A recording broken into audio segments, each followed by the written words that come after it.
Live. You already know this is Pun Drunk Boxing, aka Mr. Mo Shine himself. Happy Friday, happy Friday. I know you read the title. Come on, Punch. Really? Punch? Damn, you really gonna say slave pay? Damn, now come on, man. Come on, Punch. Stop. Slave pay. Waiting home, you talking about that? Slave pay? Come on, Punch. Come on, man. Now you blowing out of proportion right now. Now you exaggerating. I know when y'all read the title. I know. But damn, it's just like fishing. Can I just fish so I could catch some people here? Huh?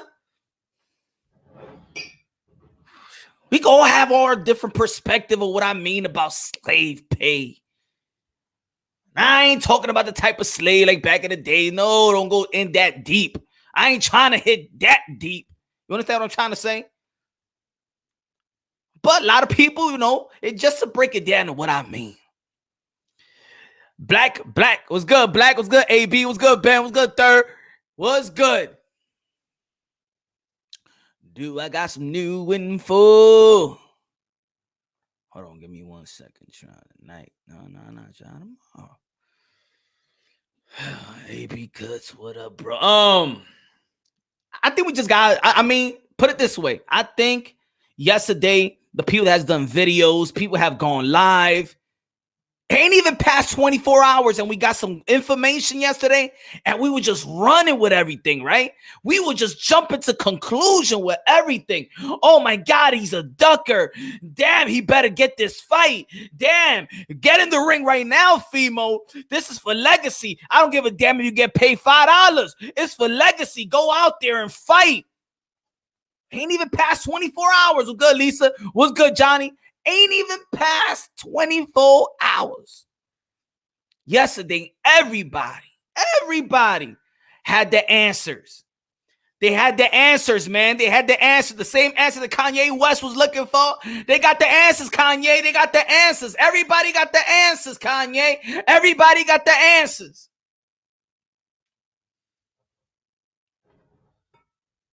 And I think when we just wait for a day, and let's just, let peace. Let peace settle in. Let's be all level-headed, right? And I'm gonna get into what's good, Smoke, and what's good, Lise, and I'm gonna get into the title a bit. But let's just be all humble. Let's humble ourselves. We cannot be barbaric like what goes inside the ring. Come on, let's all level out here, ladies and gentlemen. Let's all level out. Let's chill for a minute. Let's chill. Let's relax. Let's talk it out. Let's have a dialogue. Because there's people that be like, you know what? 1.2 million is everything. You crazy? Then they try to compare other fighters at this point and how much they made. Oh, but this person got 120,000 when he fought for his first title. Or this person got 900,000. And this person, why Teofimo Lopez can't take the money that this person took in 1980 something or 1990 something or 2000 or three years ago, it's pointing. If he could do it, Fimo could do it. If that's his worth, then that's Fimo's worth, right? That's where we at.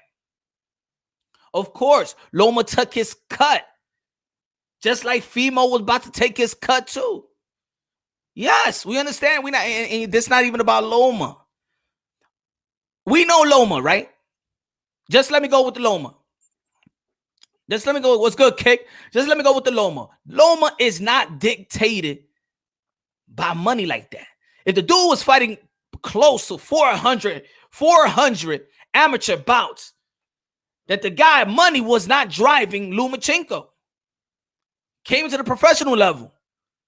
Not to waste opponent. He went straight for rank after ranking, wait for title shots after title shots. Dude is doing it for accomplishments. He's doing it for legacy. What's good, Crazy? He's doing it for legacy. We got to give him some credit. We got to give him credit. Matter of fact, everybody step inside the ring, I'm giving all credit, right? When it comes to Fimo, because he took the cut, Loma took the cut, then Fimo have to take the cut. It's almost like, put it this way, and I was animated as well. Like, come on, Fimo, this is for legacy. You gotta do it. You gotta do it. Well, regardless how much you're getting paid, I don't give a damn about the money. The legacy is there. Be undisputed. Fight right now, and then later on, all the money comes after, right? That's how greedy we are, right? We talking about greed of a Bob Arum, which we could say he's greedy all the time, right? We could talk about, but then look at us. Are we greedy? Are we greedy? Go out there, Fimo, and fight for $10. I don't care. I don't care. I dictate what's your value, right? That's the attitude that I'm reading and I'm seeing in the chat and in different type of videos and different type of live streams and the tweets and the IG. You better go out there and fight for that money, Fimo. Now. That's how we looking at things, right? What's good, Lance? What's good, Sin? Let me do that to you. Let's break it down a little bit. Let's get a little. Let's get to a little bit personal. Let me do that to you in your life. Work where you at. Get paid $5 an hour, where everybody else is getting paid good. Yeah, people could take their pay cut, but it's still good. Go ahead and work now. Do it now. But hey, Teofimo Lopez has been asking this for 3 years. Well, you've been asking for a job for quite some time. Go out there and work for $5 an hour now. Now. And I don't want you to complain. You say you wanted to work. You say you wanted an apartment. You say you wanted a bright future. You say you wanted some money in your bank account. Go out there. Let me do it to you. I'm going to do it to you now. Go out there and work now. Or you a bum. Or you scared. Or you all the derogatory name that you could think of. But Fimo was calling him out. Loma lowballing him though. $1 million is nada. Yeah, it's nada, right? If a dude knows his value, right? Right, Cameron? But what people going to say? But when Floyd Mayweather fought for his first time, he got this much. Hey. But Danielson Garcia, when he got for his first title shot, he got this much. So Fimo has to do what they did. That's his worth. How come we never asked the question on how much is the whole event going to profit? Well, how much is Bob Arum? How much they going to come off with? Punch, you just find a different job. Hey, you just find a different fighter, huh? But it's still going to be crucified, right? Right, Black? I'm saying, me, Punch Drunk, I'm saying it. Yo, I want him to fight the legacy fight. I pumped Teofimo Lopez. I said he's the captain of the generation. Because I feel him fighting Lomachenko when he really doesn't have to fight Lomachenko right now. He is young. He really doesn't have to fight. Put it this way. All these young fighters and all the people talking about this guy's ducking him, they young. You can't tell a 21-year-old that he's ducking. He's 21 years old. He's still building up. Don't let it fool you. All these guys is really not even in top 15 fighters right now. And I'm talking about the Ryan Garcia, the Devin Haney's of the world, and Shakur Stevenson got his title. Fimo got his title. He won it. But all these young guys that we love, we still got to give them time, right? Virgil Ortiz, he just got a step-up fight. He hasn't fought a 12-round bout.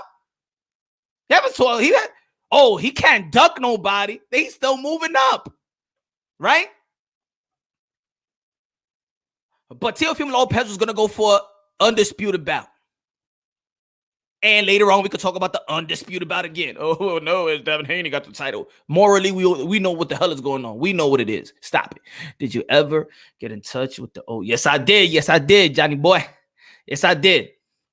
Matter of fact, I got in touch. I got in touch with him yesterday, but that's why I did the live show. I thought we was going, give y'all something. We wanted to hear something, right? And I was working my ass off trying to provide that for y'all. And that's why yesterday in the live stream, it didn't come through fruition. But I got it's gonna come. Don't worry about it. He gonna come. Pause. Yo, Mushan, que lo que dímelo, Leonardo. What's good, official? France was good. So, I mean, we all got time here, right? We ain't rushing right now. So let's break it down a little details. Let's go around it. Let's see different perspective and different angles of how we could look at these things. Right? I mean, we're looking at these young fighters. The people that's talking a lot of shit right now about Teofimo Lopez, a lot of them might be the Devin Haney fans. Aha, you see? Y'all been on my man. So you know what? All the Devin Haney fans, you see, it's not going to go through. You see, the Ryan Garcia fans. You see, now it's on Teofimo Lopez. The Gervonta Tank Davis, you see, that's what's going on in sport of boxing. It's just a bunch of gangs hating on each other. That's what it is. And maybe Bob Arum, put it this way. I'm going to say it like this. And this is why I say slave pay. Because maybe it's not Bob Arum that's giving the slave pay. We're treating Lomachenko like Teofimo Lopez like he's a slave. Do it now. Go. Fight now, you a bum. Fight now. We demanding, get out there and fight, regardless how much you get paid.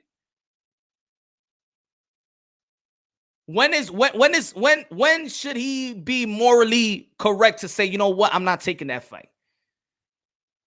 1 million is okay. 500,000, would you still criticize him, or y'all gonna wake up and be like, nah, 500,000? Come on, I understand, Fimo. Tell me which range. Tell me what you think he's worth. How about if it's 700? Is that if it was 700, you still be crucifying him? Go out there and fight, huh? Why people get angry when they know what they're worth? You might be looking at Puncher like a bum, but I know my worth. You can't put my worth on me. You don't dictate that. And I don't dictate that in your life. Yo, what's good, Chad? What's good? Good looking out, my brother.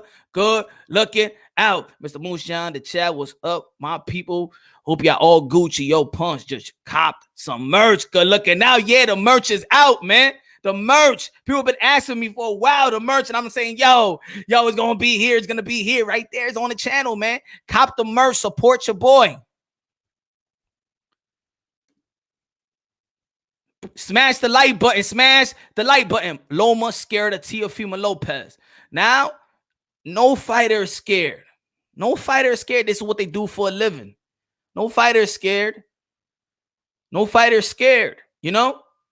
Managers could be scared. Advisors could be scared. Promoters could be scared. Losing out of their investment. They might be scared. But these fighters, this is what they do. Prime was good. JJ was good. So when this is what I've been listening mostly.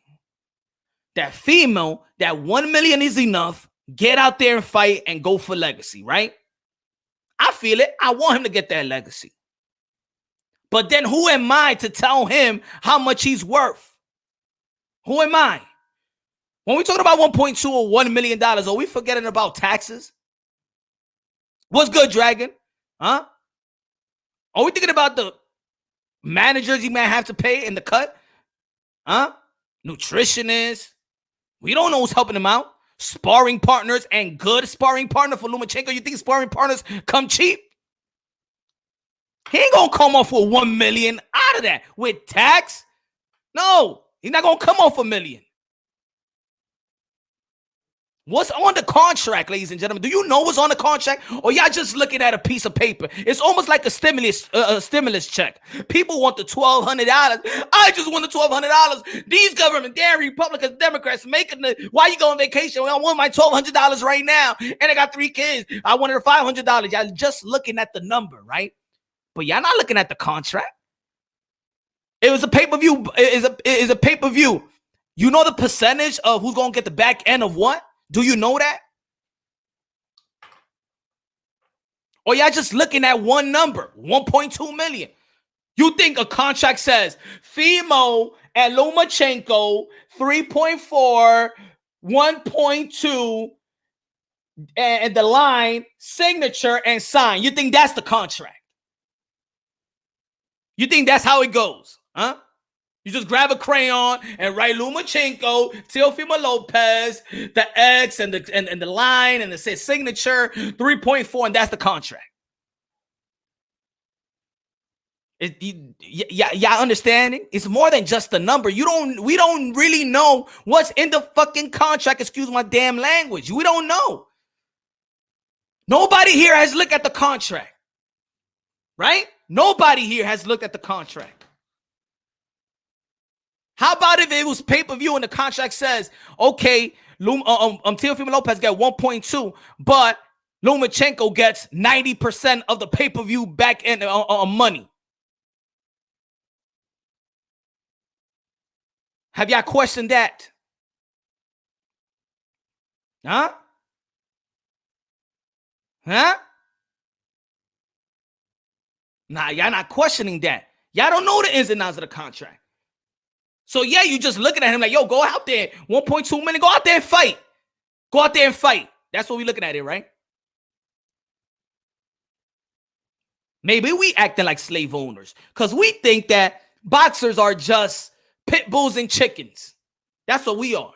We think that we dictate what's their value, how much they worth, and do it right now. And if you don't do what we say, then we could hit you with all the derogatory names that we could think of. Yeah, this is a sport where it's not basketball. You just can't sprain your ankle. This is a sport that is life or death. Do we forget that? Do we forget that this is a life or death type of sport? If a dude says 1 million is not enough, well, damn it, it's not enough. Who are you to tell him how much he's worth? Have anybody here seen the contract? Please send me the link.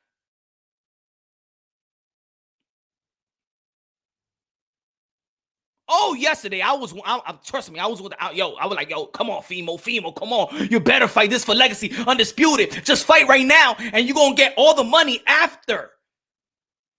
You're going to get all the money after. Fight now, and you're going to get all the money after.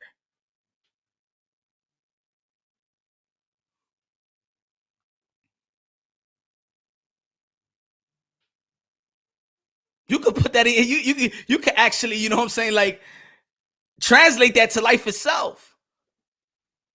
Yo, do this right now. Do this right now. And then after, you know what I'm saying, when you do what you got to do, you're going to come back to me and not give you some more money. You think that's the way it works? Huh?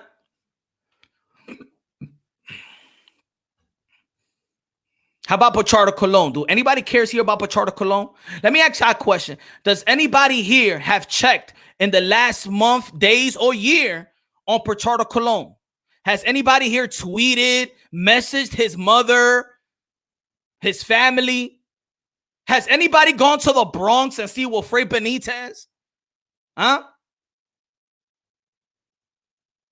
Has anybody since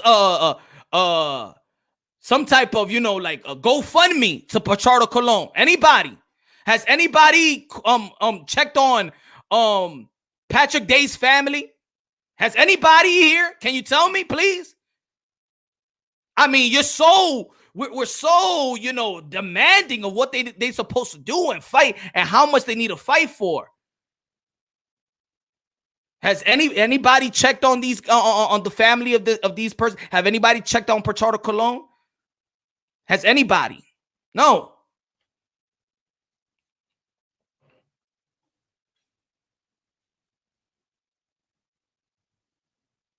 Dang, that's good, Bang. That's good.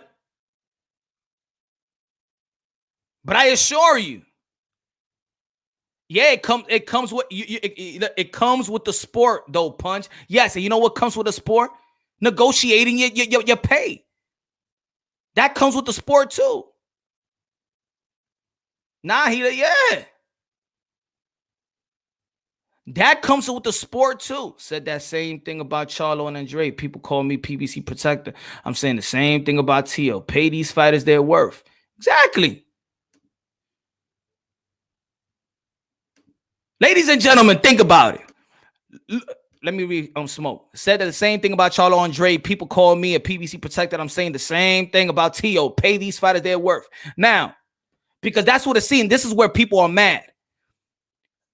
The same thing with Ryan Garcia. And then I had to humble myself and be like, you know what? Who are we to tell others how much they're worth? Maybe their managers, remember, it's the manager that's telling Teofimo Lopez, yo, my man. Hell no, no. They playing you right now. This is a slap on the face type of offer.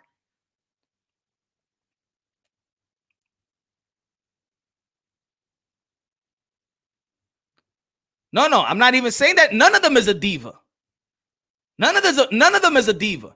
You know who's the diva in boxing that people put that diva tag on them? Is when they know their worth and they know how to handle their business. Does anybody call Mikey Garcia a diva when he handles his business? Huh? And then people be like, yo, how does Mikey Garcia get $7 million from the Zone and Eddie Hearn $7 million to fight Jesse Vargas? Yo, how he did that?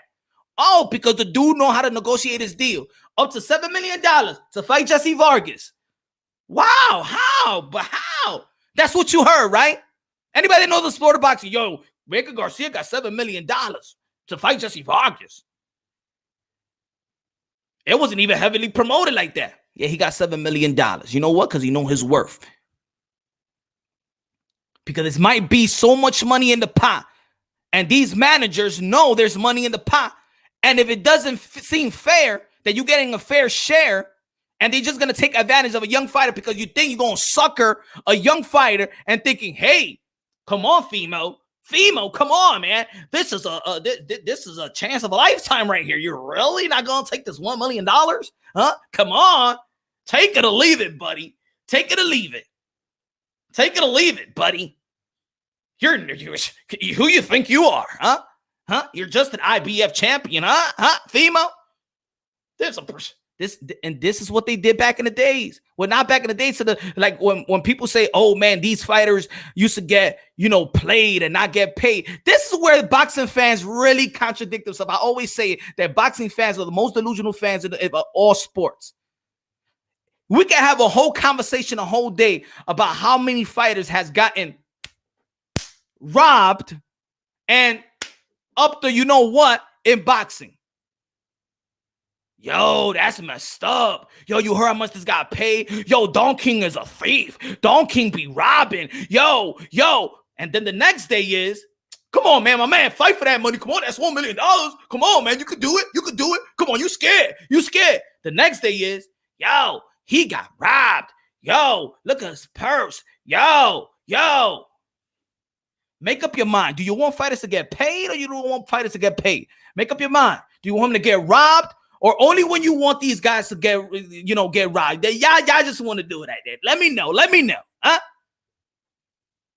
Yo, what's good, official? Good looking out. Teofimo with KO Loma. 1.2 million is not enough. This is Loma's biggest payday. This is Top Rank's most anticipated fight in 2020 because of Teo. Exactly. And his management know that. And he know that. And Loma know that. And Bob know it. And everybody here knows it. So why we acting like something like slave owners, like, yo, my man, you do it right now. Do it right now. Or else.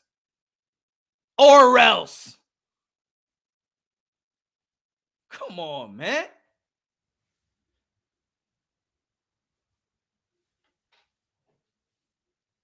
Oh, but Loma took this pay cut. Yeah, he took a pay cut and still got like $3 million.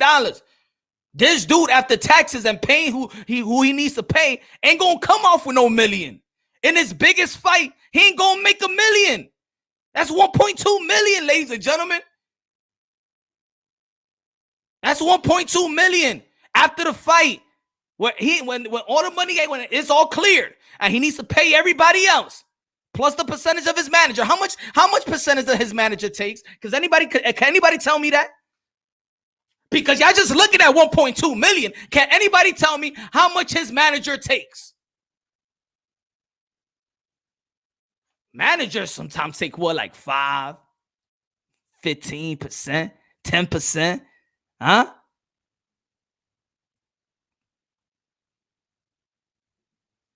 Oh, but 1.2 million is enough. Think about it, man.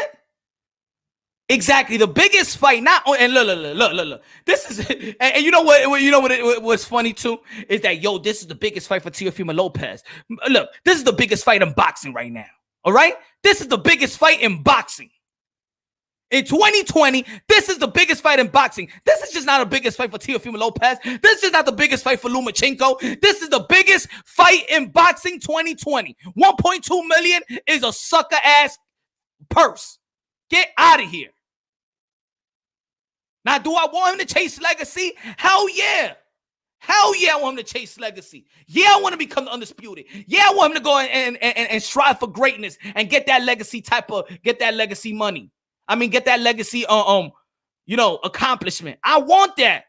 I want him to do it. I want this young man to do it, because then everybody got to follow suit with the next generation. They got to look like Teofimo. That's the standard. Now, when everybody fights these other fights, look, this is the standard. We see Teofimo Lopez fighting Lomachenko. And then we see, for example, a Devin Haney fighting a Gamboa. And we could tell the difference. Like, yo, my man, look at what Fimo is doing.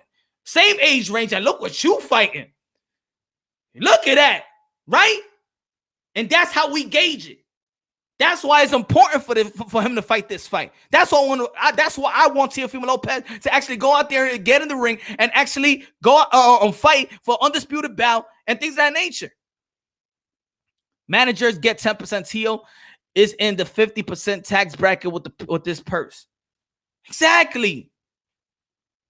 He ain't even gonna make $1 million off of this, y'all.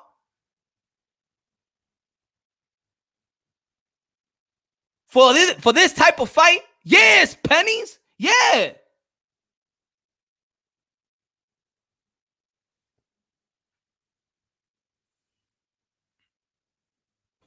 We don't know. We don't know, Funk. You feel me? We don't know. But then but think about it. Look, even that. If Lopez doesn't take it, he's not going to get even close to 1.2 mil to fight someone else, maybe 300, 700K. Think about it, 700K, 1.2 million is almost close to one another. And if he's thinking about, he's gonna get 700K to fight, for example, a tune-up, somebody else not even in top 5 rankings, or not even top 20, top 50. Look at Shakur Stevenson. He was fighting a dude that was ranked 93. How much you think he came off? Oh, you know what? You know what else? You know what else are people not even mentioning also? The sanctioning fees. 3%. 3% as a champion, he got to pay. 3% of his purse, he got to pay. Come on, y'all. Come on. Let's be real. Yeah, we could be fans. Yeah, we don't like the business of boxing, because every time when a boxer talks about business, he's the diva. He's the ducker. Because y'all don't want no fighters to be businessmen. Y'all really want these fighters to be taken advantage of. Yeah, then there's another day and y'all want to go after the promoters for not paying the fighters. Make up your mind, guys. Make up your mind. What do you want? These fighters to fight and get up the wazoo? Or do you want give them fair money on a fair big fight? It's a big fight. Matter of fact, it's not about Teofimo Lopez taking the 1.2 million. How about we pressure Bob Arum, who is filthy rich, damn near a billionaire, and say, you know what? How about you go to an account and cough up some couple mils and give it to Teofimo Lopez? Give another 1.2 mil. Put it up to 3.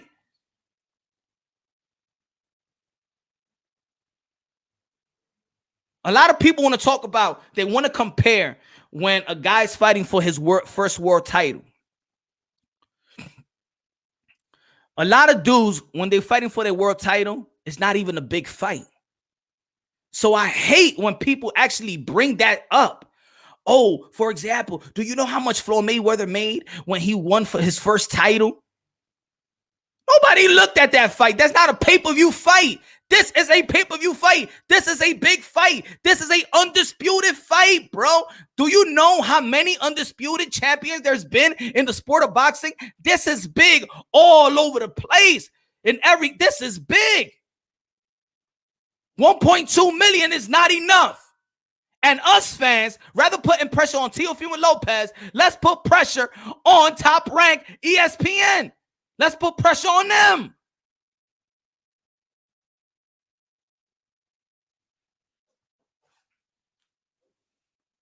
Make up your mind. Do you want these fighters to get robbed? Or what do you want?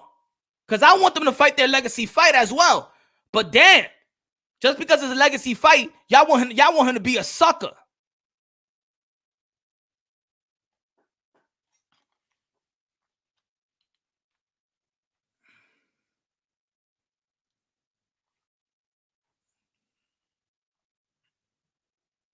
This is just not some type of championship bout, y'all. Come on, let's be real. Let's be real. We don't know the purse. We don't know the ins and outs of the contract. And you know what? Boxing people will never tell us the ins and outs of the contract. 1, 2. 1 point is not getting robbed, Punch. Come on. That is getting robbed, Black. That is getting robbed, Black. Come on. Because you're not looking at the fight. This is a huge fight. This is a pay-per-view fight. This is not some type of on your first getting a title shot and nobody's really looking at it. It's not even a big fight. This is a huge fight.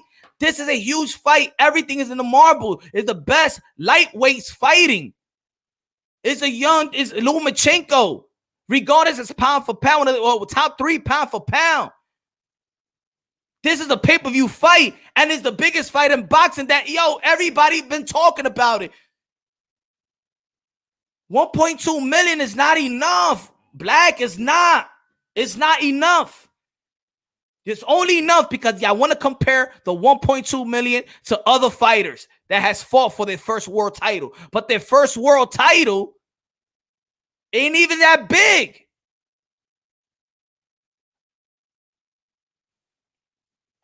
This is the biggest fight in boxing right now. Spence and Daniel Garcia ain't even this big. Wilder and Tyson Fury 3 ain't even that big. This is high risk and high reward. This shouldn't be no high risk and low reward. This is what we want as fans. This is the top. This is the cream of the crop, baby. 1.2 million is not a good purse, yo. 1.2 million. You're not going to come off with nothing. He's not going to come home with no million. He's still going to be a thousandaire. Think about it. He ain't going to come out with 1.2 million, just flat 1.2 million.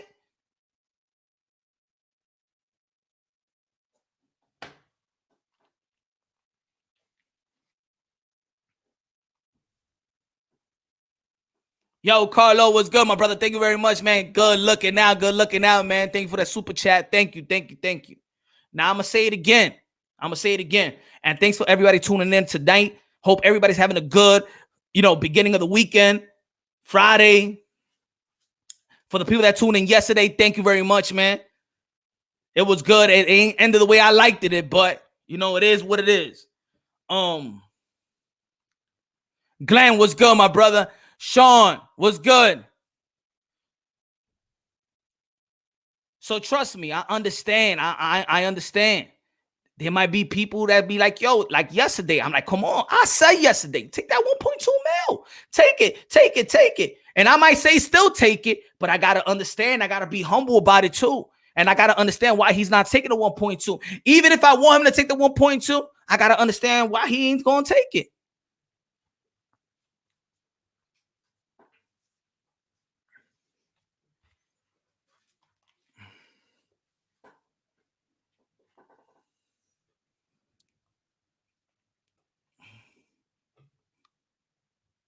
Because he's a duck. Who's a duck third? God bless Glenn and Frank Carlo. Adam was good.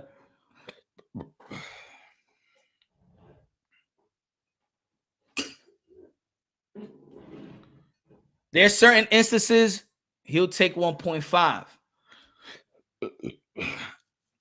He's scared. 30 funny. Lopez a duck. I mean, if that's everybody gonna have their point of view, right? If you feel like that he's ducking, then that's on you. For me, it's not ducking. I don't think he's ducking Lomachenko. I think he's ducking the purse.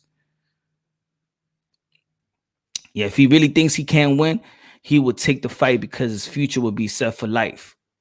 We think so. You feel me, Fall? I was saying that too. I could say that. This is what I'm saying. We could say all of that. I'm good. Yo, take that 1.2. You're going to beat Loma. And then you become undisputed. And then the next purse, they going to have to pay you. They going to have to pay you. You're going to be the biggest star. I could say that. I agree with that. I agree with that. But also, I understand. And I could also understand them if you be like, you know what? 1.2 million. I ain't even, punch. I'm not even going to come out with $1 million. I'm not even going to make millions off of this fight. This is my biggest fight. And this just not only my biggest fight. This is Lomachenko's biggest fight. This is the biggest fight in boxing. This for all the marbles, yo. We always preach. Is 1.5 better punch? Look, Black, I said, he could take the 1.2. I want him because as a fan, I want to see the fight and I want to see him accomplish what's in front of him. You know, I could say it, but I also understand if he doesn't. We're acting like we don't want to understand that he doesn't. There's people acting like, he should take it like this is not like a low ball offer. Yo, what up, Glenn? Thank you very much, man. Don't worry about that yesterday. Don't worry about that, man. Come on, man. You know it's not about you. Apologies, my part. Don't worry about that, man. Good looking out, man. Good looking out, supporting the kid, man. It's that. It's just the understanding. It's not about bringing somebody down. It's not even about lifting somebody up. It's just about understanding. Do I want him to fight? Yes, I want him to fight. Do I want him to take the 1.1, 1.2, 1.5? Yeah, take it because I believe in his skills. And I think that he'll beat Lomachenko. And I think he got all the glory. That I hope that he gets paid. Let's say if he goes in there and gets that 1.2, 1.5, and then he goes out there and attain all the hardware, and then he's calling the shots, right? And I hope that he gets paid. That's what we think, that he's going to just come out and get paid, But remember, this is not a situation where Lomachenko becomes a $20 million fighter after this, because he's not fighting. He's fighting one of the best in the sport of boxing, but he's not fighting one of the cash cows of boxing. You understand what I'm trying to say? Lomachenko's not a cash cow. This is not about get rich type of thing. It's not wealthy. It's not like Teofimo Lopez is fighting Oscar de la Hoya. If he beats Oscar de la Hoya, then he becomes. This is not a pretty boy turning into money made type of fight. So yeah, we want to say, we think that if he beats Lomachenko and then all the glory comes to him and he's going to get like $20 million, it's not going to happen like that. It's not going to happen because Loma is not a cash cow like that. Because if he was, trust me, Lomachenko would not be taking $3 million either.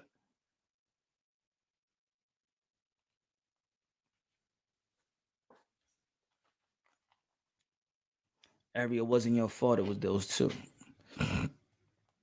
I don't mind if he gets paid more, but if let me put that up. I don't know. I don't mind if he gets paid more, but if he doesn't, he should just bite the bullet and do it. I mean, Johnny, I'm with that. I'm with that. I think he should. But I understand if he doesn't, and I won't crucify him if he doesn't. I can't, because I know, we as fans always want to see the best fight the best.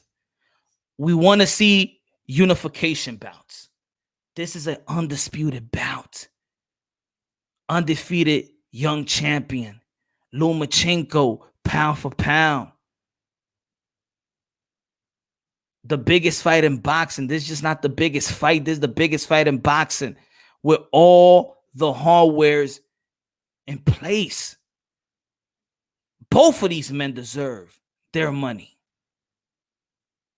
But you can't come out of this fight 2020 and not even make $1 million. With people we keep saying for 1.2 million, he's not going to come off with $1 million. That's sad. And if y'all really agree with that, y'all being man harsh. Let's be real. If y'all really think 1.2 million is enough for this type of fight, might as well tell him to fight for $150.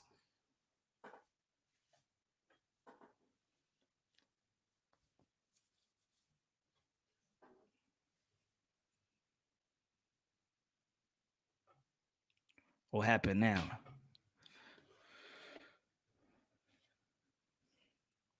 You know? And that's all I really want to say about that.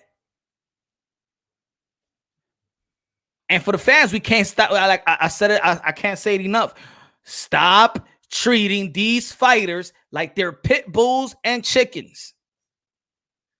Loma made $7 million last year. Last year. That's Loma too.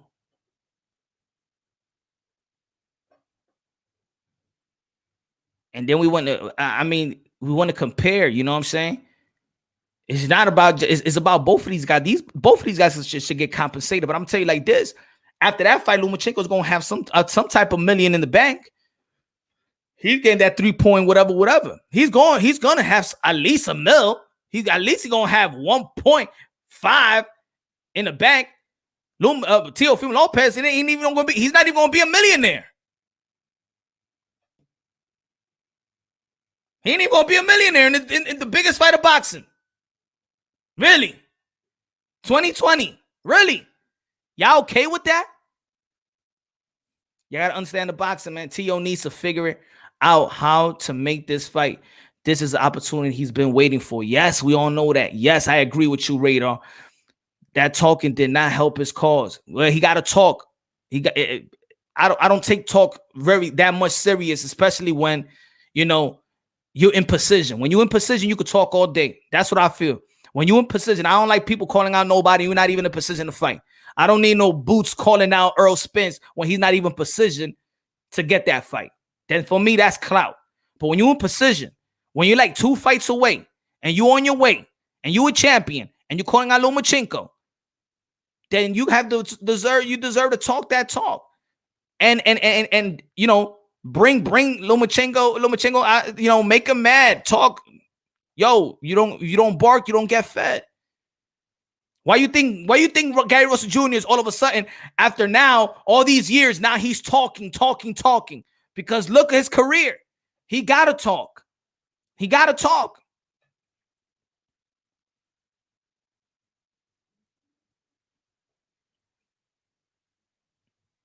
And this not about, but you had Senior come on and you're sounding a little bit like, no, ain't even about that.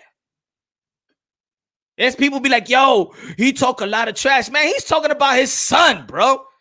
My 13-year-old, you ask me who's the best basketball player, I said my 13-year-old, my son, he's the best. I tell my son, he's the best. If y'all don't like it, F y'all, I don't care. That's my son, and I'm going to praise him. He's the best. He's better than Jordan. He's better than LeBron James. He's better than Kobe. He's better. Hey, if anybody is real proud as a father, that's the way you look at your children. They're the most beautiful thing in the world. They're the best. Angel Garcia see Danny Garcia as the best. Teofimo Lopez see his son as the best. Mayweather Senior see his son as the best. Lomachenko's dad see Lomachenko as the best. That's the pride of a father, man. That's it. It's the pride of a father. And nobody out here should even be, oh, man, he talk a lot of stuff. He talk a lot of shit. Oh, maybe y'all not used to. And maybe it's unfortunate, ladies and gentlemen. Maybe it's unfortunate. Maybe y'all don't know what it's like to have a parent maybe praise y'all. And y'all look at it like, that's weird. That's not humble. Senior punch is humble. How much you want to bet? How much you want to black? If you push his button and ask him the right question, he's gonna say his son is the best. You gotta think it like that. And remember, these guys are their fathers. They know how dangerous this sport is. Their heart is in that ring as well. Why do you think Kenny Porter always feel like Sean Porter, even when he lose, that he won the fight? He's the best. Nobody outworks my son. Nobody outworks my son. Nobody. He's the best. He's the best in shape boxer in the sport. It's nothing wrong by being prideful. If people don't take it like it's not humble, he ain't supposed. I ain't gonna keep my mouth shut because you want me to because you don't want me to pump my son. I'm gonna pump my son. Oh yes, I am gonna do that. And if my son was a boxer, I'd be like, go get him, son. You're the best. You're the best. Whip his behind. Let's go get him. Let's go get him, baby. You're the best. I'm not going to tell my son, well, son, there's a lot of people out there better than you. Dad, what do you feel? Well, you think I'm good? You could get there. Oh, but I dropped like 15 points. How about drop 30? Then he dropped 30. Yeah, but Michael Jordan, he dropped 60. And then he dropped 60. Yeah, well, Will Chamberlain dropped 100. Yeah, come on. Those are the type of people that be having grudges with their parents in the future. Mama, you never told me I was good. You never supported me. You never supported me, Mama. Papa, you never went to my games. Every time I look in the stands, you weren't there. You just wasn't there. You pay no mind to me, Mama.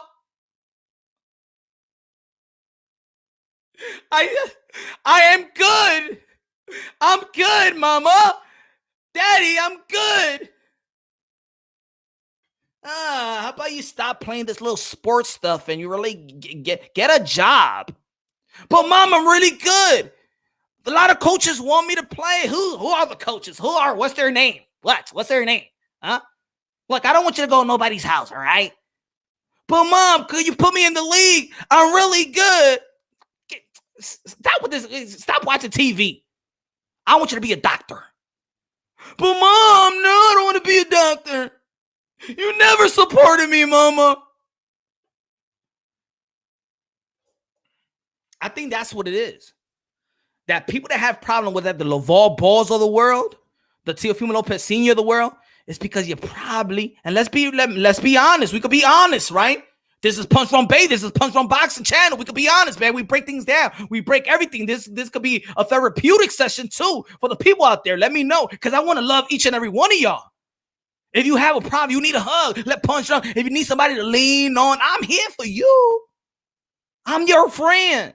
I'm your brother and sister in Christ. I'm your brother in Christ. But if you think that this guy is, talking too much, he's talking too much because that's his son. That's his son. And I don't depend, and I don't feel like everybody should be the same. If Virgil Ortiz Sr. is a quiet, low-key type of dude, then he is. Then let him be. Push his buttons. Talk about his son and watch. Talk about his son and watch. Some people got different demeanors. Henry Garcia might have a different demeanor. Talk about his son.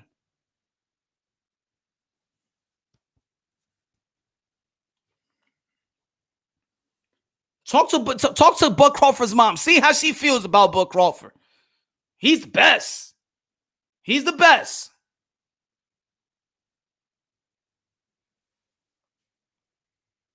You think Manny Pacquiao might be humble? I bet. Talk to Manny Pacquiao's mama. How much you want to bet?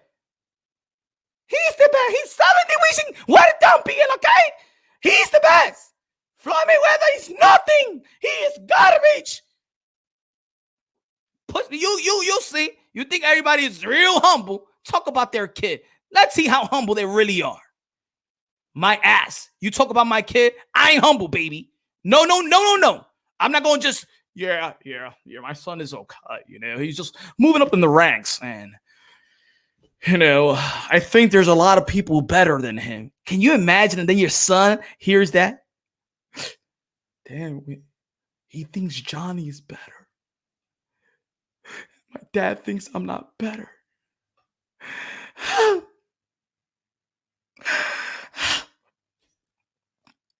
Daddy, Dad, are you proud of me or what? Are you?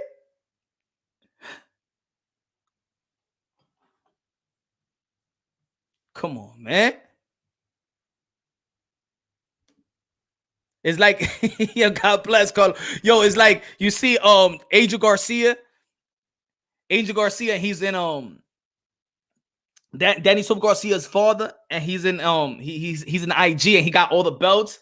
And you can see the comment, people be like, yo, Angel Garcia acting like he won those belts. He acted like he's won them, man. Take them butts off. That's not even yours. That's not even yours. Yo, that's his father. That did what he had to do, sacrifice his time and his life for his son to be in the position that he's in today. This is just not somebody on the side like a hype man. It's their father. It's their father. They have the right. If anybody has the right to talk, all they come from the damn balls. My kids come from my balls. You can best believe they are the best. Now, I'm not going to fight you and be like, no, my son is the best. Nah, Punch, what you talking about? My son is the best. Oh, Punch, what you think? Yeah, see, let's fight. Let's see who's the better father. No, I'm not talking about that. But let's be real, man. We don't got to be, man, critical about everything. Burr, right? Yo. He said, burr.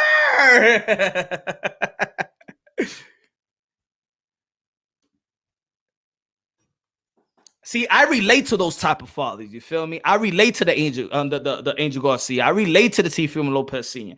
I relate. That's why I did on my podcast. I did fatherhood is prominent in the sport of boxing. I'm a guy that fights for fatherhood, man. I'm a guy like that too, man. Y'all know that straight fathers are the most. They at war with us, man. Strategically taking us out of the house so the women feel vulnerable and get that government money. Lyndon B. Johnson. I want to go political, but you don't understand. You understand what I'm trying to tell you. I ain't going political today. You could be here forever. But it's a war against us, y'all. It's a war against us. Fatherhood, we got to stay strong.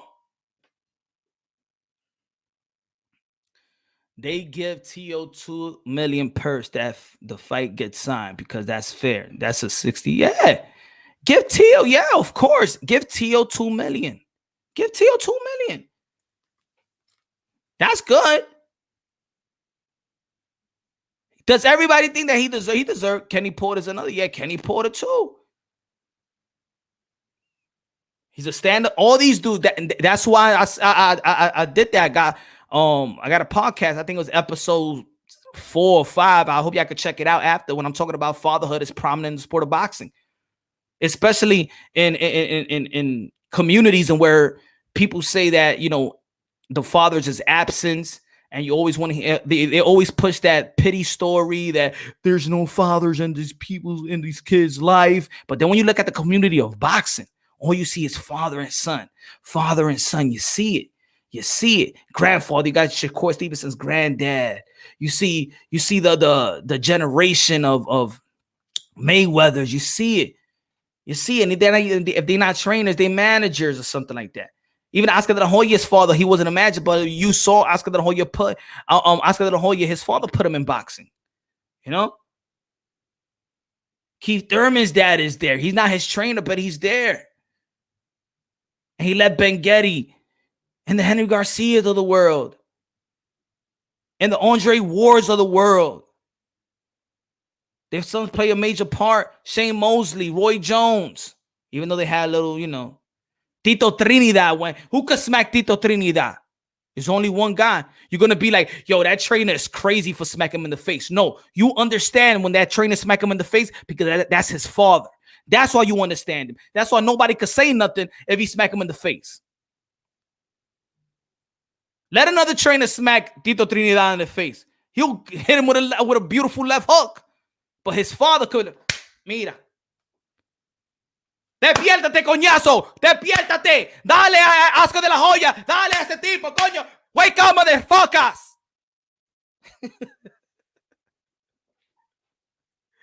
Every time Tito Trinidad's dad smacks the shit out of him, Tito Trinidad comes out with flames, baby. I used to watch Tito Trinidad. I couldn't wait. I wanted Tito Trinidad to slack so his father could just smack the shit out of him. And then boom, once he smacked him a couple of times, Tito Trinidad comes back in that round and wins the fight by KO. Only the daddy understands. He understands. Mira. Oh, no.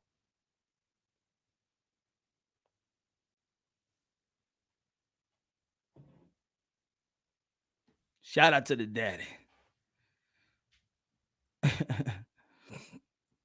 I gotta talk about Tito. That was my dog. Yeah. The energy is due. We usually roast this energy. You're making excuses for Tio Punch. Yeah, black. It's like you're saying the same thing, bro. It's like you're on recycle. It's like I understand where the feeling comes from, black. You know, I understand why you're saying that. Because I know that the feeling just that it doesn't come with the Teofimo and Lopez. It's surrounded with the Haney and the Ryan Garcia. So you just wanted to be fair. So you want everybody to get on Teofimo Lopez case because people got on Ryan Garcia's case and people got on Devin Haney's case. And because you don't like that people say that matter of fact, I'm gonna send the link. We could talk about it. But I know where that feeling comes because you say it when you're talking about it. You want to level the playing field, right? If everybody gonna get hated, everybody should get hated the same, and you feel like that. But you know what? They're not competing. They're not trying to challenge themselves the same.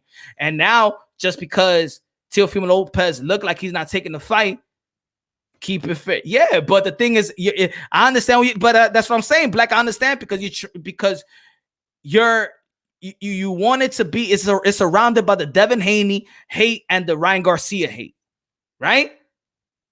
But the hate or the critique of them is actually different. The Devin Haney critique, he ain't duck nobody. So it's not even about ducking. It's not about money. It's about him taking a belt and then begging for a belt that he never won. That's the critique of Devin Haney. The critique of Devin Haney is email champion.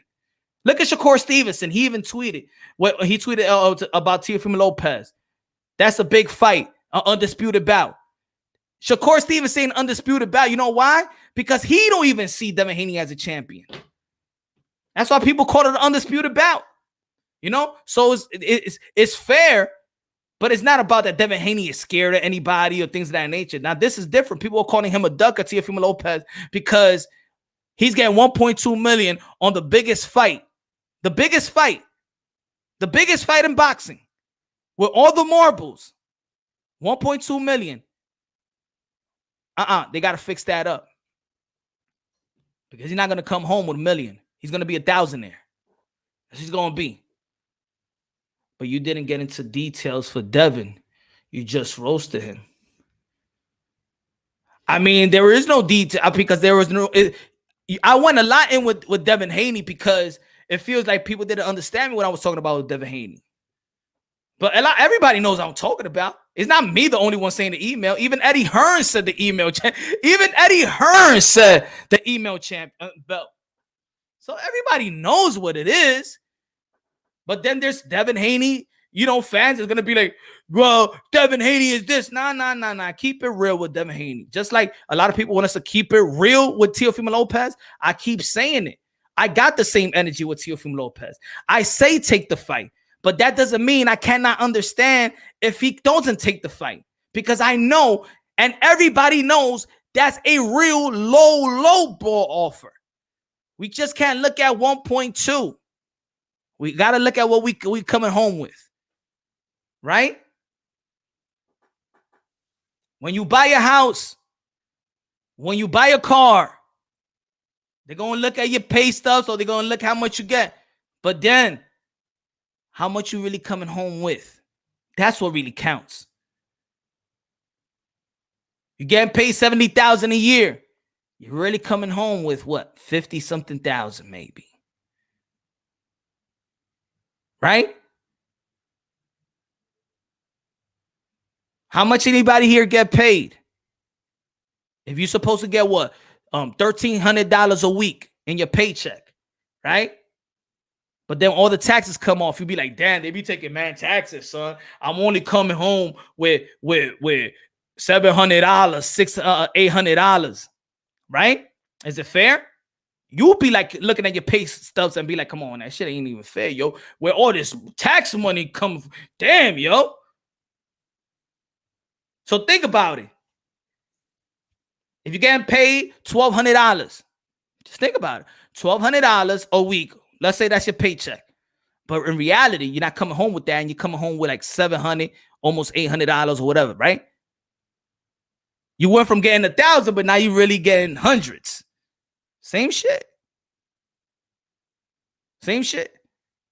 And then when you see a bunch of lazy dudes or people strung out, and you be like, look where my money is going. It's going to them. It's going to them. Let's not act like we're not getting the same thing in our lives. We know what's fair, unfair.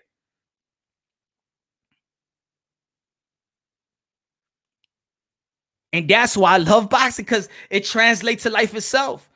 People want the stimulus check right now, right? And you can see people be like, yo, why are they playing with our money?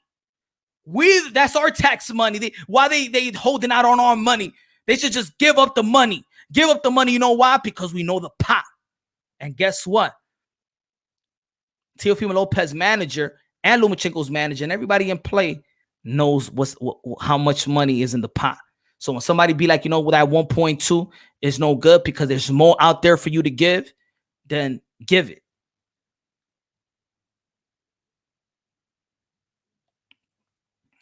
L Dog, how about Loma 4.2 million, Teofimo Lopez 200,000? Yo, even if they're giving 200,000, I believe like this. Even if they was giving Teofimo Lopez 500,000, they will come and be like, but come on, Fimo, this is the biggest fight of your life. You should take it, because after that, after you beat Lomachenko, you're going to get way more than that. L Dog, it'll be the same argument. It'll be the same argument.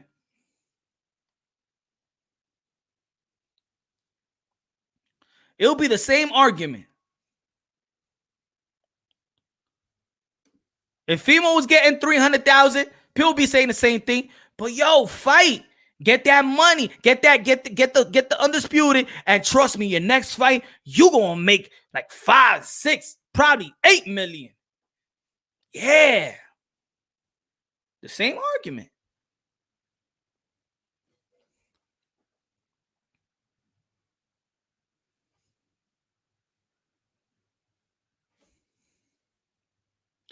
What's good? What's good? If it wasn't Teo, he would be saying this is the problem with boxing. But since it's Teo, we understand. I don't know, Black. I speak a lot about that on my channel. I've done videos about that.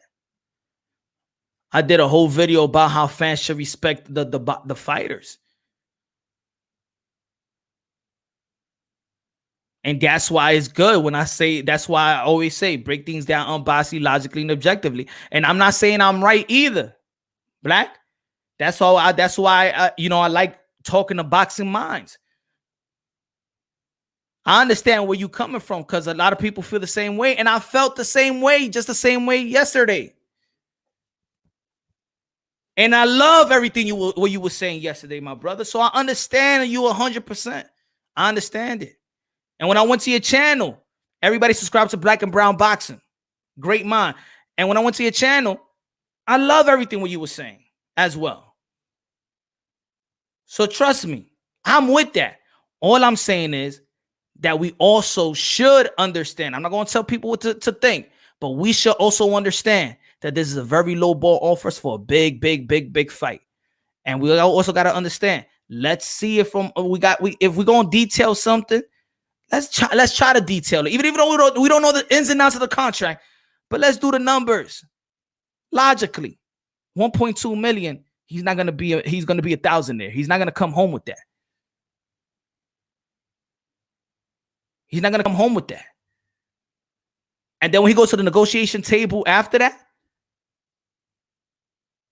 they're going to be like, yo, but you made 1.2 million. Why you asking for 5? Then the other person is going to be, nah. Lomachenko 3.5 million and Teo 2 million. That's fair. That's fair. At least come home with some type of million, right? That's all I'm saying. At least come home with some type of million. But on this fight, you just can't come out as a thousandaire. It can't happen. It just doesn't make sense in boxing. It doesn't make sense in boxing. It just doesn't. And we all know that. Let him come home with at least $1 million after the taxes, after paying off the managers, after paying off the sparring partners, after paying off the nutritionists, after paying the sanctioning fees. And guess what? You also know why this guy should be Lomachenko getting paid more? Because think about it. He's paying 3 sanctioning fees as champion. The champion pays the most sanctioning fees.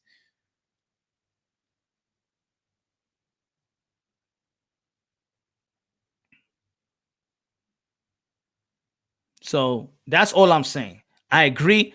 I want Teofimo Lopez to take the fight. I want him to go after the legacy. That's the reason why I'm pumping him. I'm gonna keep pumping him. If he doesn't take the fight, then I can't say the things that I've been saying. So that's fair too. So it's fair that we don't get this fight. I don't think it's fair that we don't get. I don't think it's fair that they don't get that fight. Bob Arum, whoever's the power play, whoever the investors, get them their money. And if Bob Arum, his promoter, he should be looking at Teofimo Lopez like he's the future. He just turned 23 years old. Give him that money if you was giving some advance money. Give him that money. It's not hard. Give him that money. Pay him like he got a future. Pay him like that is your future. Because right now, after this, if he fights Lomachenko, he becomes the cash cow of the top rank. With Bud, but Bud is not even fighting that fight right now. This is a bigger fight than any fight that Bud has ever fought. This is the biggest fight.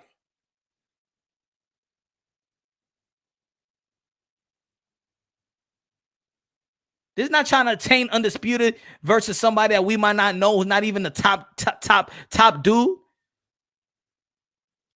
This is the top of the line fight. This is what we want. This is what we want, ladies and gentlemen. We are boxing fans. This is what we want. This is the cream of the crop. We always talk about it. High risk, high reward. We talk about, hey, there's been PBC, they fight, low risk, high reward. This is high risk and deserve high reward, and it's getting all the accomplishment, all the hardware, everything is here. 1.2 million, no, sorry, come on, we could do better than that. Now, I'm going to send the link. Yesterday, I felt like, you know what? I don't even want to send the link. I think it gets too carried away. I think, we got to do a way better job in letting one person talk at a time, because when everybody talks at the same time, I can't even listen to what people are saying. I said already everything I had to say. So I don't even mind cutting this thing short. I'm going to send the link. If people want to be in the panel, I want to hear boxing. If you have a beef with somebody, go to your prospective channels, invite that person you got beef with, and then let me time off and let me tune into your channel and let me see the beef that's going on.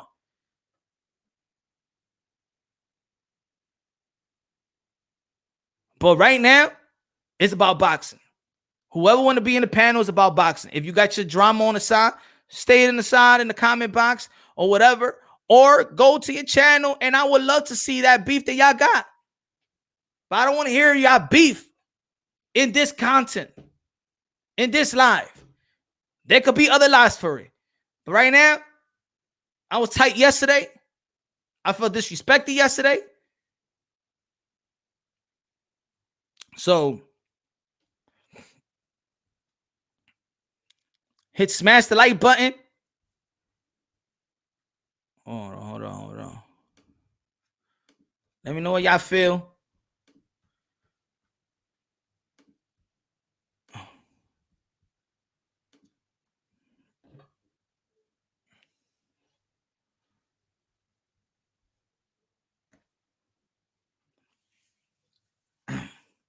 Again, shout out to everybody out there, man. Shout out to everybody. Official.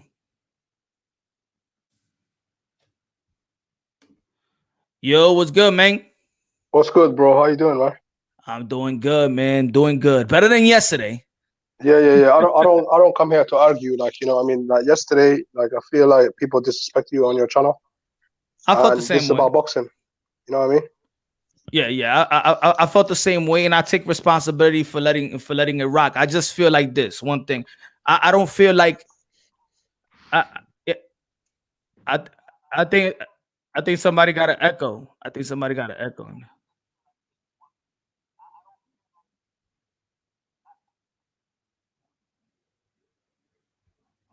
Y'all took that off already? Hey, Yo. what up? Yo, what's good? So yeah, what I was gonna say, yo, it doesn't need. I'm a grown man, and everybody here is grown men or women who want to time in. I don't need to pay attention to the mute button and try to mute people. I don't need to mute grown ass men. You know, We good. That's why I'll let people talk, because I'm like, I'm not here like, okay, I gotta press mute on this one, and I gotta press mute, man. Nah, man, I'm not doing that. I think we should all. I don't expect nobody to agree. Have your perspective. We all boxing minds. We love boxing. There's a reason why we even tuning in right now, right? We want to talk boxing. Peace Yeah. to everybody in the chat. I'm gonna say what's up to Mr. Moonshine. Thank you for inviting me. Boxing, Glenn, El Dog, Johnny Boy Boxing, the new WBO. Everybody out here listening. What's Yes, up? sir. What's good, dude? What's good, Johnny? Eldar was good. New WBO, yo, boxing was good. Glenn was good. Talk to me. Yeah, man, this your boy, the new WBO 115-pound champion out in this. Okay. Get your silly. Okay. Hey, salute to P Boxing, man. Who's that, Intangible? Yes, it is. Hey, salute to Johnny Boy. Salute to P Boxing. Salute to Intangible. Salute to Mr. Moonshine and other guys. I don't know you guys, but hey, salute to you. Yeah, Yo, go ahead. No, I was just gonna say, when you brought up Tito, bro, I have a lot of fond childhood memories from some get-togethers for the Tito fights with the family, man. That was a lot of fun. A lot of good memories. Man. Get that smack. He about to knock you out. He needs that smack. Yeah. Yo, how was that Tito Oscar fight party? Oh yeah. No, you weren't even born. Bro, you mean was your mother there when she was pregnant with you, Intangible? Yeah. No, I'm saying, how was it? How was it? I thought he said you were there. Well, mine, bro. My uncle was a big Oscar fan. My dad was a big Tito fan, so they was both arguing about it. And my uncle was married to a Puerto Rican. He passed away, but my uncle was married to a Puerto Rican lady, so they was going back and forth about it. It was just, fuck you, nah, Tito's gonna kick his ass. Nah, fuck you, that Oscar's gonna kick his ass. That's where I got my excellent vocabulary from. Nice like that. Yo, so I want to ask Pete, boxing. So what do you feel about what I was saying about Teofimo Lopez? What do you feel about him taking it, not taking it? Should he get the ducking tag on him because he feel like, they're not giving him the type of money that he deserves? What you think? Yesterday I felt like he wasn't ducking, but I mean, like, looked at it, like I think he is actually ducking, because at the end of the day you have to look at Loma. He accepted like what 3.5 or something like that million. So, and Loma is the A side in that fight. So really, he should have really took it. And if he can beat him, he's gonna be the A side. So for me, it feels like, yeah, he ducked Lomachenko. Let's be fair, you know what I mean? Let's not hide behind the bushes. Loma is the one that signed for the fight, and Teofimo Lopez, he's playing games, man. You know what I mean? I mean, I think different, but I understand how you could look at it. I mean, I don't think that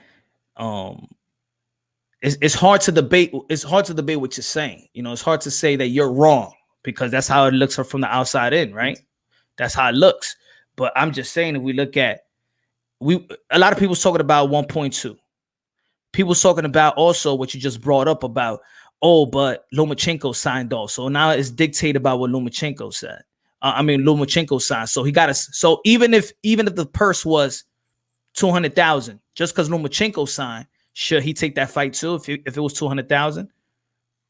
So let me ask you: is what you're getting at basically? So do you have like information that we don't have? Are you sort of trying to interpret the information different ways, or? Not the same information. The same information that's out there is out there already. Okay. It's no like different type of information. The only information is that they're gonna go back. They're gonna go back into the table and talk and try to come up with more money. It's not a dead. It's not like it's take it or leave it and that's it. We're not gonna get the fight and everything is off the table. It's not like that. There's so hope. Yeah, it's hope. Yeah. Hey, look, my thing is this, man. Lomachenko is not even making a career high payday. The dude got paid the same amount to fight Crowler, but this is definitely the most dangerous fight of his career, except for maybe the Salido fight. But in terms of the chance you're going to get knocked out, this is the most dangerous. So, look, at the end of the day, Lomachenko didn't have a problem taking a pay cut and not even getting a career high payday. I think Teofimo should just take the opportunity, man. That's my opinion, especially when he's getting a career high payday. I think he should. I think he should take the opportunity. I agree with taking the opportunity. I'm also but I think it's not. I think it's more than just Loma and Teo. Is that this is a big fight? It has all the belts in it. This is the biggest fight in boxing, just not the biggest fight for Loma, just not the biggest fight for Teofimo Lopez, the biggest fight in boxing. Teofimo Lopez is not going to come out as a millionaire in this fight. This fight should be high risk, high reward. Even if Lomachenko took the pay cut, guess what? He's going to have some millions in the bank. He's still going to have some type of million, even if it's one after taxes and everything else. He's still going to have a million in the bank. This guy's going to be a thousandaire in one of the biggest fights in boxing and the highest of all accomplishments in boxing. Here's the thing. After the fight, if he wins, it's going to look like nothing. The viewership revenue is going to also account for something in his payday. So, it's not just going to be 1.2 million. It's going to be 1.2 million with the revenue added from the people watching the fight. But this is what I was saying earlier, Untangible, is that we don't know the ins and outs of the contract. When we're talking about when fighters get their back end of the pay-per-view, they got their percentage. We don't know what's the percentage. We don't know that if Teofimo Lopez is getting the flat fee and then this guy's actually getting the percentage. We don't know none of that. We don't know if it's 90-10. Okay. Here's the thing, right? And that's why I say we shouldn't just focus on 1.2 million because it's just, and like I was saying, I was describing it, it's just not a paper and it says Fimo and Loma 3.4, 1.2 and just sign. It's not that. Bro, I'm going to say this, Punch. Stipe Miocic and Daniel Cormier both didn't even make $1 million in their second fight, bro. But that's a different sport, L-Dog. I'm gonna say it like this kid don't deserve more than that, bro. Like, how can you say somebody don't deserve something because we don't know what's in the pot? Or if I tell you, okay, this is what I mean. These fighters, Lomachenko and Teofimo Lopez, deserve everything for this fight. They deserve the max. And yeah, we understand it's COVID and all of that. We understand that there's supposed to be some type of pay cuts, right? But all I'm saying is there's millionaires dealing with this fight.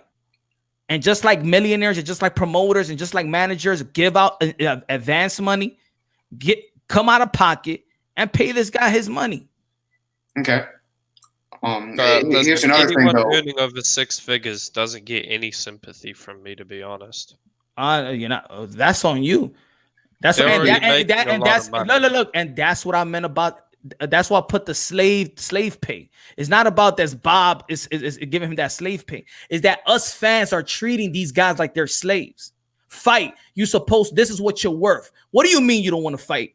You should fight for this money. This is the biggest thing, the biggest paycheck you could get. Go out there, you fight, or you bum, or you duck. This is the way that we acting. Well, I don't understand. Like, you have to understand. You have to understand, Punch, that energy is directed back at him because his father has put that energy out there. So he has to expect that energy to come back at him. But Look, we're not. we as fans are But we're not talking about if he don't want the fight in the fighting spirit. We're talking about purses. We're talking about prize fighting. We're talking about money as well. Okay. So he could say. Let me say this, Punch. So your details. You're right. We don't know the details of the contract, so we can't call him a duck. 100% right. I won't call him a duck. I won't do that. But what I will say is this, Punch, is he is stalling the fight. He is stalling the fight because of money. All right. And if any other boxer does that, they get roasted.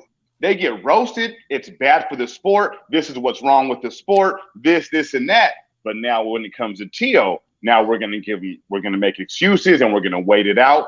All I'm saying is, Punch, if you're going to do this for Teo, then we're going to have to continue doing this for every other boxer who stalls a fight out over money. But brother, we do it with Canelo. Who's Canelo's next fight? Versus who? Why the fight hasn't been made? And one thing. Here's the thing: we as fans are always going to make speculations about people's earning potential. Now,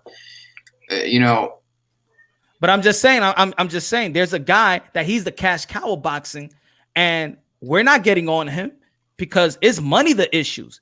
Who's gonna take the less to fight Canelo? And you know what, Punch?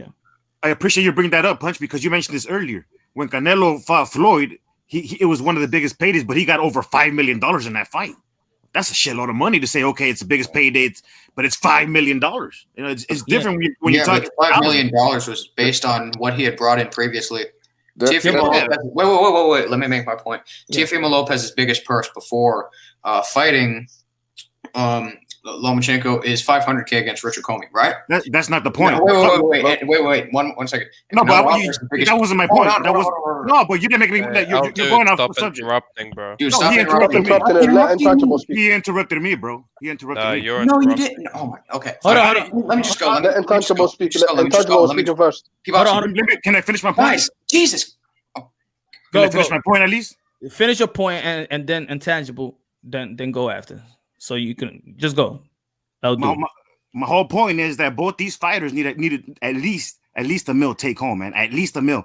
I don't care what you say about who deserves what. This is a dangerous fight for both of them. If Teofimo gets ridiculed like some of the fighters that Lomachenko has pretty much destroyed, that's it for his career, man. People are gonna pretty much destroy this guy. When you look at Lomachenko, if he gets knocked out cold, like what Teofimo's been doing, that's it. But Lomachenko's getting a nice chunk of money. You know what I mean? Of course he's getting a pay cut, but it's over $1 million take home.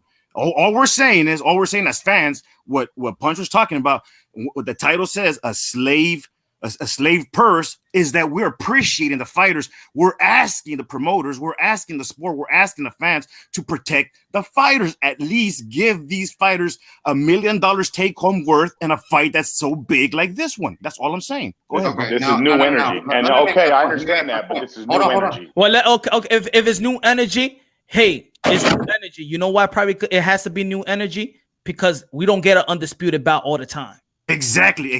So it has to be a new energy. We can't compare it. Make my point real quickly. We can't compare it to anybody else right now. What I'm trying to say though is that comparing Teofimo Lopez to Canelo Alvarez is just a false equivalency if you want to talk about how much they brought home in purses.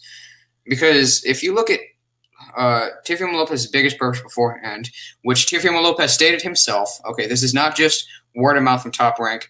His biggest purse was $500K against Richard Comey. Canelo Alvarez's biggest purse was $2.3 million against Austin Trout. Austin Trout's biggest purse before fighting Canelo Alvarez was $240K against Miguel Cotto. Okay, so even when Canelo Alvarez did not fight anywhere near a guy who's a big draw, he still made seven figures, a good portion over seven figures. And if you want to look at guys who, got their first real big step up, Floyd Mayweather only made 150K against Canelo Hernandez. Only 150K in that fight. Look what he went on to do. All right, just because of that fight alone, that put him on a pound for pound list. Inflation, bro. But that I was talking that's about a contributing factor. But I was talking. Hold on. Look, but we're trying to compare. You can talk about inflation all you want, but in the case of Canelo Alvarez or Floyd Mayweather versus Canelo Hernandez received 6.4 million or 640,000 for that fight, whereas Floyd Mayweather received 150,000. That's still a massive. But it was not for undisputed. It was not for undisputed. All right, so exactly. So intangible, you're gonna compare that matchup to a Teofimo Lopez and Lomachenko.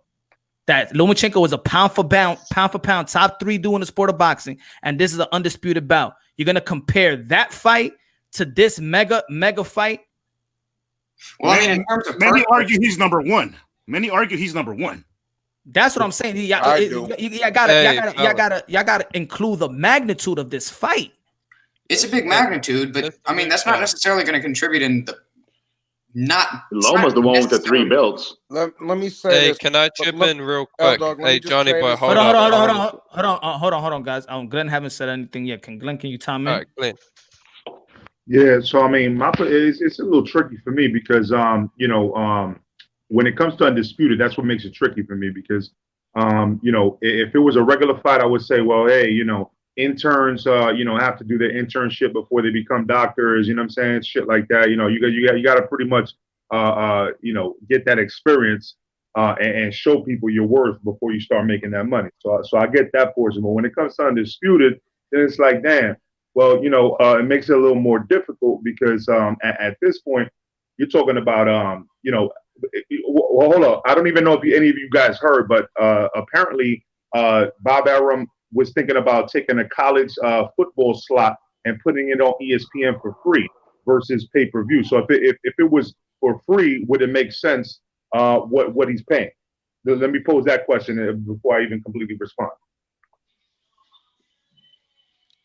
I didn't get the question really. Well, just real quick, TV revenues bring in millions. Hold on. Let me just repose the question. So what I was saying, Punch, is that would it make a difference, right? What your perspective is, or anybody else's on the panel's perspective, before I can and I'll respond later. I'll let everybody chop it up, but you know what I'm saying? Would it make a difference? Because from what I'm hearing is that he wanted to take a spot on ESPN in replacement of college football to put the fight on for free. So if it's free and it's not pay-per-view and they're paying that low amount of numbers to both of them, does that make it fair? And I would like to hear everybody's perspective because I think that takes that takes a turn in the conversation. Let me just say that to that Glenn, bro, I'll say this. Whatever makes these fighters the most happier and we get the fight, because at the end of the day, all I want is the goddamn fight, bro. I don't give a shit what has to be done. You know what I'm saying? It's the best 2 guys in the division, period. They're both with the same promoter. At the end of the day, I just want to see the fucking thing. So I don't care if it's on free TV, if it's on the app, if it's on the pay-per-view, whatever. It don't matter. Whatever works out best in everybody's favor. You know what I'm saying? Think about it. If one guy is content, I can't see that Lomachenko is like overly happy, but he's content, right? He's content with what he's making. All you have to do is give this guy the type of money where he's going to be content. And tell me how much. He's not asking for $10 million, $5 million. He probably even asking for 800 more thousand just to be 2 million. You never know. But it's not him keeping it. Come on, somebody got to come out with a mill. Somebody got to come with a mill. I reckon, if they offer him another 500,000, I reckon Theo will take it. To be fair, that'd be 2 million, and you know what I mean. And then Loma gets free. I think he will take it. Even 500 will do it. You know what I mean? I mean, what El Dude was saying is like what I was saying for the past half an hour. At least come home as a millionaire. That's all. And then we can't compare this fight, this magnitude, to other fights. We can't compare this fight to Shakur Stevenson's first championship bout or Mayweather first championship bout, because their first championship bout was not this. This is the biggest prize of them all. This fight right here. This is high risk, high reward. This is the top of the top. Even after this fight, Fimo's biggest next fight will be what? Gervonta Tank Davis move up to 140 and fight Jose Ramirez and try to unify belts or whatever up there. This is I'm talking about for all the marbles. This is the biggest fight. He might not get this opportunity. Can I add something in though? Since you want to talk about a comparison of undisputed, we can talk about Crawford versus Ndango. Crawford made $2 million that fight. I don't even know what Ndango made. So realistically, where was all this outrage for Julius Ndango when he didn't even make? I can guarantee he didn't make. Because a unification fight between Alexander Usyk. Yeah, he had more. Because he's not a household name. It's not a. It wasn't a huge fight. Teofimo's not a household name. Oh, you're wrong with that. Has 31,000. Teofimo has his home country backing him up. Trust me. Can I why add something? Why didn't he even main event MSG, bro? He hasn't main evented a big card, bro. You look at the cards.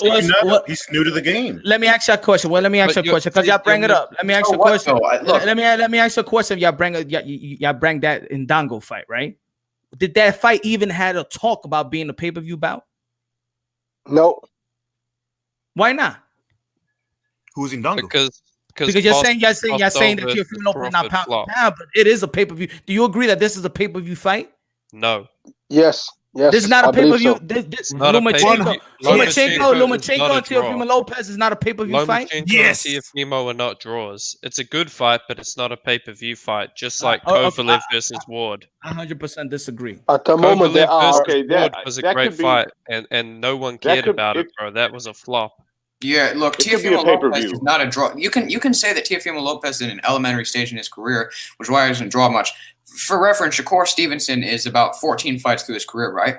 Shakur Stevenson was able to get 10,000 in a 14,000 capacity arena in Newark, New Jersey Prudential Center. Teofimo Lopez headlined one card in a theater, which, if you extend with the ringside seats, is maybe up to 3.5 thousand at most in capacity. All right. Shakur has already headlined cards in the Reno Convention Center and in Prudential Center. All right. Bigger gates in those cases. And Shakur Stevenson has a bigger Instagram following and a Twitter following. And don't tell me that social media following doesn't mean anything, because look what that's gotten Ryan Garcia. That's gotten him a near sellout crowd in Anaheim at Honda Center. All right? That's what I'm saying. Teofimo ain't headline shit, bro. And, Andre Ward versus Kovalev. Everyone want to talk about how Loma versus Teofimo is pay-per-view, bro. But, I mean, Andre Ward versus Kovalev wasn't even pay-per-view. And both of them were much bigger than Teofimo is right now. And Lomachenko, to be honest. But let me say something real quick. But hold on, let me say something real quick. Two points. I'm going to prove why this is a pay-per-view event. This is a die-hard boxing fan fight, right, that we all want to see. We're interested. It's going to bring the attention of our families and friends. Two, this is a different time, my friends. This is COVID-19 time. Everybody's home. There's nothing to do. The networks are going to take advantage of it. And if you want to watch it, you got to pay for it. You know what's funny? That I just thought about this. That us hardcore boxing fans always likes to diss the casuals. When somebody says something that doesn't sound good, all these casuals. But now the way y'all talking is y'all want the casuals to dictate how big this fight is. Yeah, but dude, another thing you gotta understand though, dude, is how many people are even tuning in to watch when fights are on free television anyways? They're not, bro. They're doing horrible numbers. This is different time. Hey, I'm gonna tell you like this. COVID-19 time. Sometimes, during COVID-19. Look, sometimes. Look, I said it in other lives, another live stream. Maybe Lomachenko can't do it alone, and maybe Teofimo Lopez can't do it alone. But as dancing partners, is a big fight. It is. Let me say what I'm feeling the response that I'm getting, but I feel they don't understand the fact that there is no football, there is no basketball, there is no soccer. Yes, there is basketball. Basketball just came back on, and same with baseball. There's all that Still has stuff. a season going on. There's There's that. all that stuff. Can you go and watch? Can you go live? You know what I'm sensing though? I'm sensing though that y'all don't even want it to be a big fight. I feel like y'all finding any type of excuse. This is the way I'm listening. I could be wrong, but this is the way I'm interpreting what y'all saying. It's like y'all don't want this to be a big fight. Y'all don't want y'all. We're the hardcore boxing fans. We supposed to say this is the biggest fight, and these fighters they giving us this big fight, and they deserve everything. But we're saying no. He should take this little ass money. It's not a big fight. It shouldn't be pay-per-view. If this is not a big fight and this is not a pay-per-view and these guys shouldn't get the money, then what kind of fans are we? And we're speculating. So all Punch. of us are speculating. So Punch. All of us. Hey, let me go real quick. Hey, let me go real quick. Hey, let me go real quick. Hey, Punch. Black. Go ahead, Black. Hey, let me go real quick, guys. Hey, Punch. So you keep saying it's a big fight, and I agree with you. It's a huge fight. The fight's getting stalled over what? A couple 100,000? That's what I'm saying, Punch. If the biggest fight of the year was getting stalled over a couple 100,000, any other boxer would be getting roasted because he is stalling the biggest fight of the year. Which fighter will get roasted?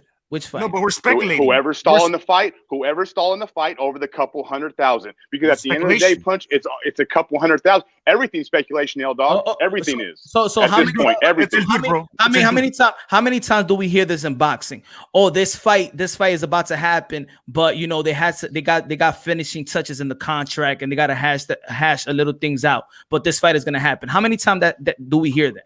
But real quick, Punch, to answer your question, this is El Dude, not El Dog, but El Dude, me, myself, is saying this. We're all speculating because we're assuming that this is being stalled, even though it's not even 48 hours because of money.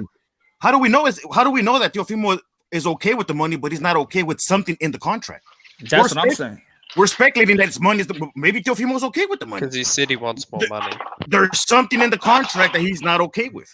Right, and it's not even 48 hours, bro. It's not even 48 hours. The first time they had to renegotiate, that they said they renegotiated before COVID, was that this fight was going to be on free TV. They renegotiated because then they decided that this is going to be a pay-per-view bout.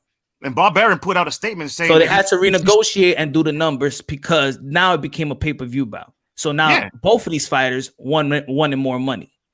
I think Bob is trying to renegotiate the fight because he made a statement saying he's trying to do whatever it takes to get this fight going, I believe, in November. So it's not a duck, man. Just give these guys a few more days to work out the money, let them be happy, and let them give us the fight. You know what I mean? That's all. I don't think it's a duck, dude. I don't think it's a duck, dude. I think that we're getting stalled out from the biggest fight of the year, and I'm gonna hold the flame to the fighter who's accountable, just like we do in every other fight. Well, it's one of the biggest fights, and people want to promote it as the biggest fight, undisputed. And really quick, you guys keep bringing up undisputed, and really, Lomachenko is the one that's bringing the undisputed to the table. Teofimo got one belt. Loma is the one who's bringing the undisputed to the table, guys. We can't just give Teofimo all the credit for an undisputed belt when he's only bringing one belt to the table. But that's what Black. I feel that I'm all right. This is directly to you, Black. I feel like. You don't. I feel like you don't like the buzz that Teofimo Lopez is getting because you feel like it's not the same for the other fighters. I feel like Teofimo got a lot of extra credit for even being in talks with Loma. Just the fact that he was in talks with Loma put him head and shoulders above everybody else. And when that was happening, I was telling everybody, "Hey, let's stop doing that." Hold on. Who's that? Let's stop doing that. Let's stop doing that. Let's hold on. Wait until this fight actually happens before we give him so much extra credit. And in the meantime, Punch, we're bashing Devin Haney and we're bashing Ryan Garcia for every little sorry ass move they make. But then we're praising Teofimo for going on Twitter, calling them pussies. Then Black, that's what I mean. That's your energy. That's why you don't like the energy of what people saying about these other guys, and that's why it does seems like you want to shit on Teofimo Lopez because you see that other people are shitting on Andy on Garcia, and Devin Haney. But what if people My are bad. shitting? If people are shitting on Devin Haney, like I said earlier, it's because of the email belt. It has nothing to do with money. Has nothing to do with him not fighting anybody or ducking. It has to do that he just accepted an email belt, and then when he got stripped from it, he was asking for it again. Yeah, I would never want to come off as a Teofimo hater. So if I am coming off that way, my bad. I'll apologize because that's not what it is. I just want the same energy for all the kids. And if we're going to make excuses for one kid, then we got to make excuses for the other kid. And if we're going to bash one kid, then we got to bash the other kid. But they got you know that. We get you. I understand. I understand it, but I'm just telling you that the bash is just different. It's not the same. The bash is not the same. Yeah. Yeah, but meaning is not the different. same. They're different, right? Of course, they're different. Situational, they're different. But it's still at the end of the day, you are going extra miles to defend Teo or to find excuses for Teo, but you didn't do that for Ryan Garcia or Devin Haney. That's all I'm saying. I had a whole video saying about Ryan Garcia. I said about Ryan Garcia knows his value. I did a whole video, Black, on that. Well, my bad for saying you. Let's just say the boxing world. My bad for saying you, Punch. Yo, Black. I'm not meaning you. Black, a quick question. Remember, I got on Ryan Garcia, and then I did another video, and I'm saying the same thing. Look, I gotta humble my mind, blah blah. You did.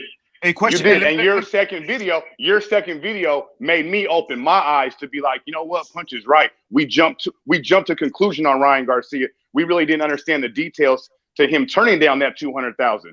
So your second video changed my mind. So you're right about that. And I'm just saying, like, we just got to keep the same energy for all the kids. And just like yesterday, I said, if we don't take this fight, we going to flame him. And D said he's going to flame him. I said, I'm going to flame him, you know? But then, remember, it wasn't even like, remember, I found out about that deal, that he rejected the deal while I'm live. I ain't even checked I ain't even check an article or nothing. I was live and people was so I ain't even get time to even, So now I got time after the live. I got in contact with remember I did 2 live shows. The last night one was because Teofimo Lopez Sr. was gonna come to the live show. It was the only reason why the live show. So he had to celebrate. Had to celebrate with his son. It was his birthday yesterday. They got caught up. Boom. They want to come to the live show soon. I don't want to promote it like this is going to be the day because I don't know what could happen. I don't know what I don't want it to happen like it did yesterday. You know what I'm saying? Because it felt like I was like some clickbait. I was not in a good mood. But it is all I'm saying is I keep the same energy. I want this fight to go down. If you ask me, take the 1.2, 1.5, yes, take it. I feel like you could beat. I feel like you'd be undisputed. I think after that fight, everything that everybody is saying, I agree with that. All I'm saying is, but I do understand if he doesn't take the fight because of that 1.2 million. Am I going to be happy? But I understand that that's too low ball of an offer. At least you got to come out with $1 million after this fight. All I'm saying with this one, I agree, bro. You can't call it a stall or a duck if it's within 48 hours, man. It's a stall when you got a for sure date, like for example, Andre Andrade did against Charlo. They had a set date. He pulled out of the fight. That's like stalling now. That's holding back the fight. But you got to give it at least a week, man. When the contract's been offered, give it at least a week for them to negotiate it. But also, let's talk about Bob for a minute. Like, where is Bob come into play? Because remember, these guys are signed to Bob. And I'm gonna tell you like this: Teofimo Lopez has the capability of making more money for Top Rank than Lomachenko. He got his whole career ahead of him. They should be looking out for Teofimo Lopez. They should be making him content right now. I think it's a dangerous fight, man. It's a 50-50 fight in my book, man. I think it's important to note that Lomachenko is going to Teofimo's backyard, whereas it's not the other way around. So you could be taking less money as a result, because if we really want to be on an even playing field, he should be going to Ukraine, because Ukraine is the home of the A-type. Did he go to Ukraine versus Luke Campbell? No, he didn't, bro. But that's what I'm saying. It's bullshit, bro. These guys should be going to Lomachenko's backyard and taking less money. I'm sorry. Do you guys know where they're fighting though? I didn't know. So he should negotiate. So he should negotiate that. It looks like Lomachenko is happy being here, so he should negotiate that. And really quick, dude, they've been negotiating for months. Loma Why- fights Oh, out of dude, Los they've been Angeles. negotiating for months. This Loma does can't not be fight just out the of the first offer.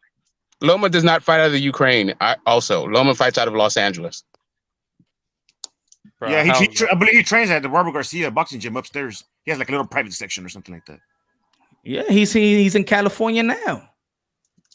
But what I'm saying, man, is like, I just don't get why people think this is a big fight. It's a good fight, bro, but it really isn't a big fight. You bugging. He's bugging, I'm- dude. You let bugging. me ask you a question. Is this bigger than Ward versus Kovalev? Bro, this is a big fight. Yeah, bro. Answer the question, bro. I don't, y'all don't even want to compare. Is this It's bigger its than own Fury big fight. Wilder 1? Yeah, it's a big fight. It's up there. As a heavyweight, and people that know these guys more, probably not. Fury Probably Wilder not. 1 only did 300K on pay-per-view, and they had a lot of promotion. Yo, But whatever the numbers come out, this is still should be approached as a big fight. You're trying to you're trying to say it's not a big fight. I completely disagree with you 100%. And let me tell you why this is a big fight.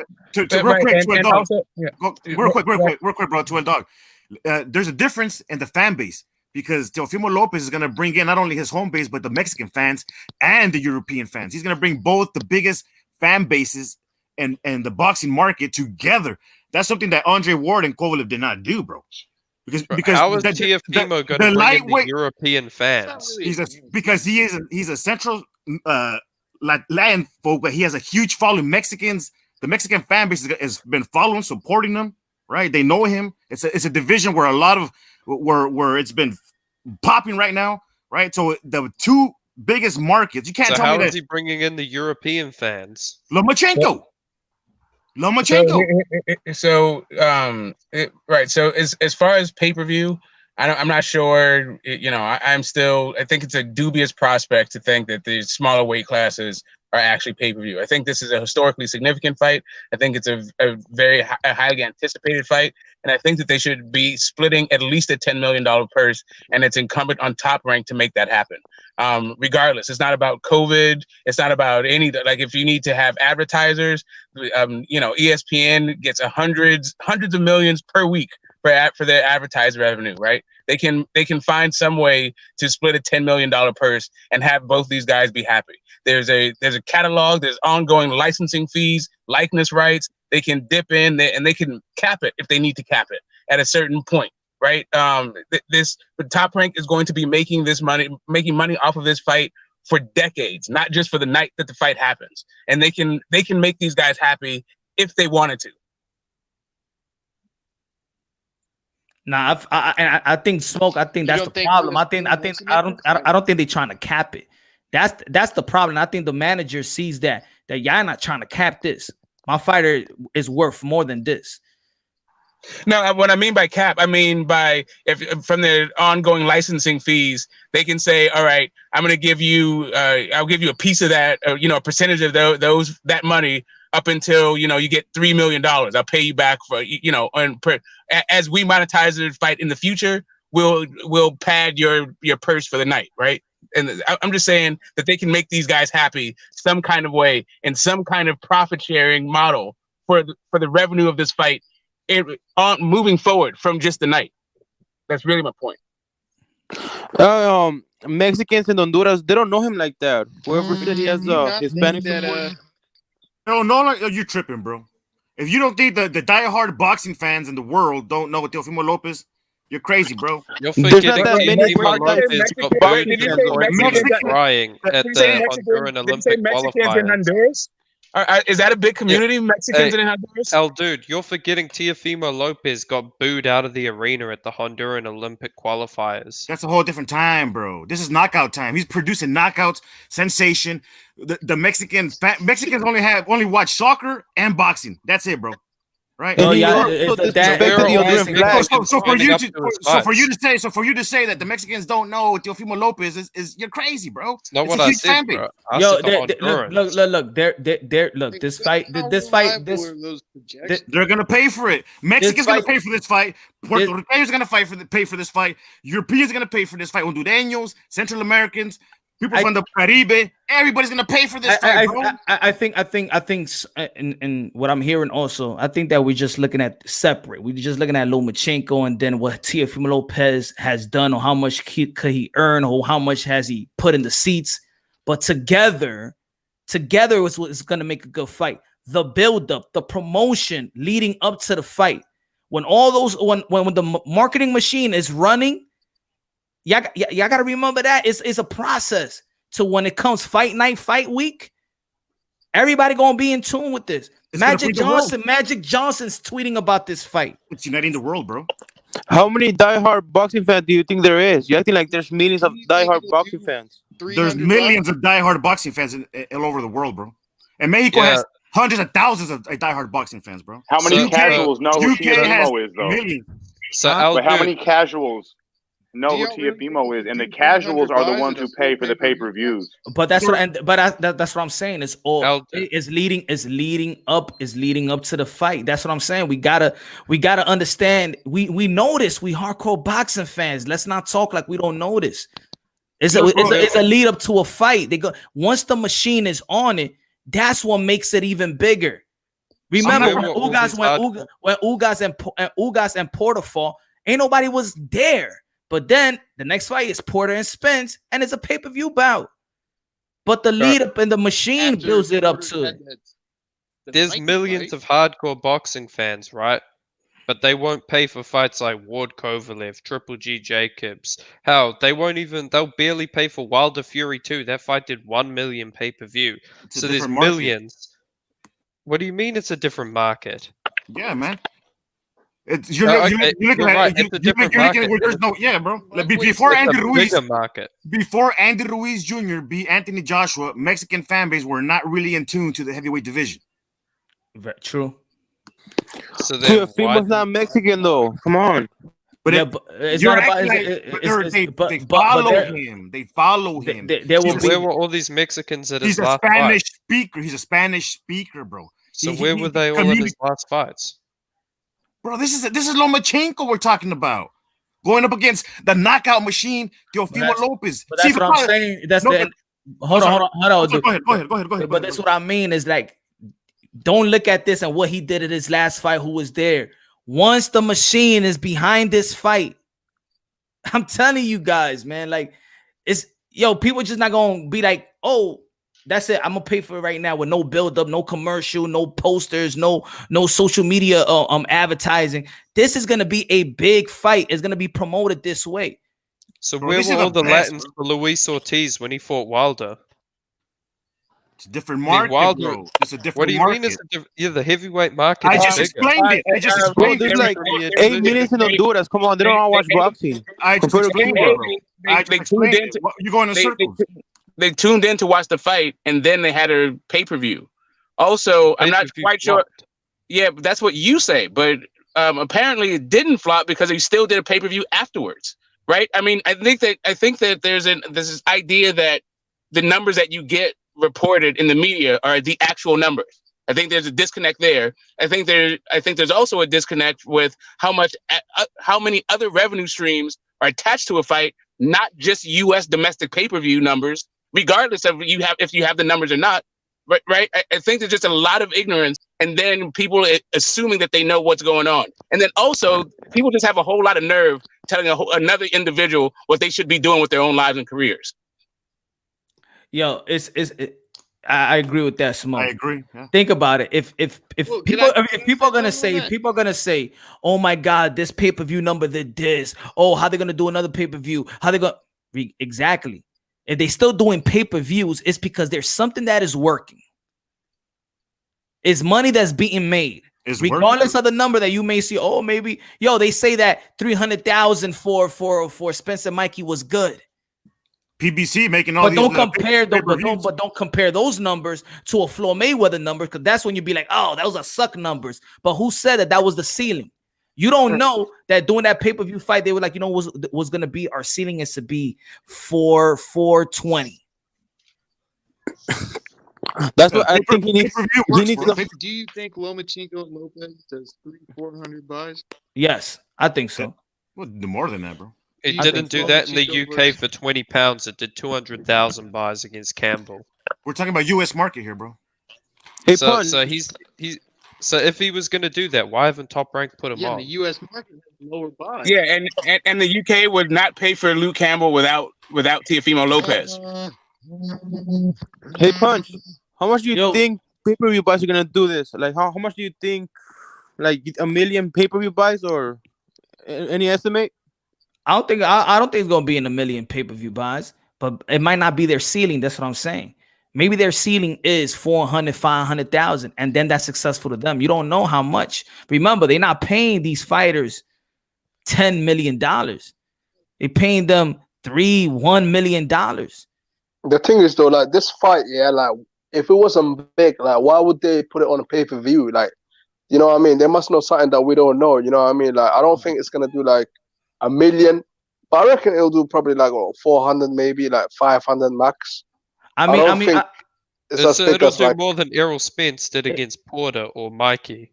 It's like I said with the pay-per-view fights with the Charlos. There's no live gate.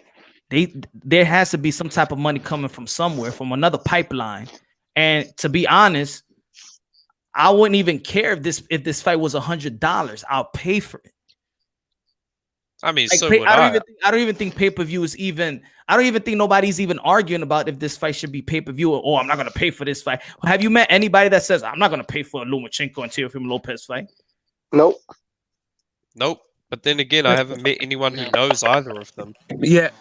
See, I know everybody who knows everybody. Because you're hanging around, you're probably hanging around with people that don't know boxing at all. Exactly. And the other thing is, I don't think that you need to necessarily have it on pay-per-view in order for these guys to be splitting a $10 million purse, right? I think that you can do this with Top Rank's budget that they already have, because this fight is a huge magnitude fight. You shouldn't have to ask for fans to pay for this fight in order to make these guys happy. Like, I don't know, like Loma is in a position where he can take these kinds of cuts. Mazel to him.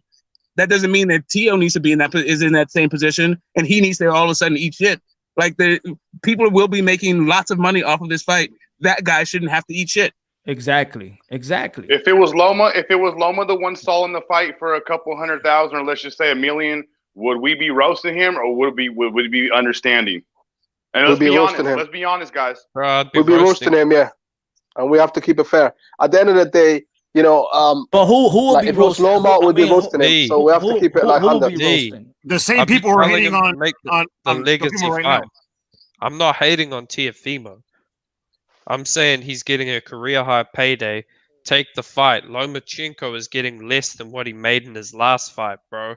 But see, that's why I added the slave tag on my title. This to me is like, no, because what you're saying is you're getting the most that you could get. So if I was getting paid $5 an hour, but then I'm getting paid $5.75, but I'm really supposed to be getting paid $12 an hour, but you're getting paid more than what you did before. No, hey, Punch, but this is like when people call Eddie Hearn a slave trader, bro. You can't call Eddie Hearn a slave trader for AJ when AJ's getting paid like 30-20 million. I'm not calling nobody a slave. I'm calling the fans the slave. You're acting like slave masters, and these fighters are supposed to be fighting for whatever you're saying. Do anything though, bro. If they don't want to fight, so be it. I miss out on a good fight, but at the end of the day, I can't force them to do anything. Yeah, the idea that that the economy of this fight is predicated on what you've made previously is a flawed concept just on its face, right? So the just because Tio has fought himself, he fought his way into a position to leverage however much he can in his next fight. Regardless of what he did in his last fight, regardless of Tio, like, just because Loma has been overpaid in certain fights doesn't mean that Loma now needs to get the same rate or be overpaid in this fight. It doesn't mean that Loma needs to take a cut. Loma can do whatever the hell Loma wants to do. What Loma does should have no bearing on Teofimo's situation, because what Loma does doesn't pay Teofimo's family. Teofimo is a guy. Teofimo is a guy that has to shoulder those responsibilities, and Teofimo has a team behind him. he also has a manager who's like, yeah, Teofimo says he's going to knock him out, but I need to leverage his downside in case he doesn't. Also, I need to make sure that my business partners aren't trying to screw me when the times get tough. And meanwhile, they're not trying to take any cuts, but my guy needs to take it on the chin. I think we have to put pressure, Bob Arum, because at the end of the day, look what he's doing to us. We're all fighting. We're all going against each other. And this is the thing, look, yeah, this is one of the biggest fight of this year. We haven't had a big fight this year, So obviously we had the Wilder Fury too, but yeah.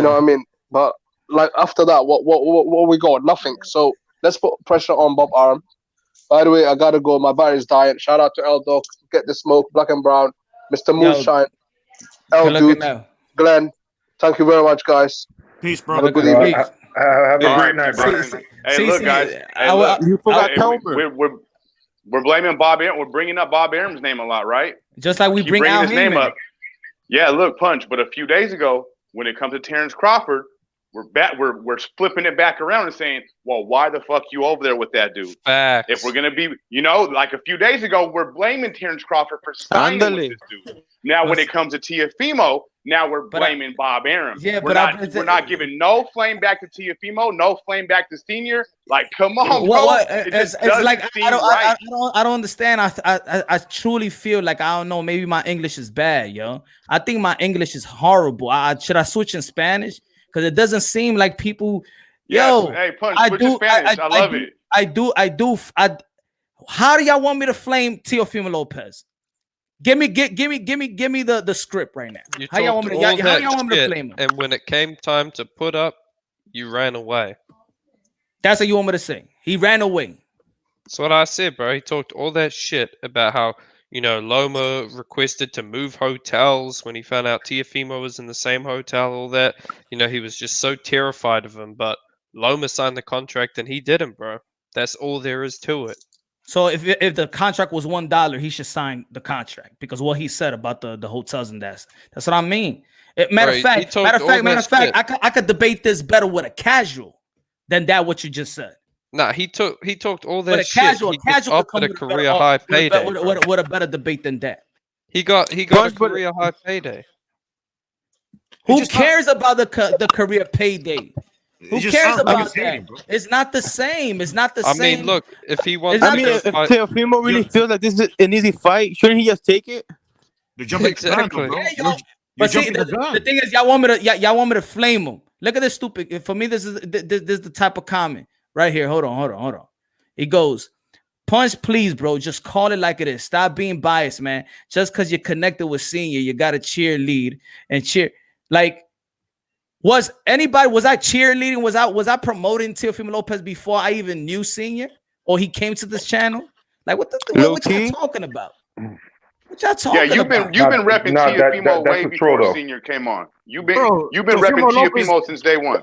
You've been hitting on Devin Haney. Bro, but to argue that Teofimo Lopez is not an exciting fighter, that another fact. That what? But they're acting like Teofimo is not an exciting fighter, bro. Like his knockouts are not exciting. No, they want me to. How do you want me to flame him if I just said I want Teofimo Lopez to take the 1.2, 1.5? I want him to take it. I said I want him to take the fight, but I understand that he's being mad. He's being lowballed. Way lowballed. Listen, I heard just a few days ago how Rigo was a boring fighter and all this stuff. When but Loma's exciting when like Rigo, had as many knockouts, many retired as Lomachenko did. Like some guys for some reason just get praise, and some guys don't receive the same praise for the same kind of thing. So it is what it is. Y'all, I'm gonna make it dirty. It's like, yo, fuck this good-looking chick. She got AIDS and do it without condom. But hey, you gonna feel good anyway. At least you got pussy. That's facts. No, that's a crazy ass fact. Hey, look, most exciting to watch, but it's what it is, right? At least you got pussy. At least you felt. At least you come. But she got AIDS and she looked good. But you could fuck her at least, and you could tell everybody you got pussy. And Hey, you probably but had Smoke, Well, it depends if you're going around talking about you want pussy so bad and you'll fuck anything it puts in front of you and you just want some pussy hella yeah, bad but he and never then said he never that's what said, you get. but he But never if that's said what you get, he never said I'll fight anybody. I want to fight the guy that's ranked 900. He never said that. nah, he's been asking for the dude he's been asking for the girl who has AIDS. He's been asking for the girl who has AIDS, and now he No, got the he's girl not who has asking. AIDS, and now he don't want it. Loma's not the problem, bro. Loma's not the problem. Y'all mixing everything up here. bro, Y'all I'm gonna mixing say everything this, up. man. Y'all, If I'm because Loma- y'all still y'all neglecting the fact. Y'all not saying that this is low ball. Y'all want me to keep it real, but y'all not saying it's low ball. Is the price? I don't agree, Punt. I don't agree with the low ball. It's not a low Yeah, ball, I bro. agree. I agree that it's completely low ball. It's ridiculous. It is I absolutely don't get ridiculous. it, Then bro. there's not How a is big it thing. low, but 70 But 30? I also not only is the split ridiculous, but I also think Loma is not making enough for this fight. Also, Exactly. I That's agree. what Yeah, I'm well, If saying. anyone's making Yeah, too little, it's it's Loma. COVID, guys. It's COVID. Neither one of them are gonna make what they deserve. It's COVID. No one's gonna get what they deserve in these times, guys. yeah, but it's not about get what you deserve. It's about get what you can live with, right? So maybe Loma can live with the less that he's taking, but Teofimo cannot live with the less that he's taking. He's not. It's not about not taking a cut. It's about how much of a cut are you taking? Bro, if Hey, he look, can't I live off understand. a That's I couple fine. understand your hundred guys' grand he's argument. taking home, Wait. How much of a cut is he taking though? So I can know. At this point, he was supposed to get 3.8, so now it's gone down to 1.2. But you Is got to what the consider number that I heard. you got to consider take home the cuts. They got to pay the promoters, the managers, the nutritionists, the advisors. They got to pay everybody the drug testing. So how much is he taking home? No, so but this is the argument. Just because he called them out, then he's supposed to just fight him for free. But hey, fight him now. You called them out. You got the time. Fuck the money. Okay, I hear you guys. Right now, let's That's what it is, right? let's take this sorry. scenario. Let's keep going. Let's keep going with this scenario. Now, what if we don't get this fight, guys, and we missed out on this fight over Teofimo's money because he can't stay at 135 forever. Teofimo's running out of time, so basically they're saying, "Fuck this fight. It's not enough money. We're moving on." You think Okay, but to answer that question, you think Teofimo Lopez is wasting is losing his time, or Lomachenko that's 33 years old? No, I Fimo. think Loma's good at 135. Teofimo can't stay at 135 forever. And look at Loma don't need Teofimo. Loma just needs that belt. So it don't matter who he gets that belt from. He's gonna one day be undisputed. Teofimo, he's running out of time at 135. Yeah, he And needs he's a not fight big for enough, the and he's market, not ready bro. for 140. He's Hey, not real big quick, enough, and he's jump not in. ready for 140. Hey, Oh, real Mr. quick. Moonshine, If HB I- and Raider from LA want the link, bro. So if you could Hey, drop it in the chat. if I may jump in real quick and just drop a question to you, gentlemen. So, okay, let's say though, right, that Teofimo doesn't take the fight because of the money, right? Who's he gonna fight next, and how much do you think he's gonna make next? I don't think anybody's gonna care if he doesn't take this fight, in my opinion. It depends on who he fights next. If it's an exciting fight, and if it's a well-known, and it seems to me that Bob Arum is no longer the promoter that he used to be, and does not know how to maximize his properties anymore, his assets. Because this fight should be a no-brainer. We should not be talking about Teofimo Lopez getting $1.2 million for this fight. If Bob Arum was on his job, I don't know how to stress this any other way. Like this is nonsense. I'm not gonna look at labor. I'm not gonna blame Teo. I'm not gonna blame Loma either. All I'm gonna say for Loma is it's gonna look crazy when he gets his undisputed in back-to-back vacant titles, right? Like that's it. But whatever. If that's the situation that Bob was willing to put his assets in order to like not make them happy, then whatever. That is what it is. I'm not gonna flame anybody. I'm just gonna except for the people who could make this fight happen and didn't. I agree with you, Smoke, because for one, Lomachenko never gave us the fans the rematch against Salido, right? So this is part of boxing. Sometimes these fights don't happen because people don't want to pay or get paid what they deserve. So we wanted that rematch, and we never got it, bro. So there was a reason why Lomachenko had a base price. Right, so did Orlando Salido. So does Teofimo Lopez. So all I'm asking as a question right here is, how much do you think Teofimo Lopez should be getting at least take home?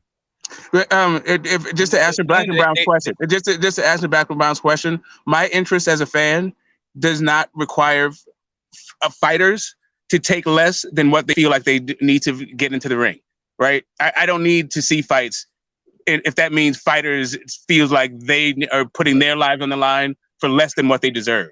Like that's just not where my fandom is. It's not.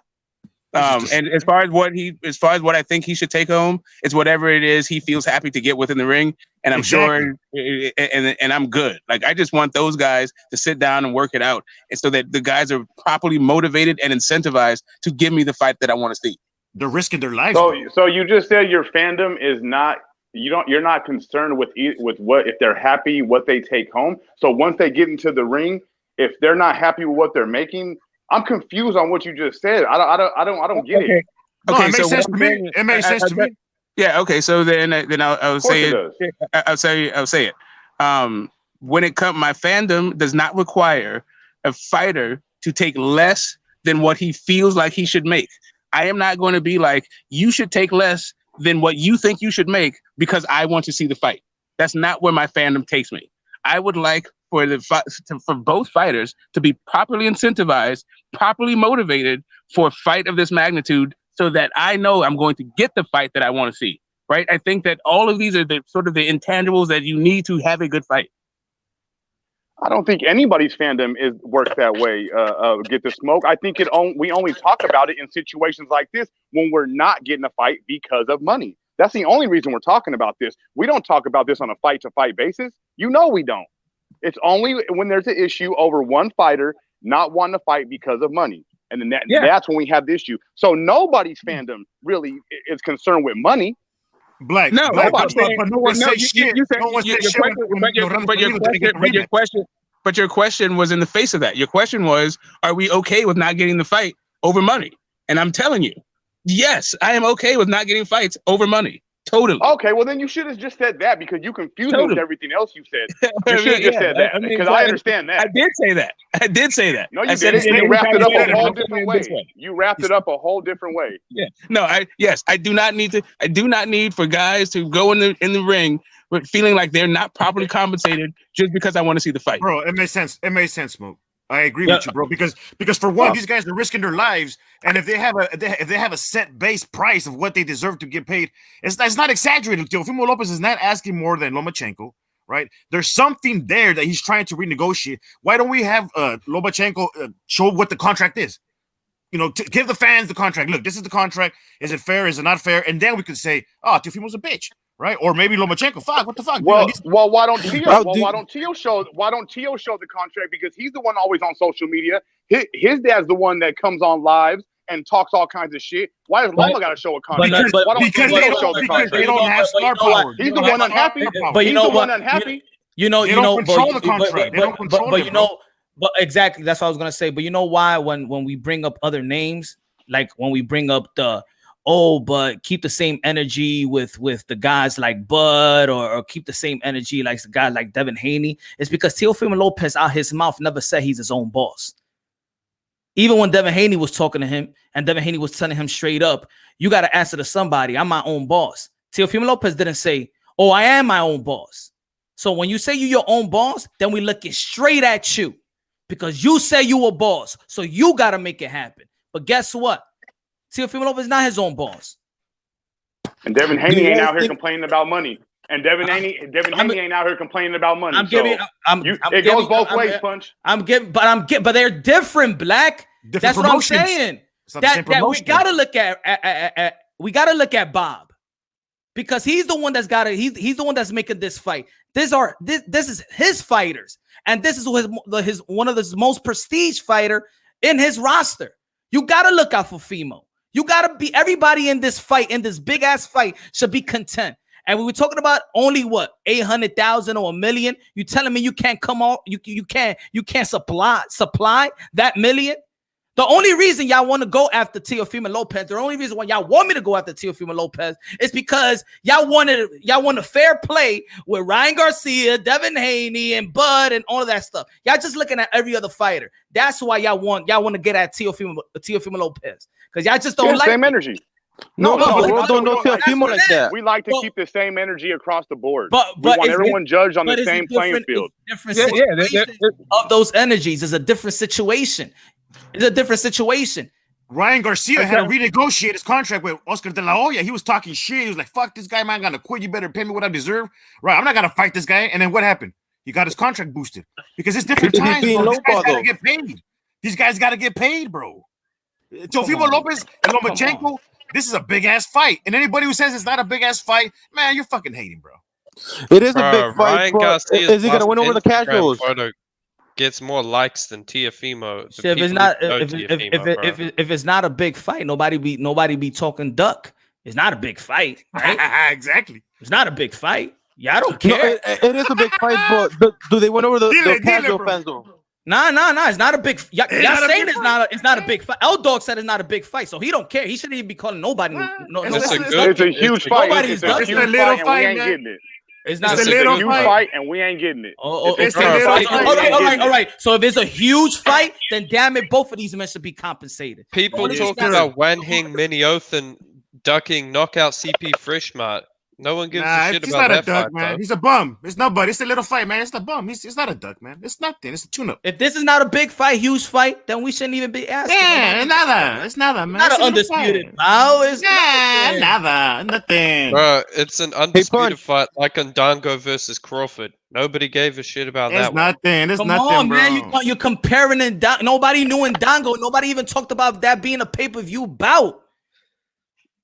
Bro, but there's a reason why they didn't even make this a pay-per-view fight. They're making it a pay-per-view fight. That's the thing. Bud Crawford don't even got the to support of the Ndango. LDBC, bro. Bud don't even got the support of the LDBC. What you talking about, bro? That's nonsense. That's a irrelevant comment. That has nothing to do with bro. That's a stupid You're saying it's not a big comment. fight. Bud got hate. Bud got hate everywhere. I got you. Right? The build up to the Ndango fight was him in his room in his village, shadow boxing. Like, I don't know if do you guys remember a single thing about the Ndango build up? About Philip Ndango, right? Maybe they showed a clip of him knocking that Russian guy out in his hometown. Like his first title defense was against Terrence Crawford. Like, come on, guys. It's not the same thing. I got Bud as top one or number two in pound for pound, bro. But the sad thing about Bud is that because when he joined with Bob Burnham, a lot of people hated the fact that he didn't go to PBC, and that hurt. That did hurt his economy, bro. Black. What's Ndango's first name? No, I don't. I never brought up that Julius. fight. I never brought up that fight because I have no idea. I never brought that fight up. Hey, Punch. Julius Ndango is You a don't even know. superstar, Don't know. You're trying to pick on me. Punch, No, you're no, trying to no, pick on me because I'm a casual. You're trying to pick on me because I'm a No, no, casual. no, Punch. just- I see you. I see you, bro. I see you, bro. Yo. Do you think You punched him, Punch. Hey, Punch. Yeah, that was a low blow. Link? That was a low blow. H Money Raider from LA. Some guys who have been on here before are asking for the link, man. I'll send the link in a bit. I like that. Alright, sweet ass. And just so you guys know, Hey, I've been Punch. quiet because I'm trying to make it up to Punch for being rowdy last night. I was tipsy off that crown. Apologies, Punch. You know I love you, bro. Come on, man. Glenn. That's why I'm being reserved. I'm trying to show that I have a civilized side, bro. I'm being reserved, bro. Hey, Punch. We're boxing fans, though. We got the civilized, we got the crazy side. Huh? Definitely. Go ahead, but Yeah, man. I got this same. Listen, I got when it was Charlo Andrade time and Andrade, I was saying the same thing. Everybody's like, that's enough. There's enough on the line. This is enough money. Yada yada yada yada. Like at a certain point, I think people as fans need to just check themselves when they start telling these other people what they should be doing with how they manage their resources, right? Their energy, their time, how they recoup that. Like just take a step back, man. Like let these guys at least live a little bit. Hey, Smoke, we're just talking, bro. It's not that serious. Chill, bro. Yo, You do keep the same energy. That is the same energy that he keeps. Hold on, hold on. On the comment box, I see it. Why y'all wasn't saying that when I asked the question to Michael Bay? Why y'all ain't say put Punch in? Why y'all ain't wanna? Why y'all was timing me out? Why y'all was timing me out? Shit, H. Oh shit! Why y'all was timing me out? Y'all was scared because y'all was acting like little girls out there. Michael Bay. Not asking a real question. Ain't asking him a real question. Can't even ask him about the email belt. Get out of here. Should have asked Michael. Y'all was ducking me over there. Y'all was ducking me. How about that? Should have asked him if he checked his email. He might have become a world champion. These dudes, what's up, man? Not even silence y'all dudes, man. I let y'all rock. They was timing me out. I asked one question. Oh no, punches here. Oh man, he's gonna get. Oh man, he gonna get Michael Bay. Man, he can't answer this question now. Y'all know he couldn't answer the question I was gonna come up with. So how did Hasim Rahman become champ? This was before email existed. How did he become champ? Dr. Next Lewis. That was a nice overhand punch. Yeah, he fought the best heavyweight in the world. Yeah, the same people right now saying you're ducking us. Y'all was ducking me. Silencing me. I got a two-part question. Y'all was silencing me with a go-go question. Let me change the topic. I got a two-part question, guys. When was the last time we seen Devin Haney in the ring?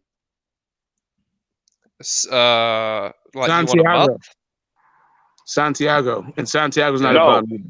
Yeah, you guys are both wrong. You guys are both wrong. The last time we seen Devin Haney in the ring was when he jumped in Ryan Garcia's ring after he knocked out Fonseca. Now, here's the second part of my question. Well, actually, you're wrong. The last time I saw him in the ring was on his Instagram today. Okay, that's fine. But when was the last time we seen a champion jump in a challenger's ring, and call out a challenger? When was the last time we seen that? Third Cav, but you ain't ducking me. But you ain't ducking me though. But Loma ducked Devin Haney though. So what happened there? You ain't ducking me. I got Smoke can tell you about that one. Y'all just mad. Hey. Y'all hold on. For the comment box, y'all just mad because a dude know how to win a real belt. And y'all couldn't even ask the real question to Haney. This is about Haney and Teofimo Lopez. Shut up. Let your man get a real belt. How about that? Loma ducked Devin Haney though. And then I'll look at him as a champion. What's right up, now, he ain't even top 20. Black and brown, I'm gonna say this. Teofimo, Go fight with Gamboa. He actually won his belt, and Devin Haney got email one, but Ryan Garcia can't even get emailed about. He's so trash, bro. This dude can't even get a belt by email, bro. They was scared to ask a question. I was acting like a little girl. L-Dog, I was acting like a little girl. Just for you, bro, I'm gonna do it live just to expose you as a Ryan Garcia hater. And I don't even have to expose you. You can't expose me. I've admitted it. Wait. Yeah, you have. You're right. Didn't everybody duck Devin Haney though? I heard you. Duck it. Yeah, these dudes are. Ask L-Dog. L-Dog. Yo, BNB, when you going live so I can chime in? L-Dog, did Loma duck Devin Haney? Answer Kelmar's question. Lomachenko never ducked anyone. Oh my God. He ducked the rematch with Salido. He offered him a career high payday and Salido ducked. He ducked Salido, bro. He said it himself. That means I keep. That's how I keep it consistent, though. Bro, Salido got offered a career high payday and he Lomachenko said he didn't want that fight no more. He said, nah, there's nothing to prove. Bro, he offered him a career high payday. Look it up. Bro, Lomachenko said he was too old. He didn't want to fight him anymore. That was after he offered him a career high payday, and Salido said no. Well, yeah, that's my point. And then Salido came back and had a fight of the year against. No, this is what happens when you go equal opportunity with the Europeans. They start taking these weird metrics. Career high payday. What does that mean? What does that ever mean in the sport of boxing? And Haney will generate millions, and he didn't want to smoke. Salido had back-to-back fight of the year fights, bro. After Lomachenko ducked him, Salido retired. If that's true, hold on real quick, dude. If that's true, then he deserved something, because if he's putting on performances after the Loma performance, he's putting on fight of the year performances. That says a lot, bro. That does say a lot. I didn't know that. He did against Francisco Vargas, and against the guy he lost was Mora, I think his last time. I can't remember the guy he lost to. His last fight. And then Lomachenko offered him the most money he would ever earn in a ring, and Salido chickened out and retired. It was under $1 million. It was under $1 million. It was a lot more than what else he was going to win, so he retired. So the guy Lomachenko loses, Orlando Salido wins, and you're gonna lowball his ass. That sounds like when the guy's ready to go out. What do you say? Listen, when you think about retiring, that's when you should retire. Not take another fight. So Lomachenko, after all this, when they said, "Why didn't you fight Salido?" He said, "I offered him the money, the biggest money. He didn't want it. You know, what do I get from it now? He's retired."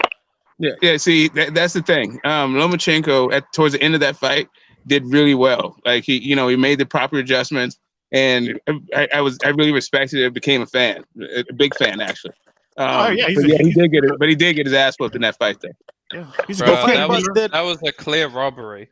No, it But was then not. Loma dug Devin Haney though. Nobody's answering my question. He stole the family jewel. Can I answer that question? Who asked that? Who asked that question? Kelmar. That's Kelmar's question. Kelmar, if Loma dug Devin Haney, Yes. that's why would you ask that that question? Because he gave up the belt. I mean, you want to call him a paper champion, but he gave up the belt. He gave up the belt, but what do you mean about ducking? If he didn't give it, I have an old video. I say this all the time. Lomachenko, he got elevated as a franchise, right? Before that, Mauricio Sudamon said that Devin Haney or whoever's going to be fighting the fight that he was going to fight is not going to be mandated to fight Lomachenko. Before the franchise. That's true. Before he the fought for franchise. number one contender, not mandatory. Before the franchise. So how's he ducking him? He was never a real mandatory. And if he was a mandatory, the WBC, it takes 12 months for you to face your mandatory. They fought 2 weeks apart. Facts. And guess what? He was about to go fight with he was about to negotiate with Teofimo Lopez anyway for an undisputed bout. The dude ain't looking backwards. Ain't nobody telling, Earl Spence is not fighting his IBF mandatory that's been there since March. No, I don't want him to fight no Bud. I don't want him to fight no Sean Porter. He needs to fight his mandatory, Abdullah Karakarov. He needs to fight him. Ain't nobody calling him that. Because what? He's not looking down. He's not looking backwards. Wasn't it Teofimo still hadn't fought Richard Comey at that point though? Wasn't Loma gonna fight the winner of Teo versus Comey? Yes. Yeah. Exactly. Right. So regardless of that's what I'm saying. So regardless, franchise belt or not, he was gonna fight Devin. He was not gonna fight no Devin Haney. Devin Haney right now, he's really nobody. His highlight is working out with Floyd Mayweather and getting an email belt. That's got more followers than Teofimo. Because nobody wants to fight him. He that's what he is. That's what he is. But he's more known than Teofimo. If he was working out in another gym, trust me, people won't be talking too much about Devin Haney. Bro, why isn't everybody calling out Devin Haney then? If Chris Copeland was with Floyd Mayweather ever since he was like in the gym and working out with Floyd Mayweather Sr., we'll be talking about Chris Copeland all day. He's a product of the TMT. He's a product of a TMT gym. That's his highlight of his career. That's it. We're not looking at back. Ain't nobody looking at, oh my God, let's watch the rerun of the Santiago and Haney fight. Nobody talking about that. We are seeing a lot of guys fight each other instead of Haney though. And he with him having a strap. Of course. Okay, like who is Devin Haney supposed to fight? Like nobody wants to fight him. Like you want to call him out? Nobody wants to fight him. Ain't nobody looking at him to fight. He's just like everybody else. That's my point. People want to make it. He didn't want it. People want to make it. The WBC sunned Devin Haney. They sunned him. They say, pay this sanctioning fee. You're not gonna fight no Lomachenko. You're gonna be our little champion. I want you to pay the sanctioning fee just because you got a little buzz. And I'm gonna probably do him a Floyd Mayweather a favor. They stripped him and he begged. He begged for a belt that he never won. Let's look at a few facts. Those are the facts. Let's look at a few facts, Punch. Devin Haney ain't complaining about money, and Devin Haney's the WBC champion. He got it by email, but he ain't complaining about no money. Hey, He's still a champion. don't complain. Good fight versus Gamboa. Let that be pay-per-view. No, that ain't no good fight. That ain't no good fight. Let's not go. He I'm got not a going that far. voluntary. That's trash. He got a That's trash. voluntary. He chose this. No, This I'm is rolling. Nobody won the Haney smoke. Yeah, exactly. Afterwards, let's say, all right. Got no cigar. So let's go to a place where Loma and Teo fight, right? And then Teo moves up and Loma moves down. If Devin Haney beats everybody else in the welterweight in the lightweight division, then what? Like Luke Campbell, Fortuna, Linares, whoever else you can bring up, right? You have to fight Ryan Garcia. Yeah, Ryan Garcia, all of them, right? Then what? Then he's real champ? Is he still an email champ? My fault. Answer that one. Ask that one again. My fault. I was reading. I'm saying, what will would always it be take? an email champ. What would it take for Devin Haney to not be the email champ? Like, let's say Teofimo and Loma, they fight each other. Loma moves up. Loma moves down. Teo moves up. And Devin Haney beats everybody else in the division. No. Look, if Loma moves up, let's say he beats Loma's a WBC champion. Everybody know that. When he moves up, then Haney could be a champion. Just like when Canelo moved up, then Charlo became move down though, but because he's talking about going back to 130. What he's talking about fighting Devin Haney, and that's the reason why people are saying duck. Because Loma's saying that once he's unified, once he goes undisputed, he's first he said he's going to fight Devin Haney, but then he said he's just going to move down. And that's why people are saying he's ducking Devin Haney, because he interjected himself when Devin Haney was going to fight Luke Campbell for that WBC strap that everybody is saying he's the champion of. But really, it was a vacant title that should have been Devin Haney's shot. Look at this. And this is a boxer. I'm gonna read you what Shakur Stevenson said when he's going back and forth with somebody. Somebody goes, yo, 50-50. Or you're saying just more than what you're paying, because I agree they need to pay up too. But he can't even think he's going to get as much as Loma. Shakur Stevenson says, you're right, for real. How much they giving Loma? He questioned. But 60-40 sounds cool. That 1.2 is lowballing the shit out of him. Shakur Stevenson, the guy goes, I just want to remind y'all, Shakur is a real nigga. He ain't lying. They need to pay Teofimo Lopez. Shakur Stevenson said, yeah, hell yeah. Not to fight Loma to become undisputed. They need not to fight Lomachenko to be undisputed. They need to pay that man.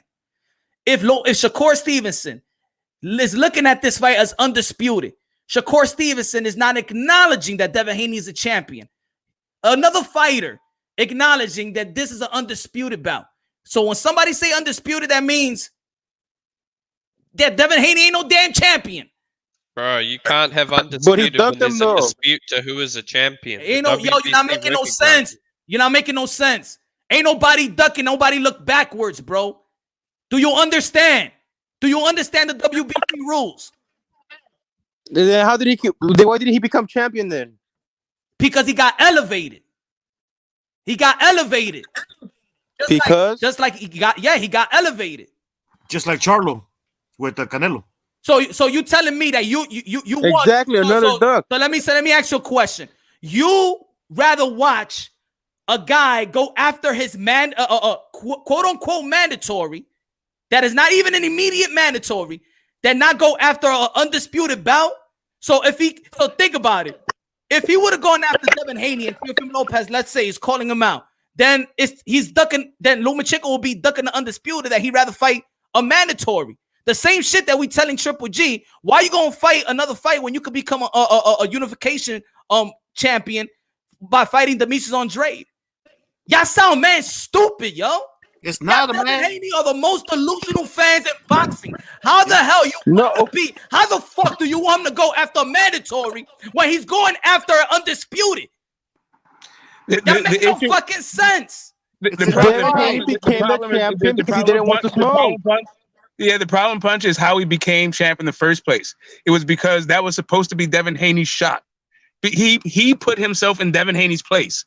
So now yes, sure, you can go for undisputed.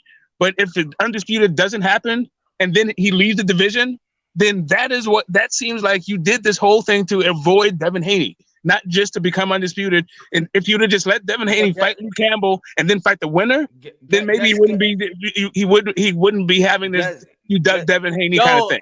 They not looking at Devin Haney the way people are looking at him. Devin Haney ain't all that. Not yet. That's what I'm saying. That's why Mauricio Sudamon said before, you're not gonna fight. There's not gonna be this bout would not be whoever wins is gonna be mandatory to fight Lomachenko. If Devin Haney knew that, he should have never signed for that fight to win an interim title. Bro, you're talking about a different point in the timeline, though. That's after Loma already was champion. I'm talking about when Luke Campbell and Devin Haney were supposed to fight for the vacant. That's what the fight was supposed to be. Devin Haney interjected himself into that and got to fight Luke Campbell for the vacant. That is the whole thing about the Devin Haney. Like if Loma had just waited for the winner of Devin Haney versus Luke Campbell, then he wouldn't be in this situation of fighting for a vacant and then becoming franchise. Yo, this is all garbage if this fight happens. Y'all trying to make Devin Haney something that he's not and never was. Not yet. But let's talk about this. Capable of being a champion and earn a title.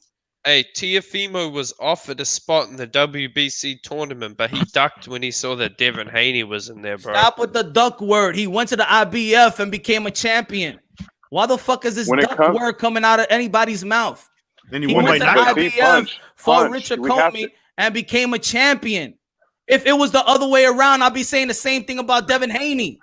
There's this culture of because I'm a fan of one guy, I got to shit on somebody else. That's the culture, and that's it. And no, that's what I don't understand. That's the culture. The only reason, right now, my when I went after Devin Haney, I keep on saying I go after Devin Haney because I didn't want him to submit to the WBC. I said I want him to throw that fucking belt away. It don't mean shit. They playing you, Devin Haney. They playing you. It had nothing to do with Teofimo Lopez. It had nothing to do with Ryan Garcia. It had nothing to do with any other fighter. Don't take that belt. They shitting on you. Mauricio Sudamon just said on TBV, the interview, if Lomachenko, they asked him, and I had a video, yo, is it going to be an undisputed bout? He said, yeah, that's going to be an undisputed bout. And Ness was pressuring them, but how this happening? And Mauricio Sudamon just kept on saying it's going to be an undisputed bout. And I made the video saying, yo, Devin Haney, let go of that belt, man. Let go of that belt. That belt don't mean nothing. That belt don't mean nothing. See, but right now, the only reason why people want to get on Teofimo Lopez is because people got on Devin Haney. And it's like on some Tupac Biggie shit. It's on Nas and Jay-Z. People that like Teofimo Lopez not supposed to be like a Devin Haney, vice versa. That's what it is. That's exactly what it is. Yeah, I mean, also fans just want to see the fight, right? And fans also don't have $1.2 million to say no to, just the same way they didn't have $200,000 to say no to for Ryan Garcia. Just the way they don't have $7 million to say no to for Charlo. It's just, every single amount is enough for you. Go ahead and fight for me. Yo, how I have the heart to go for bat for Haney, and y'all supposed to be the Devin Haney fans. Y'all supposed to be, yo, Devin. Yo, it's right. Yo, Punch, you right. Yo, they playing them dirty. Drop that belt, Haney. Drop that belt, man. They playing you like a sucker. They want you to pay a championship sanctioning fee, and you ain't even a real champion. They talking about undisputed bout, and they gave you a strap. Y'all don't see it? Y'all don't see it? I'm looking out. Y'all not looking out for Haney. Y'all not looking out for Haney. Y'all not Haney fans. Did you not see him? Did you not see him make $1 million fighting Santiago as the WBC champion? I'm a Haney fan. I watched that. I think that you are. There's a certain point where you're cutting your nose to spite your face. You're throwing the baby out with the bathwater. The reaction is disproportionate to the situation. You can be mad, you can throw your fist up, but you don't throw the belt out. You just make the belt legit, and you take that belt to the bank again and again and again.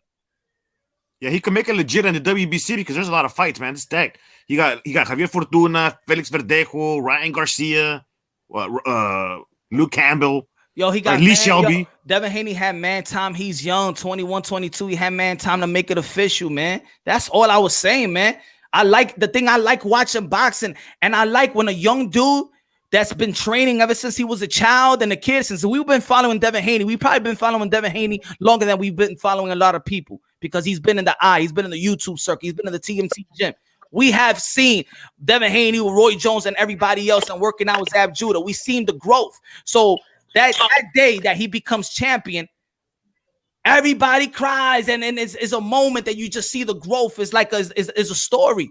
Like I said in one of my videos, it's like when you go into school and then it's graduation time. They just don't fucking throw you and mail you the fucking degree after you did all that shit. You don't want it like that. You go through the ceremony and all that. I gotta say, go ahead, my bad. Just like when Floyd Mayweather won his title, he was crying like a baby. Just like Jason Rosario, just like Shakur, just like Fimo. I wanted him to attain that, to experience that glory. I made it. I'm a real champion. I won. Not to be handed it like that. That's what I wanted to see. They stole that moment away from me. Just like Marvin. I just want to say. I got you. No, my shit is short. My shit is short. Hold on. Oh, it was you. My bad. I thought it was somebody else. My dude. No. My bad. So, just like what did Marvin Hagler said? One of his worst moments of his career. That when he won the title the first time, that I've been dreaming, that I've been waiting that for my whole life, I couldn't enjoy it. That's the only regret that I have in my career. Because that's the moment. I wanted Devin Haney to experience the moment. And he let the WBC take that shit away from him. That's why I said, drop that fucking belt. You a boss. You a boss. You don't got to go through this. You're young. Earn it the right way. But y'all Devin Haney's, y'all like that email shit. It's hard to earn it when the champion is ducking, though. Hey, I'm not gonna respond to that. I just want to say to El Dude, that was a great point that you made, bringing up Verdejo, because that was a conversation I was bringing up for the last like 3 or 4 days, and you know what I'm saying, people were acting like Verdejo is not a capable opponent. So thank you for bringing that up, because you Mexican, right? Yeah, bro. Exactly. So you see what I'm saying? Exactly. So Puerto Ricans recognize Puerto Ricans recognize real Mexican boxers, just like they understand real Ukrainian and black and white and whatever the hell where you come from the Philippines. And so I appreciate you bringing that up, because he is a threat. Hey, fellas, Haney. We got to get a member of Devin Haney Promotions in here, H Money, Mr. DAZN, and we got to get Al Jefe in here, the Oak Cliff OG. Oh, he's not listening right now. But you know what I'm saying? Like, yo, at the end of the day, let's be honest here. Yo, Black and Brown, Smoke, you know what I'm saying? You guys know that I've been talking to you for a minute. You too, Kelmer. It's been a couple of weeks that I've been talking to you on live. You know what I'm saying? Like we keep it peaceful. I just want everybody to keep it peaceful, man, because I'm not gonna lie, I was on some Crown last night and I was going in on everybody, you know what I'm saying? But you know, then I had to apologize to Punch today, you know, keep it real, you know what I'm saying? I think we just gotta keep our comments and our answers short. I think we mess up when we just go and go and go. Short answer, short comment, everybody gets a chance to chime in. And admit when we're wrong. We grown men. If somebody's wrong and you thought somebody said something, you know what I'm saying, but they didn't say that, then just fall back and don't continue to point. There is no point. You know what I'm saying? Hey, Punch, we got a member of Devin Haney Promotions trying to get in this stream, bro. Ooh. We got H Money, man. He's cooking in the chat. He's screaming. He's just going to get on live and start screaming. Go ahead, man. He's a duck. Yo, I got y'all on the panel. Where's Rob? Hey, Punch.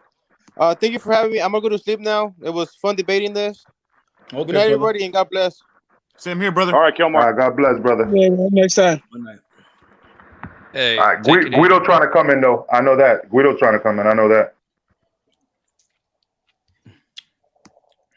Yeah, man. I just say that you know, we should definitely demand more, demand better, and stand behind these fighters, right? And just not be so quick to tear them down. You know, support them in their efforts to achieve greatness. Also, not just, you know. Hey, what you just said? What you just said again?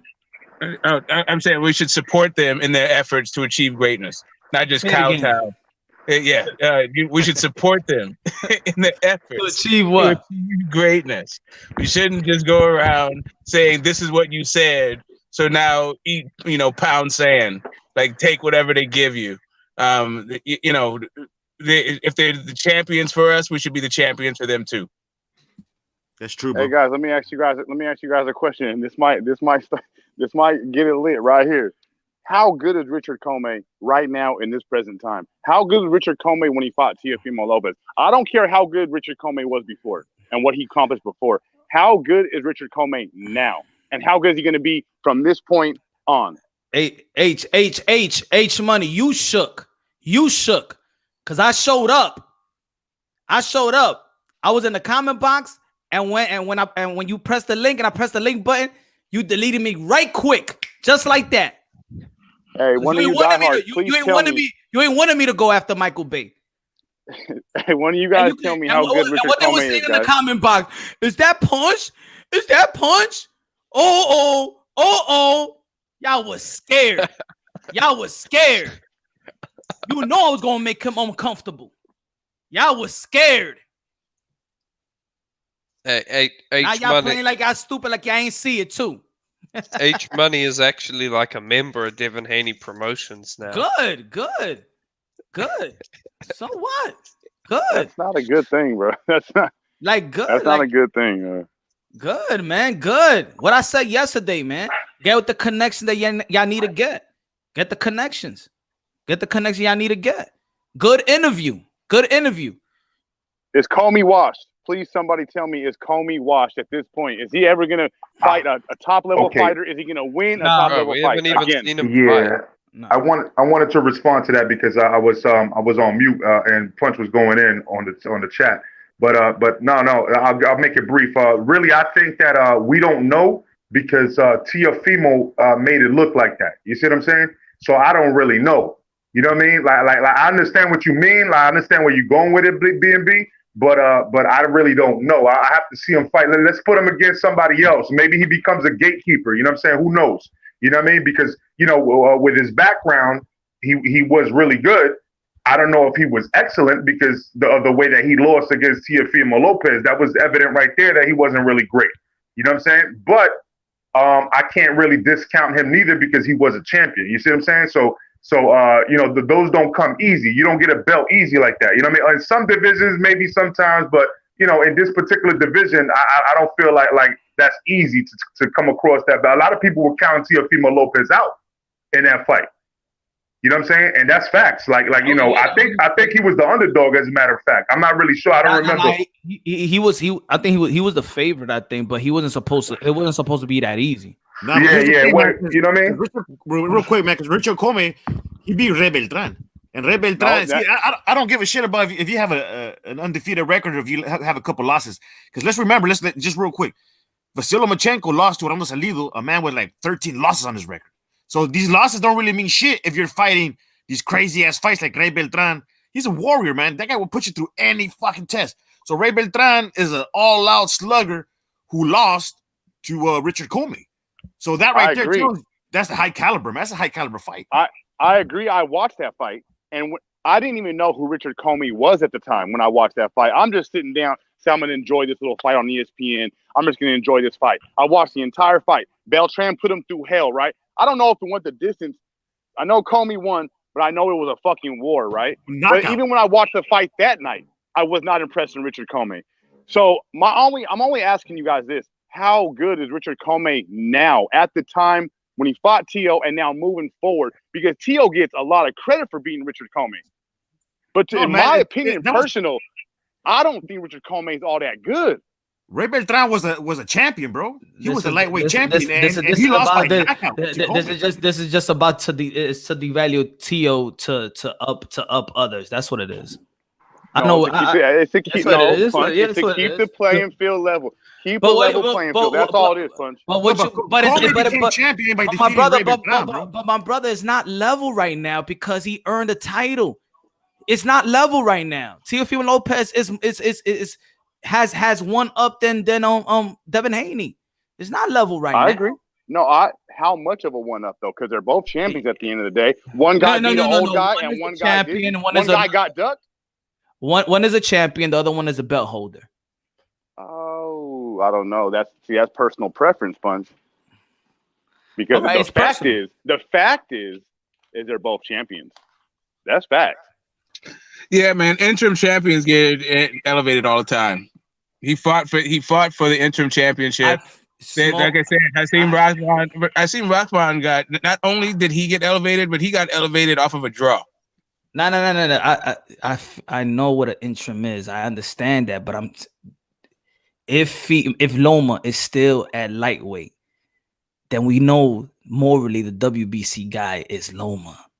If he would have moved like Canelo Alvarez, and if Canelo Alvarez stays in 160, we'll be looking at him as a WBC. When we've been looking at Jamal Charlo like that because he stayed in the division.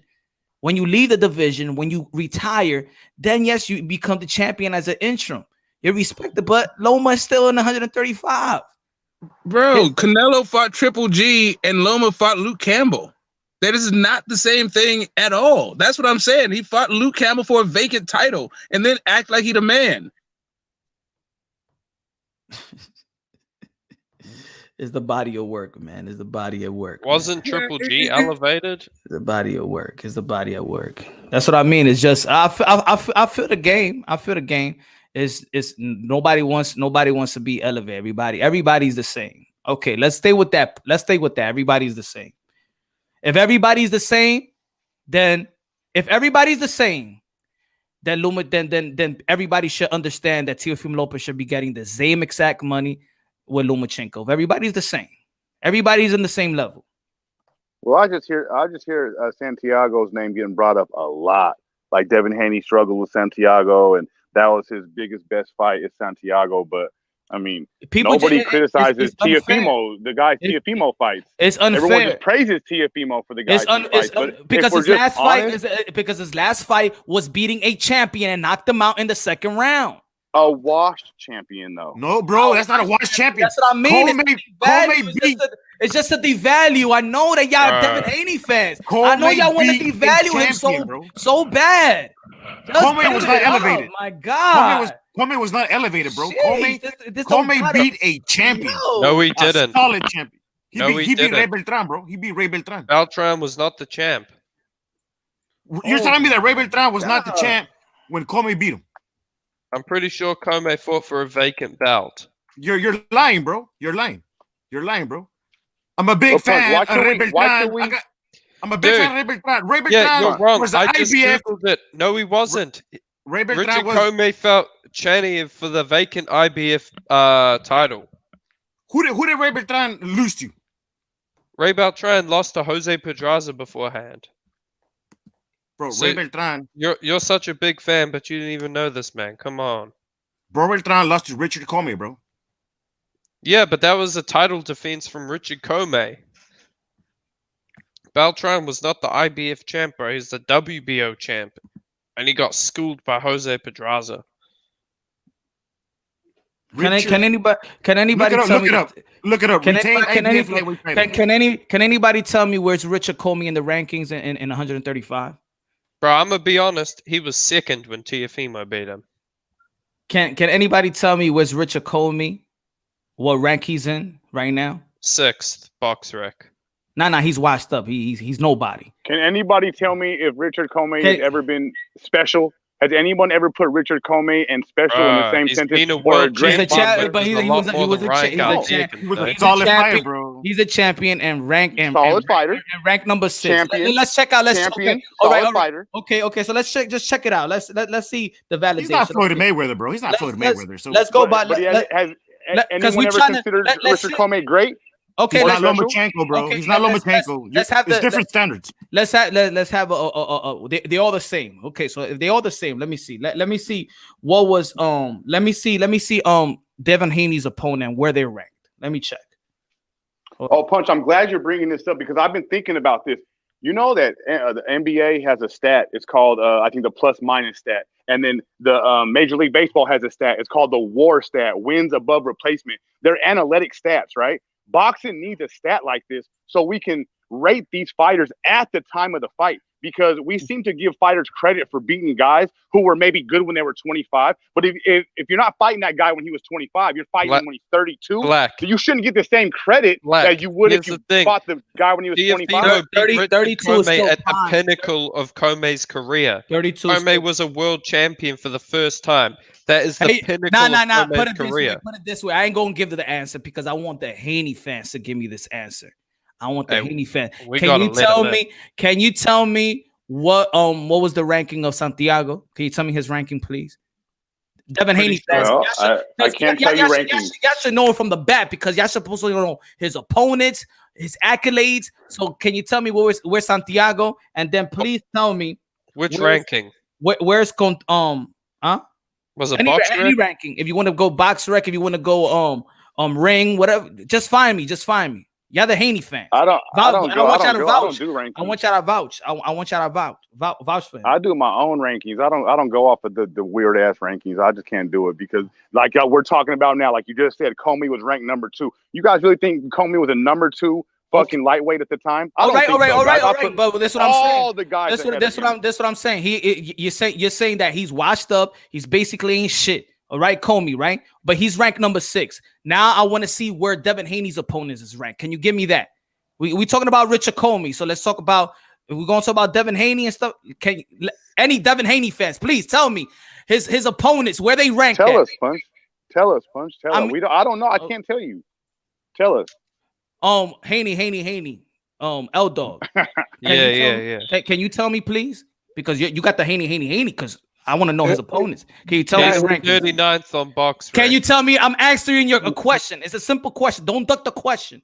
I don't remember. Don't duck the question. Explain his opponents. I want you to ask the question. I'm the host. I think you can respect. I think you can respect my question, and I would like you to answer that, please. I'm trying to. Can you hear me? Hold on, Smoke. I really want Eldor to answer that question. Yeah, I'll answer it. He was top 15 in the WBC. Huh? He was top 15 in the WBC. You can't fight for a title overall ranking, please. 39th on box rec. And what about Abdullayev? I don't know about Abdullayev. Please, Abdullayev, come on. You could do it. It's right there. You could see if you can see Santiago, you can see Abdullayev. I'm gonna look it up. All right, 31. Yeah, 30. Yeah, 31. Yes. What about the guy before him? 31. Before him, 53. Are you talking about a box rec? What did he do to those guys? And what did he do to them dudes? The last two he retired, and Santiago he went the whole decision. But remember, this was Santiago, and he broke one of their eye bones, and he slept the other one. Okay. So you want to bring up rankings? He was performing. He was ranked number 53. He's doing what he's supposed to do against them. Okay, good. And he's only 21. And he's only 21. All right. In Devin Haney's defense, he's also limited to the sanctioning body, so he can't be fighting everybody across the board. So we got to set that in mind. Who said that? No, I'm just saying. Dude. Yeah. Oh, now he's what? No. He's fighting his opponents. Y'all telling me that he is as equal as Teofimo Lopez, right? No, I'm just saying. I'm throwing it out there. And y'all saying that Richard Comey ain't shit either. So okay, he's number 6, and Devin Haney has yet fought a ranked top 20 opponent. Well, Black and Brown is saying he wasn't that impressed with Richard Comey. I don't know if he just said he wasn't shit, right? So I thought that Richard Comey had power. And, I just thought his work rate was a little low. And if he wasn't going to knock you out, then he probably wasn't going to beat you. And, that was pretty much the take on Richard Comey. I thought he was a decent opponent. I wouldn't take it or anything away from him. But I was, if you're talking, I don't know if saying he's not shit, that seems a bit excessive. He's a decent win. For me, Richard Comey is a better win than anything Devin Haney's got on his record. If this is the comparison you're making, I think yes. I don't know that Black and Brown disagrees. I think his issue is just how much better is it? Yeah, exactly. A lot better. And I mean, I guess what would you have to put a numerical value from 1 to 10 or something on the different sorts of opponents that they felt? Santiago beats the shit out of Richard Coleman. Oh, come on, dude. Let's move. Like, hey guys, let's move on. Let's move on. Yeah, like that's what I'm saying. Like, how would you quantify this whole thing? Let's move on. Hey, I have a question. If when Lomachenko and Teofimo go down this year, who wins and how? I mean, I don't know, bro. I don't know who the fuck is gonna win. It's a 50-50 fight in my mind, bro. It could either go either way. Back and forth. I keep going back and forth. I ain't gonna lie. I can't call it. I got Fimo, but I think I'm very confident Loma stops him. I think that Loma has more wrinkles to his game, but the question is for me that is he gonna use all those wrinkles? Is he going to stay in the pocket? Because he could fight in inside, outside, but does he want to fight on the inside?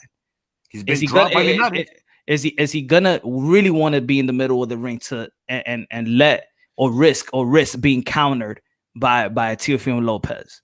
Because we see him get dropped by Linares, so we know he's gonna get dropped.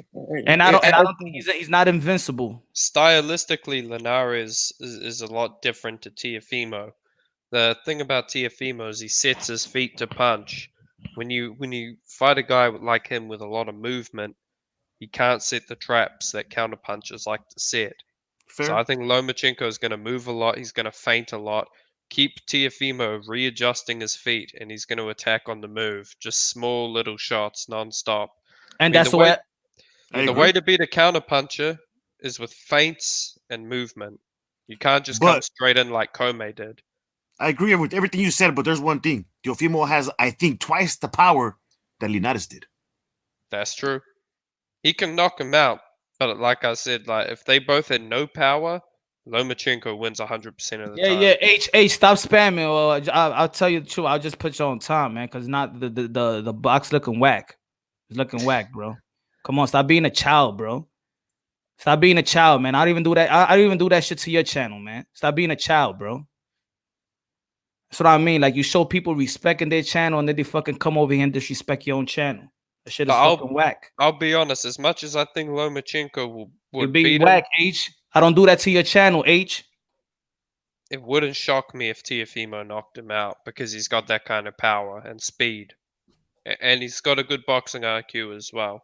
I don't know, man. This is, I think, because we know the caliber of Lomachenko. He can destroy people's careers, and we know the styles, man. So styles makes fight. This, to me, either Lomachenko's gonna ridicule Teofimo Lopez, or Teofimo Lopez is gonna land that Danny Garcia type hook, flash knockout that just come out of nowhere, bro. I mean, I don't know, bro. Yeah, my perspective on this one is very simple. I feel like somebody said flat-footed. I don't remember who it was, but that's true. There are some people that are flat-footed, but then there are some people that seem flat-footed because they're distancing, and that's the way that they know how to distance. So they're trying to control the range by being flat-footed. Whereas you have other people like Lomachenko that come in and out, and they have great footwork where they can actually create angles, and dictate the range because of that. Like and make the other person that may seem flat-footed reset because they don't understand what's going on. They're trying to pick apart. They're trying to figure out what the person's doing, but they have to continue to reset because they're getting caught off guard. You know what I'm saying? With different angles. So yeah. The issue with Loma is that he's a pattern fighter, and he steps out of the pocket, but he steps right back into it. So he's countering him. Teofimo is great at the counter. And that being said, my phone's about to die. It's been great chopping it up with you guys. I shade the fight not happening, as I've always said. But if it did happen, and I hope that I'm wrong, right? That the fight actually answer this one quick. Answer this one quick. Smoke. Answer this one quick. Why is Eddie Hearn delaying the Luke versus Ryan fight? What? Why is who? Why is Eddie Hearn doing what? Delaying the Luke versus Ryan fight. Luke versus Ryan fight. Luke Campbell, Ryan Garcia. Oh, I didn't know what's going on with the negotiations on that, but I do know that if we're hearing about the negotiations, that's not good. That's not how you make fights. And my last question is, Smoke, did I do a lot better today with refraining myself? Oh man, God, the wife called me. The wife called me in, and I missed out on the whole deal. Apparently I got in and out at the appropriate time. We were just talking about Yeah, boxing. last night. Yeah. Okay. Yeah. Cool. All right. So I did a better job then. All right. Yeah, Cool. All right. just like tonight. All right. I appreciate that. Yeah. Okay, Oscar De La Anyway, Hoya. peace to you guys. All right, bro. Oscar De La Hoya to you to stop effing around and let's get the fight done. I'm be honest. I think Luke Campbell beats Ryan. I think it's gonna be a tough fight, man. To be honest, I think this is what it is. I think with Ryan Garcia, I think it's a 50-50 fight to me. I think probably people are picking Ryan Garcia to win is because in their minds they see a Ryan Garcia versus a Davis and a Haney, and they want to keep that big fight alive. I think that's what, but I think it's a hard fight for Ryan Garcia. That's a hard ass fight for Ryan, dude. Because Ryan gasses out, man. Luke is not Ryan a slouch, gasses out. though. Luke will see right through Ryan. If you look When's at the last Ryan time you see Garcia's- Ryan gas out? Well, he's picking up his stamina, man, but he's not. He starts dropping his stamina, bro. You can't say he but goes 12 rounds full speed. I see But him. he's ADHD, bro. When? Hold on. Like- When like did you Fat- ever see him gas out? Can you tell me one fight? Like the Jason Velez fight might be the only fight you can bring up that he gassed out. I haven't seen him gassed out. what I'm I mean, talking about. I don't think he's been gassed out, and that's what it is. Me and Black. I think he was 19. I think he was 19. My bad, Punch. My bad. I think that we talked about this. I mean, like I don't dial in too much in the skills of these guys because they still maturing.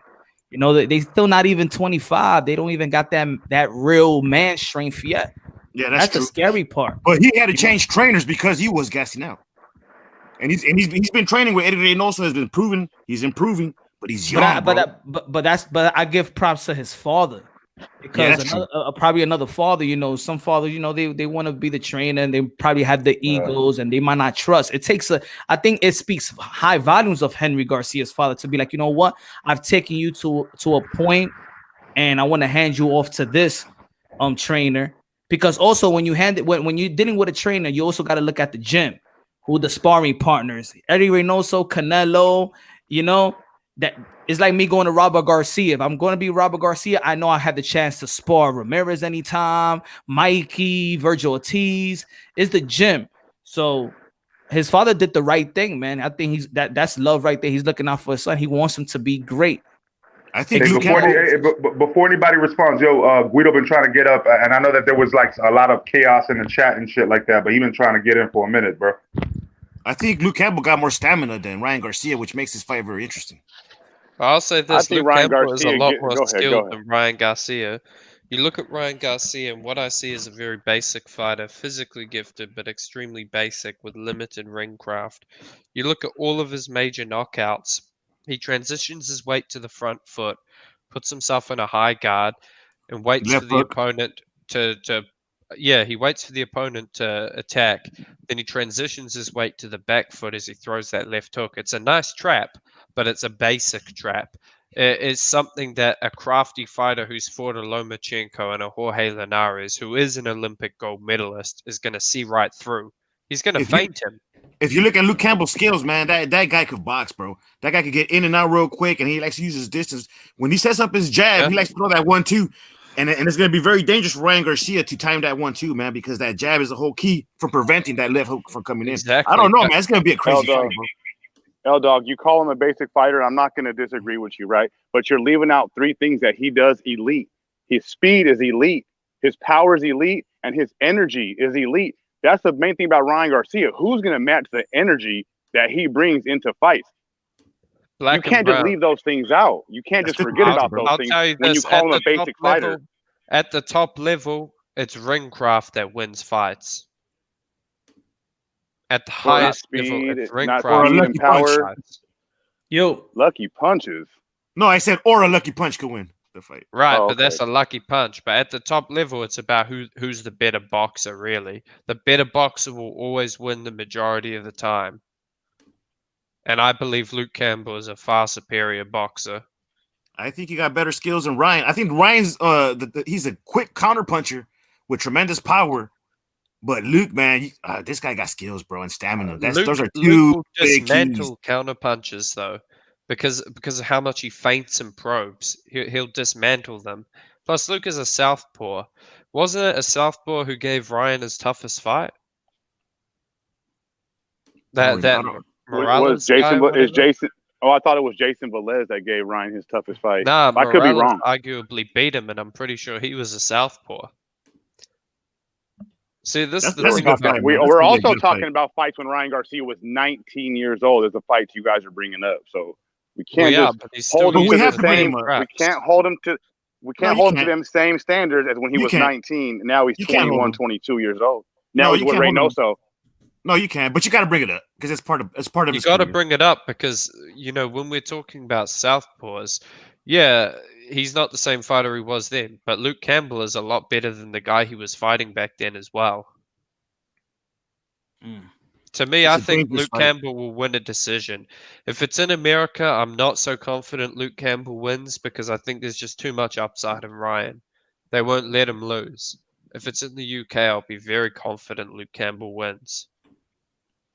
I got Ryan Garcia getting him out of there in 7 or 8 rounds and just dominating the whole fight with his speed, his power, basically having fun with him, turning Luke Campbell into a showcase, and then just on the same track he's been on, even bigger and better. I don't think Luke Campbell's going to be in the way of none of these young kids. Teofimo will destroy Luke Campbell. Devin Haney will destroy Luke Campbell. Luke Campbell, to me, I don't have him ranked too high. Any of these kids will beat Luke Campbell. Any of them. I think knockout or decision. I think this is what it is. Knockout. I disagree. Hell, dude. I think this is what it is. Also, when these guys, when we look at their resume, we hope that they learn from those experiences. Like let's say Luke Campbell fighting the Linares and fighting the Lomachenko. Hold on, Guido. I think you got the echo.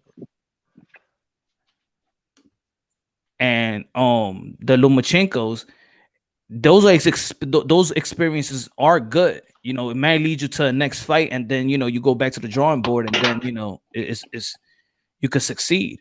That's why resume is important, man. We gotta look at the whole body of work. I think when a lot of these cocky fighters, man, lose, it makes them a better fighter at the end of the day. So fans get to see a better fight. They get to see a better fighter as someone who learned, more skillful. It's at the end of the day, bro. These O's don't mean shit to me, bro. Yeah, I always look at losses and wins, of course, mean something, but I also check in how they win and how they lose, and how they bounce back from a loss. It's that whole Rocky story, bro. I mean, it's the whole journey for everybody, even for the undefeated fighters. It's a journey. It's how they get better.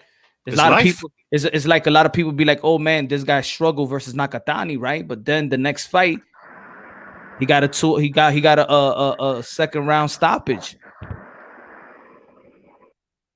But if you want to go back and be like, "But what about the Nakatani fight? And he struggled there." I mean, how about overcoming? How about adjusting? If a guy is struggling, we got to see how he adjusted, and then that's experience in itself. I'm not that type of dude that be like, yo, he got exposed. He got cracked. He got wobbled. Now I look at it like when he got cracked and he got wobbled, how did he respond after that? I think that's what made Lomachenko great, bro, because when you look at the fight with Salido, he was getting schooled and he came back strong. And then when you look at him after that, he learned so much from that fucking fight that he's considered to a lot of people the number one, bro. So this is a fucking tremendous fight, bro. It is, bro. Exactly, man. I don't know. Sometimes fighters just be too. I mean, fans be too hard on fighters, man. If they go whole 12, they knocking everybody else. If for example, if Edgar Berlanga he's knocking everybody else out, right? But then people are saying, we want to see, damn, who's breathing hard? That's you, Guido. That's you, Guido. Punch, what's up, Punch? Yo, what's good, man? How you doing, man? Guido, ¿cómo estás, hermano? Estoy viendo todo el día, tú sabes, pero yo estoy tranquilo, ¿tú me entiendes? Estoy aquí tranquilo, you know what I'm saying? Yeah, hold on, I got you. Let me finish what I was saying. So, a lot of people always want to look at, if let's say Edgar Berlanga, my fault. if he goes a whole 12 or 10 rounds, then they're gonna be like, oh, you see, he just can't knock anybody out. You see, but before that, we want to see how he's gonna look. Like if he could hold the stamina after 6 rounds, blah blah. Like we never content. If he goes a whole 12 or a whole 10, he got exposed some way, somehow. Then he's not the Terminator no more. You know? I don't understand that. The same thing that happened at Wilder. Same thing. He can't box. But before that Stavern fight, when he outboxed him, just check out the first Stavern fight and check what the analysts are saying. Oh, Deontay Wilder showed us that he could box and he could stick to the jab. He got wrinkles to his game. And then I told you guys I could outbox him. This is what we wanted to see about Deontay Wilder. The next fight, he's knocking everybody else out. And they're like, oh, you see, he can't box again. Like, how about if he outboxed Tyson Fury? The people will be shitting on him, bro. Like, what's up, man? He's scared to throw down. He's supposed to be his knockout fighter, and now he's fighting on the outside. It's like the whole Canelo thing, you know what I mean? When he fought GGG, that first fight, they criticized him because he was fighting on the outside. Man, I love that. I love his display. And that second fight, it was the other way around. GGG was criticized for fighting on the outside. So you're damn if you do, you're damn if you don't, man. We're all us fans. We're always hard on boxers. I say us because we're in the community, bro. Us fans together, we are hard on the boxers, bro. Sometimes we hate them, sometimes we don't. Makes sense. Hey, what's up, Punch? What's cracking, my boy? How's it going? I'm chilling. I'm doing good, man. Rita, what's up, homie? What's up, everybody? Hey, what's up? Buenas noches to everybody, man. Buenas noches, bro. Buenas noches. What's cracking, man? You guys had a good ass debate earlier. It was good. I was trying to get in, but I know the panel was full. So, did I miss anything, guys? Did I miss anything? Nah. Who's the debater? No. I was just talking about you guys had a nice debate about Teofimo and about the low balls and all that.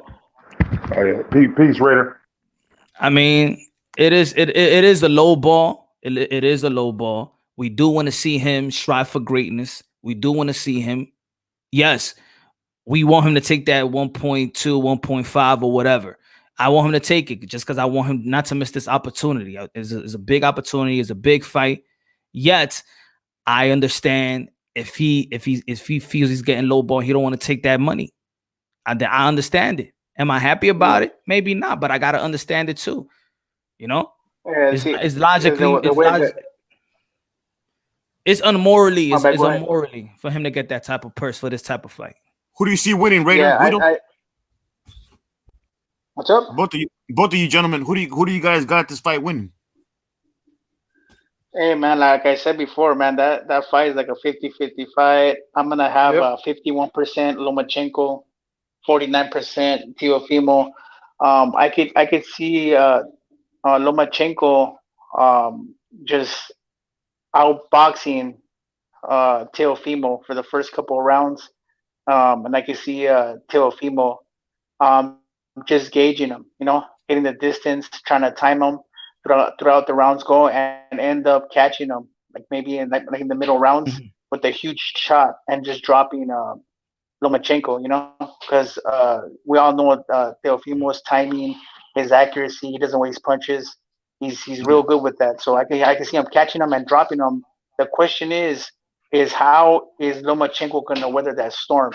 If he can take it and gets up and comes back and fights hard like he's used to, has that championship pedigree, I can see him winning a decision over Teofimo. But if he gets hurt, because we know he's been dropping for it, if he gets hurt and he can't weather the storm, then I can see a TKO or KO victory for Teofimo. So I'm kind of stuck in the middle, but I'm choosing the experience over the newcomer. But one thing we can't neglect also. I mean that we know that Lomachenko is very technically sound, but when he wants to scrap and fight, he would. And we don't say that too much about him, but I'm talking about Lomachenko. Lomachenko will scrap. He will turn it into a fight too. He takes the risk. That's why he gets hit. That Matrix aura, for me, he don't have it anymore. I never really thought he really. I think that was more of a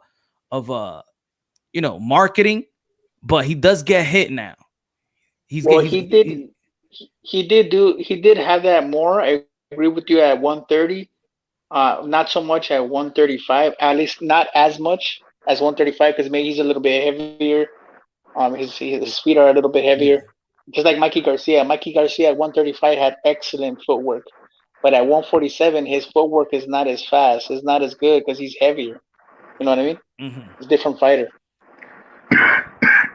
So I just say this with Fimo, he has to be ready for boxing, and he also got to be ready for a scrap. Yeah, and check this out though. This is what I was thinking about that low ball offer, right? I do agree it's a low ball offer. For sure it is. He should be getting more than that.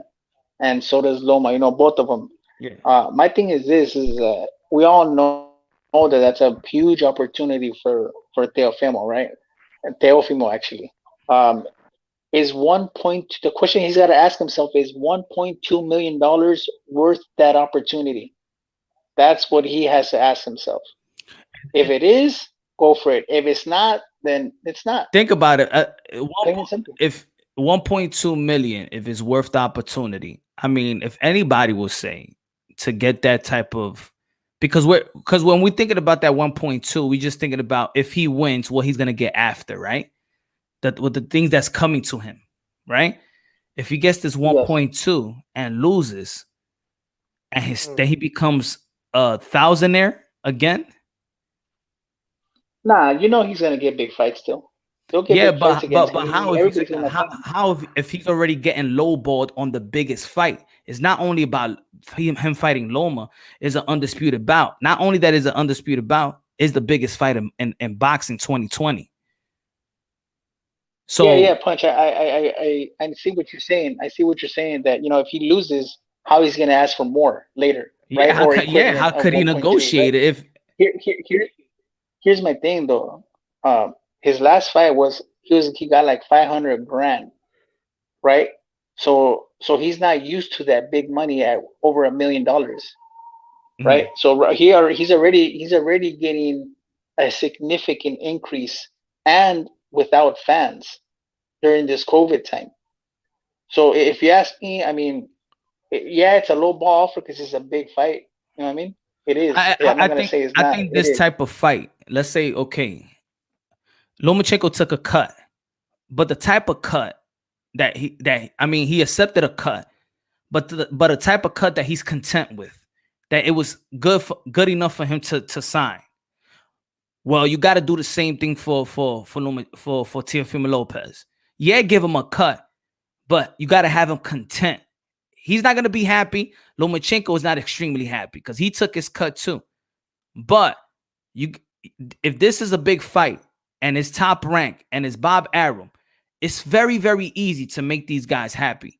And if it's only talking about 800,000 just to give an extra 800,000 to reach that 1.2 to $2 million, then do it. He is your fighter. Yeah, he is something that you could look forward for in the future. He is marketable. Why hold them back? Why hold it from us? Why hold it from them? This is your fighter. This is not even crossover promotions. It shouldn't even be a problem. Yeah, no, my boy, I get it. I get it. It is a low ball, but what I'm trying to tell you is that he's never made that much money, and to begin with, right? So his last fight was with Comey. He made 500 grand with fans. This is without fans. So he's what I mean? and an undercard. He was an undercard. Yeah, and he's getting a double. He's getting more than double. Yeah, he should be even getting more than that. Of course, no, I agree. It's a low ball, but I mean, what I'm trying to say is this: like, he hasn't seen that money yet, right? He hasn't seen that one. So you got to look at it like this: like, you know what? I'm getting an opportunity. It's a big fight. It's for 3 belts. I'm getting more than double the pay. If I win, then I'm gonna get more. Yeah, if he loses, yeah, I mean, obviously, it's not going to be what he's looking at, pay wise. True. But he's still gonna get paid though. True. This is what I say. I understand. I understand what you're saying because I'm saying the same. I could say the same thing too. I'm just understanding that if he don't, I want him to take the money just because of the glory and what comes with it. But damn, I forgot what y'all. I got brain freeze right now. I keep on talking, man. I forgot what I was gonna say. So I mean, think about this. It's like if you're gonna get a new job, right? You have a same guy that's works with you, right? Both of you guys are gonna go to another company and work, and they offer the dude more money to pay him than you, right? Because you're coming up, but the other dude's already established, but you guys do the same work. You know what I'm saying? The other dude, they're gonna give him 30, and you negotiate to $20 an hour. You're gonna be like, "What the fuck? Why am I getting less than this dude?" My fault. This is what I was gonna say. Like I said it earlier. I said we just know about 1.2. We just know about the 3 point whatever that Lomachenko is getting. But what's in the contract? Who has the percentage in the back end of the pay-per-view? Is it 90-10? Does he have a percentage? Is Teofimo Lopez contract is just a flat fee? We're not asking all these questions. We're just looking at 1.2 and 3 point something. I mean, the contract is not one sheet of paper with 16 letters. It's more to this fight. And is there a rematch clause too? I mean, is there a rematch clause? So here's the thing though, right? We're only going off of what's being reported, right? Exactly. Correct. And remember, this is just even 24 hours. This was yesterday evening. Yeah. So so what I'm trying to get is this: we're only going off what's being reported, right? So we don't know what's in the back end, right? Like how you said. So we're going off what's being reported. So what's being reported is 3.2 or whatever and 1.2. Mm-hmm. So we're going off of that. We're not going off of woulda, coulda, shoulda. So what I'm trying to say is but that woulda, coulda stuff is still facts in the resume. I mean, in the contract, we don't know what they're really fighting for because we don't got all the information. Top Rank haven't spoken. Teofimo Lopez haven't spoken. Lomachenko hasn't spoken. The manager haven't spoken. The advisors haven't spoken. Now we're just going off the 1.2 and the 3. That's all we're going for. But we're not looking at it's bigger than just the 1.2 and 3 point whatever. It's bigger than that. It's more to it. If it's a pay-per-view fight, then it's more to it. There's a lot more to it, bro. Because I mean, if I want to speculate, I could always say like, what if Lomachenko said he's entitled to a rematch clause if he loses, but what if in the contract Teofimo Lopez doesn't have no rematch clause if he loses, right? But so there's a lot of little things that these guys want to fight for. These guys want a rematch clause. These guys want to make sure. What if he can't wear his gloves? You know what I mean? And put it this way, maybe there is a rematch clause, and it's still the percentage is not good in the rematch clause, just like the Fury and the Wilder. Whoever the winner is, the next fight is going to be 60-40. So now Wilder's getting 40% because he lost, and Fury's getting 60. But that contract was already there. Está complicado, man. La cosa está complicado. So it's like the real question is, when he comes up here, those are the questions that I'm gonna ask him so he can answer. It's just not the 1.2, and he could say, they lowballing us. Is it just that? What else are you getting lowballed at? Yeah, I see what you mean. But I mean, at the end of the day, I want him to take the money because I have confidence that he's gonna win. He's gonna have the glory. He's gonna be 23 years old, be undisputed. Only a handful of dudes that could do that. Hey, Lomachenko has a chance to be undisputed too. Don't think that Lomachenko is not frustrated out as well with this, because he has a chance to be undisputed as well. Yeah. So like I said, it's gonna come down to that. It's 1.2 million worth that opportunity, plain and simple. If it is, it is. If it's not, then it's not. But ducking him, it's all plain and all plain. We all could see that he's ducking the pay. No, I didn't say anything about. No, I'm just saying for the people that saying ducking is what, because me ducking is like when you're ducking because you're scared of somebody. You don't want to fight him because you're gonna lose. You're ducking them. He's just ducking because they not fair with the money. Hey, what do you guys think about calling it ducks? We know that Canelo can't get a fight. Supposedly everybody's ducking it, but there's one fighter who says, I don't give a shit how much you pay me, whatever you're paying, I'll take it right now. And that's David Benavidez.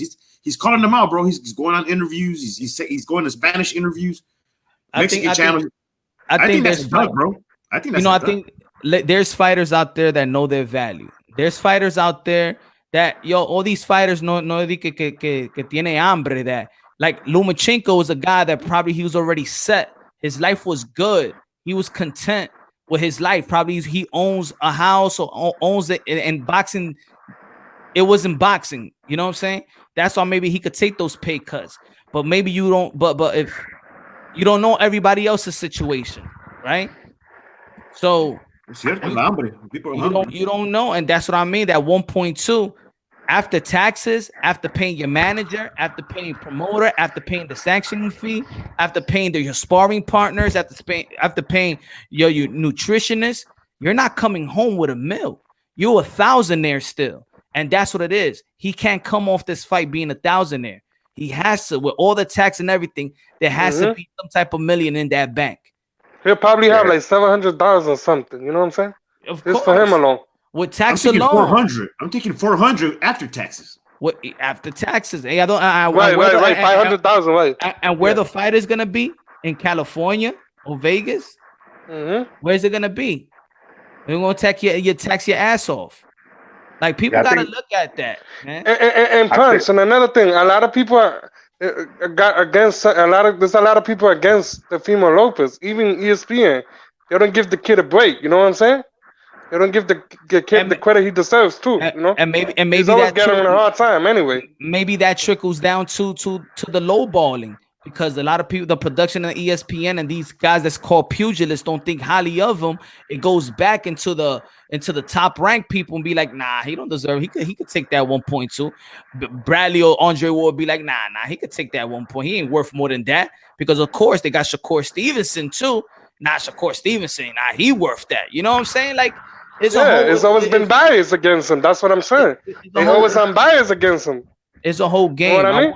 I want the fight to be done, but this is a big fight, man. For me, this is just not a championship bout or a guy that's getting his first title. Nah, man, this is undisputed. This is Lomachenko's pound for pound. Yeah. This ain't no vacant. This is the cream of the crop. This is the fight that we say high risk and high reward. We always think when it comes to my bad, go ahead. I said we always complain. We complain PBC, low risk, high reward. We as fans is always complaining. Now we have this fight, which we all know that both of these guys are highly deserving to get paid for this big fight, because it's for everything. The whole thing, for everything in boxing, the best crown, undisputed. Come on. Hey, yeah. So when it comes to the no problem, man. I'll be brief. So when it comes to the Benavidez Canelo fight, I think that Benavidez got a little bit more to learn, but I can see the comparison there, because what you're trying to say is basically like Loma, he's got all these skills. You know what I'm saying? Only one loss in almost 400 amateur fights. You got Canelo with his big ass resume. You know what I'm saying? And going through, but I think that when it comes down to it, everybody's been ducking Canelo. Canelo's not been ducking anybody, and I don't think he's going to duck David Benavidez. He probably lowball him at that point if that's what he's trying to say. Like, hey, I'll be content with $500,000. I don't care how much you're going to pay me, but you're going to send him off, because look how many people turned it down. Oh, I'm not going to do a turnaround fight this quick. Charlo ducked him. You know what I'm saying? A lot of people ducked Canelo, and then they want to say that Canelo's ducking them. Andre even, you know what I'm saying? Like, so everybody's ducking Canelo, and then at the end of the day, Canelo's just keeping it humble. He's not talking about it. He's not on YouTube talking about it. He's not on Instagram talking about it. All he's trying to do is find a fight to entertain the fans, and that's a champion. Hey, I'll tell you this. If Fimo would have struggled with Richard Comey, but yet still won the title, maybe they'll be like, you know what, we gotta move a little slower with Teofimo Lopez. Let's give him a couple of easy touches, and then go for Lomachenko. Because if you see on ESPN, even Bob, They wasn't prepared for Teofimo Lopez to emerge this quick. They've been trying to stall. Look at all the interviews before the Richard Comey, before. Nah, he's not ready yet. Everybody's saying that he's not ready. Bradley told his pops that your son is disrespect him in a way like your son is that you setting your son for failure. Yeah, I heard that too. I remember that. Going for a Lomachenko fight. Andre Ward said that he needs he feels like he need a couple more fights to fight Lomachenko. A lot of people don't think that he's even ready. People didn't want this fight. He got balls on, man. What it is that they don't like him, I don't understand. I don't understand why they don't like the kid. He's entertainment in the ring, you know. They don't like they don't like. They probably also don't like the way his pops talk. They remember these fighters being clicked. Fighters being clicks. If let's say let's say Adrian Broner with Johnson Tank Davis, Robert Easter, you see the Charlo brothers when they got their little click. Yeah. Teofimo Lopez don't got that click. He don't got that people vouching for him and he got a crew. He don't got that. Mm-hmm. You know what I'm saying? Hey, but to respond, he's not a poster boy of the channels of high volume channels or independent media. Hey, to respond, he don't got the backup. He got some good wins though, bro. I mean, you got to give it to him, man. When he beat fucking Diego Magdaleno, that's when I was sold. I'm like, damn. He beat the crap out of Diego. Yeah, but Diego Magdaleno. Diego Magdaleno ain't nobody. The good one is Jesse Magdaleno. No, but still, Diego Magdaleno. I know what you're talking about. Diego Magdaleno only had like a loss when he fought. And he had like 30 wins and like one loss on his record. I mean, and guys, talking about Diego Magdaleno, he just won a title. I think it was this year with a prospect in PBC. Yo, you know who's people want to talk bad about Diego Magdaleno. Yo, you know who's his sparring partners, that's bro? right. You know who's his sparring partners? Teofimo Lopez sparring partners. Sean Porter and Ugas. Damn. I didn't know that. Those are sparring partners, bro. That says it all. He's going to be ready for this fight. I'm telling you. He's the real deal, bro. Hey, but to respond to Elda about Benavides, hey, that homie Benavides, ese vato, El dude, bro. Yeah, I said it. Yeah, that's what I said. I said El dude. You said the youngest super middleweight champion. I know. I said El David Benavides, no joke. Hey, the homie Benavides, ese vato sabe tirar putazos. You know that motherfucker. He can get down now. And Canelo already said that he don't want to fight Mexicans. You know, he don't want to fight a fellow. Saying he don't want to fight Mexicans. That's the thing, bro, because it's a different war. Yeah. He wants to fight. He's gonna be forced to fight. If Devin Benavides keep winning, he's gonna be forced to fight, and that fight could happen in Mexico.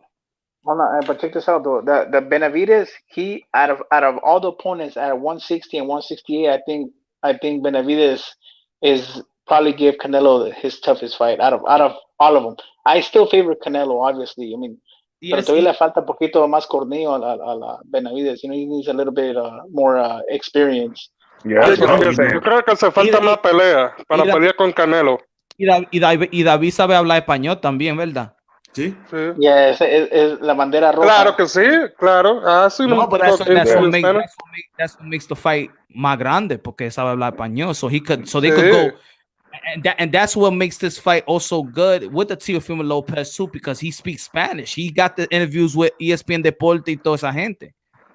Yeah, don't get it twisted. Well, don't get it twisted. I wasn't saying that Benavides doesn't stand a chance. I was saying exactly what you said, Raider, which is he needs a little bit more under his belt before, because Canelo's a different animal. You know what I'm saying? I don't like how he gains weight when he's not contractual fight. That's what it is, man. I don't like how he gains weight. He gains a lot of weight, Devin Benavides, when he's not fighting. He looked like he got that baby fat still on him, Holmes. Because he's young. Oh man, he got that. Yeah, he got a lot of baby fat. How old is he? Like 25, I think. He's 23. Oh, he won the belt. I think he was one of the youngest to win that belt. He's the youngest super middleweight. Yeah. He was the youngest super middleweight champion in history. At the age of 21, I believe.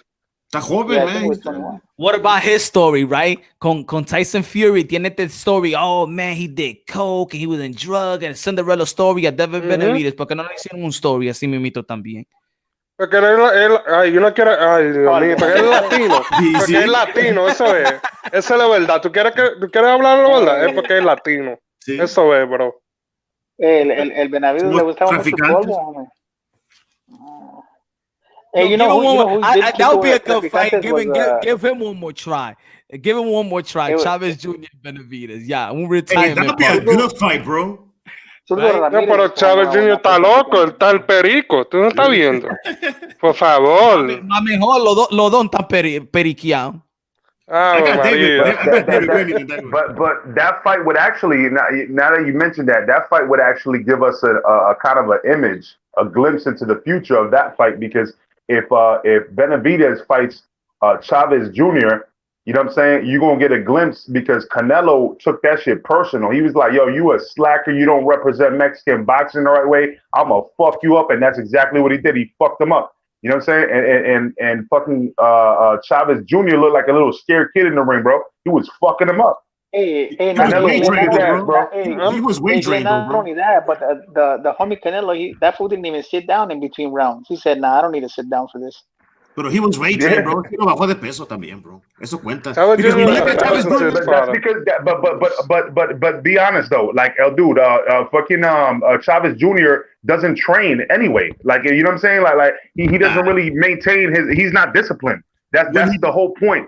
You see what I'm saying? So he could look weight drained. He did look like, I'm not gonna lie, he did look like a little skeleton and shit like that of himself. But at the end of the day, it's because he don't keep himself in shape, and he had to like drain himself like that, and then try to recuperate in the next 24 hours before the fight. You know what I'm saying? Like, and that's his problem. It's his fault. He lost his hunger though, bro. Because when he was younger, that motherfucker could fight. He used to fight. He was the first middleweight Mexican middleweight. He can still fight. He can still fight, but he's not the same man as his father, bro. Nah. You know what it is, bro? It's not the same when you grow up rich and you have money. You know what I'm saying? It's not the same, because he doesn't have that type of hunger. Like his father was coming up in Mexico. You know, grew up in poverty. It's not the same when you got, you got a mansion and all that shit. You know what I'm saying? And Chavez grew up in Beverly Hills. He grew up in Beverly Hills. Tiene mucha fama, ¿tú me entiendes? I think you want to talk about somebody que se ponía en cocodrilo. That was fucking Chavez Jr. Sí, claro, eso que yo te quiero decir. Yo, I keep on saying, yo siempre lo digo, in that fight with Daniel Jacobs, when he quit, I hope y'all check it. Yo, before when he's going, when the bell rings and he looks at his father, his father lit the and I think, and if you look at, I think that drained him. Yeah, man. I remember his father's look, bro. I remember his father's look, and it was a sad look, bro. I was like, damn, bro. I was sad too, man. I think that's why he quit. It was that look. That look. And you know why? I say it with that look? Because my experience, let's say with me as a father, my son is playing. My son will play whatever he does. If he makes a good bucket, or he miss, or he get a turnover, he's always looking at me, right? He's always looking at just if your kids play sports, anybody got kids, they're always looking at the to get validation from you. So let's say I remember one time he had a turnover, and I'm like, come on, man, and that right there, like he almost like cried. That right there, like it threw him off. And then he had like the bad game throughout the rest. You know what I'm saying? And then I had a conversation with my son going back in the car and be like, no, cause I'm playing for you and stuff. And when you gave me that look, I just felt like I wasn't doing nothing right. You know what I'm saying? Like sometimes you don't know. You don't know that they actually playing or fighting for you, for your validation. And that's exactly what he said. He knows he can't fill those shoes. He know he already had the silver spoon. He has everything. I feel like Chavez is finding an identity, and him trying to make his father, be proud of him. Maybe that's why he's fighting. So when he's like, yo, this guy's, I can't do nothing wrong. I can't please my pops. I'm just gonna quit.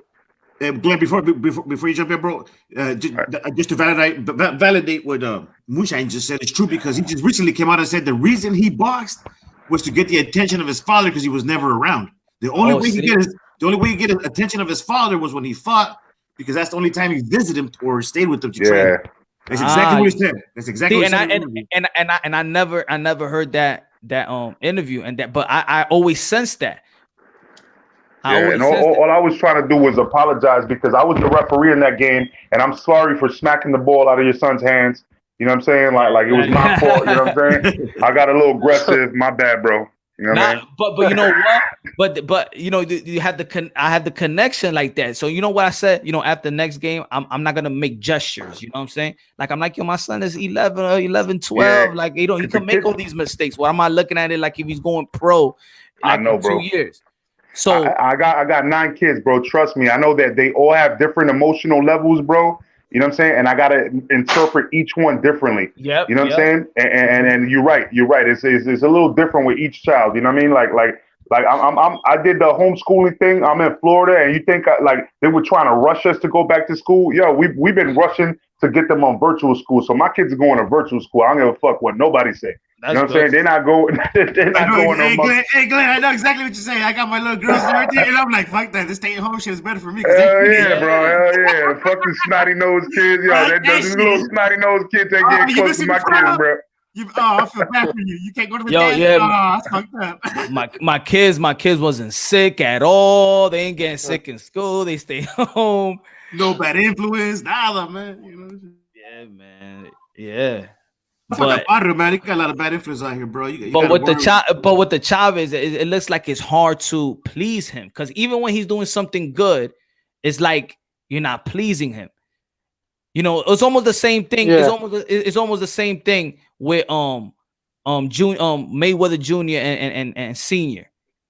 Like if you look at the whole story is, you know, he was mad that he was gonna train Oscar de la Hoya when he knows that he's been hating on Oscar de la Hoya. Why are you gonna train him if I'm looking to fight him in my future? That's the guy that I'm gunning for. Don't train him.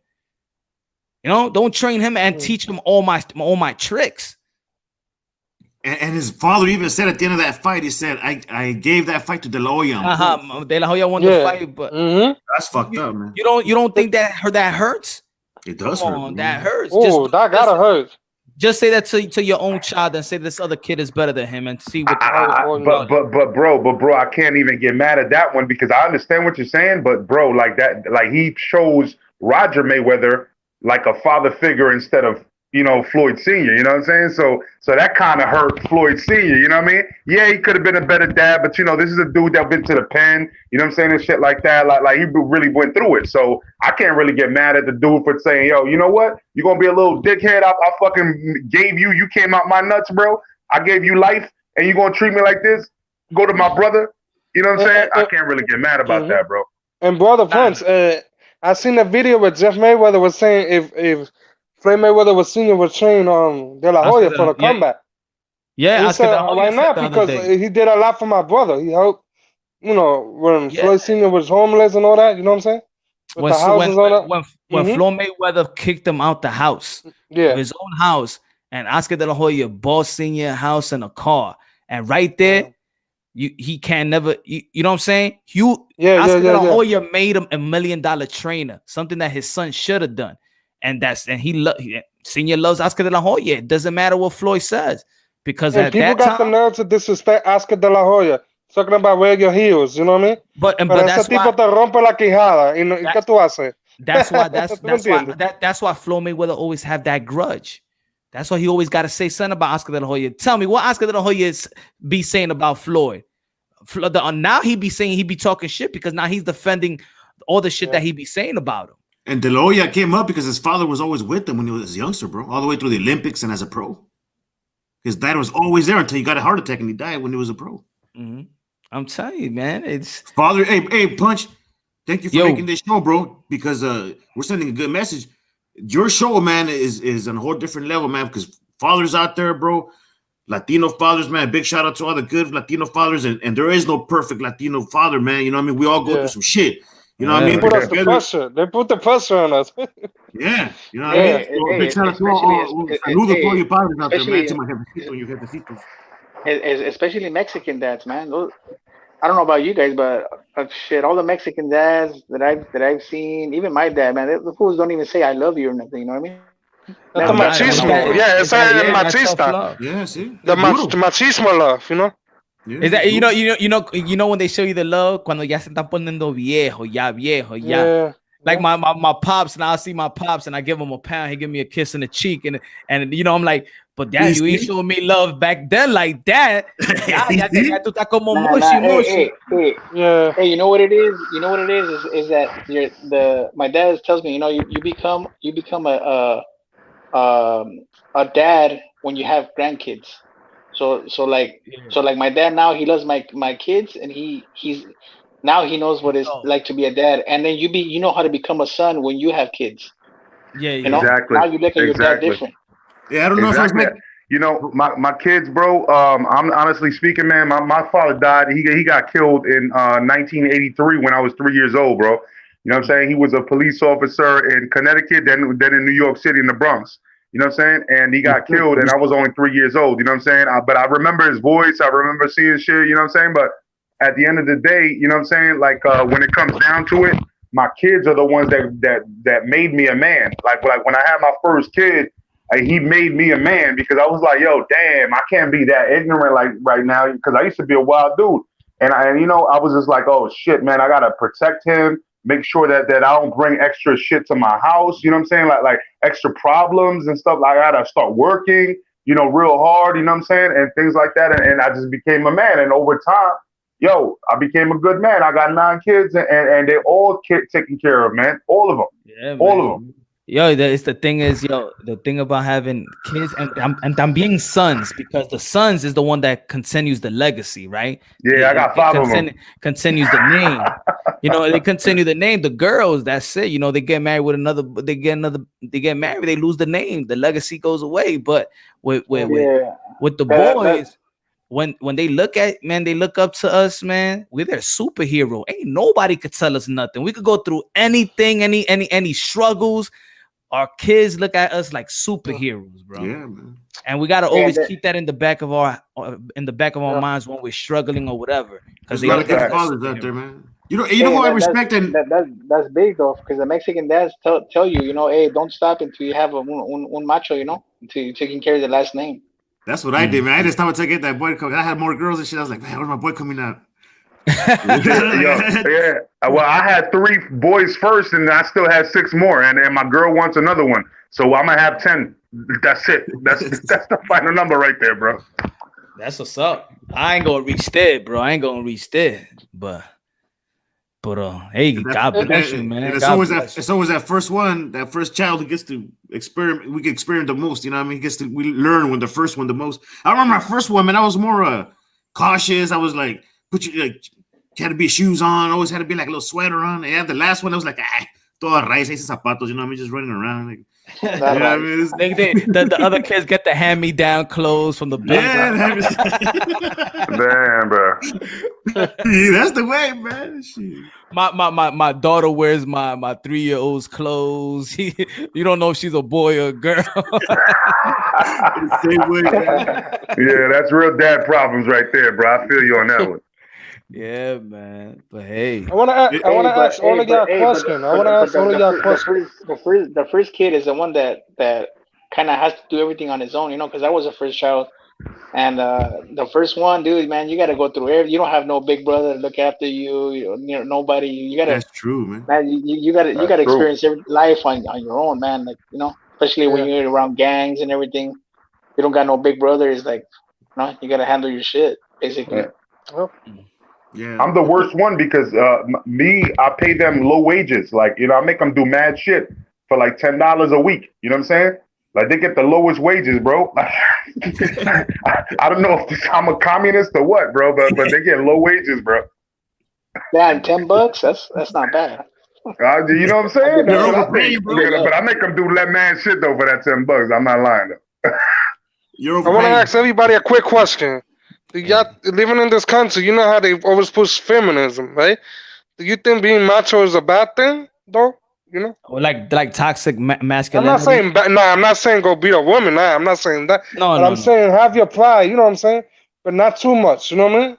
Nah, like I think a man, and this is my opinion, should be the head of the head of the household, head of his wife, the head of the kids. He's the leader, and we're equal. We're equal, but we just have different roles, man. I mean, I don't want to. It's like there's certain things that we could progress in certain things in life, but you don't gotta, you know what I'm saying? I like the way God made it, man. I like the way God made it. You know? Yeah, exactly, man. You gotta show your kids not how to be macho, but how to be a hombre. You know? Yeah. And I'm real calm with my girl, bro. I'm like everybody already knows. I'm 40 years old. My girl's 22, about to turn 23, bro. You know what I'm saying? And we got a child together, you know, and my whole thing is that it's a great process because she was homeschooled most of her life. She was actually Jehovah's Witness, you know what I'm saying? Regardless of how you feel about that, you know what I'm saying? But it was an interesting discover when I met her because she was somebody that made me smile, you know what I'm saying? She does a lot of things that a lot of other women won't do. Like she pauses herself. She puts me first and I put her first. You know what I'm saying? And so at that point, now we have like a great relationship because you know what? Like I'm always thinking about her. She's always thinking about me. And then we always both thinking about the kids. Even her stepkids, she treats better than their own mom. You know what I'm saying? And so that's a great woman for me to have by my side. You know what I'm saying? As a matter of fact, she, instead of me talking to my exes, I got 3 ex baby mamas, bro. 3 of them. And she deals with them so I don't have to deal with them. She deals with them so I don't have to deal with them. And she does an excellent job. You can touch her, man. She love you, bro. Exactly. And, you know, that's a great woman, Glenn, you know? That's a great woman. Man, because let me tell you, nowadays, these women are savages, bro. You gotta be a savage with these women out here. You have to. You gotta have no feelings for these hoes out here. You know what I'm saying? And I don't have energy for that. If you haven't met one of you those, you ain't a man. A good woman will take you out of, keep you out of trouble, man. That's the most important. Yeah, for sure. That's exactly right. Man, You're right about that, bro. I tell you, when a man plays his part, man, the woman, they will follow and they will be whatever you want them to be. Yeah. And that's what the Bible says, Punch. It says you got to be the leader with that. You know what I'm saying? They're going to be in your reflection. You know what I'm saying? They're going to be in your reflection. So you're absolutely right about that. I don't want to get biblical or nothing like that, but you're right about that, bro. The Bible says man over woman and woman over children. Yep. Yep. That's what I try to teach my kids, man. Like my little girls how to be ladies, and my son. There's a difference, bro. Because people try to mix it. Like machista and macho are 2 different things, bro. I teach my son how to be a man and a macho, but not a machista. You know what I mean? Yeah, there we go. You know what I mean? You have to teach him how to be like a man and stand up and handle his business. You know what I mean? But to respect women at the same time, bro. Yeah, you know why, Guido, that we now have to talk about that is because society is trying to eliminate God. That's I'm not saying be over machista like he's saying, but I'm saying be, have your, don't let nobody step over you. That's what I mean by that.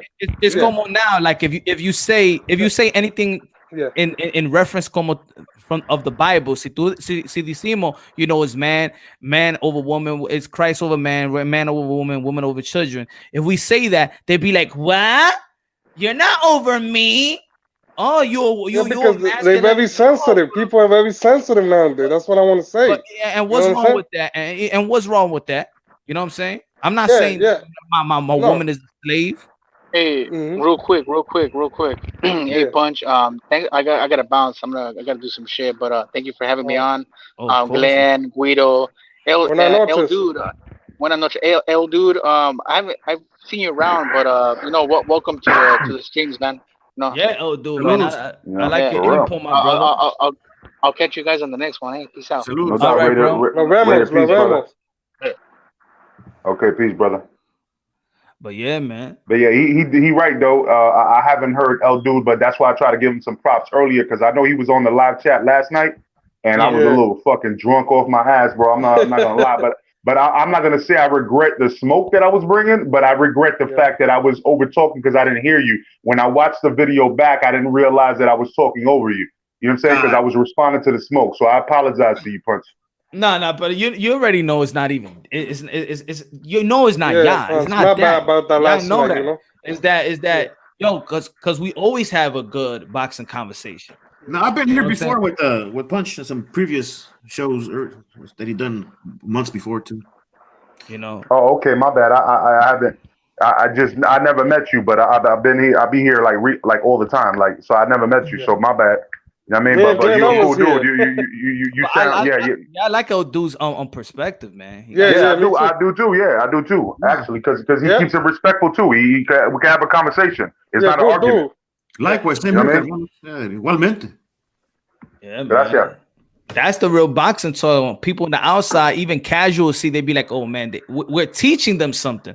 But if somebody comes, "Hey, yo, you F you, and you said something about this on my channel," and and I'm like, "Yo, that's why I ain't send a link like that. I'd rather, Guida, email like that. If it gotta be like that, you feel me?" Hey man, you know who's been doing a good job as a dad in boxing?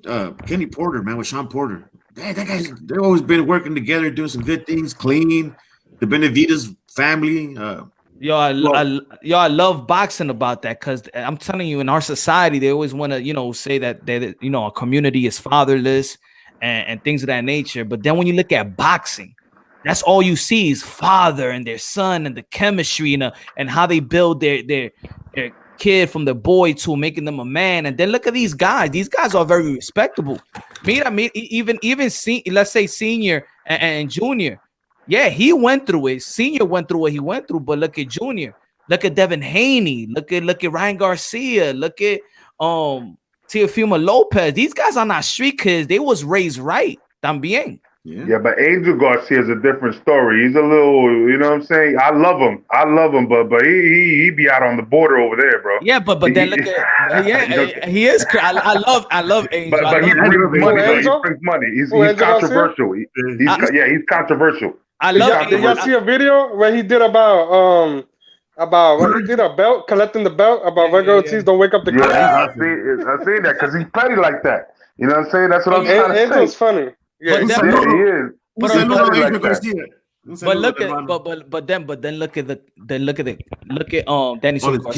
You don't get in trouble. You never see him getting locked up. You don't hear nothing. Yeah, it's true. Constant professional, always. His daughters. Because his dad's from the hood, and he grew up in hustling. Back in the day. So he learned a lot from his dad. No, but that's what I mean. His dad put him in the right path. Yeah. That's what I mean. These men, the fathers are hustlers. Mira, Guerrero, goes Guerrero's father, but then look how the kids come out. So let's say you could look at these fathers and be like, yo, look at these fathers. They're from the street, they thugs. Okay, that's what they was. Yeah. But look at their sons. So you can't even judge a book by its cover. Look how they've been raising their son, because they're way different than their manner is way different than their fathers. Yeah, Danny Garcia, I gotta give him respect. I gotta give him respect, Danny Garcia, for promoting like his little sister with music and all that. You know what I'm saying? Like he puts a lot of work and effort and money into his family. And that's what I'm trying to say. Like, Angel Garcia though, he be doing a little raw though. You know what I'm saying? It's like when we got raw last night. You know what I'm saying? It's controversial. You know, but it's smart too. Real quick, Brooks, is smart because he's also taking all the punches for Danny. It's true. Yeah, you're right. That's what I'm trying to say. You're right. But earlier is like I was saying, like when I think Black was saying that they not that seniors not humble. And I'm like, I don't expect them to be humble when they talking about their sons to somebody else. You know what I'm saying? If Glenn be like, yo, my 9 kids are the most beautiful kids in the world, they the best, I'm gonna be like, no, Glenn, my kid is the best, and my kid is the most big. You man's conceited. You gotta be more humble, but nah, man, that's your kids. That's my, you know what I'm saying? You gonna praise them. My kids are like zero debate the most beautiful on the planet. So let's just leave that alone. All right. But and también when you talking that was a joke, Punch. That was a joke. Don't take it serious. No, I was gonna say and when we talking about combat sport, you gotta have that, because you're looking at another guy that's beating my child. It's like Angel Garcia said.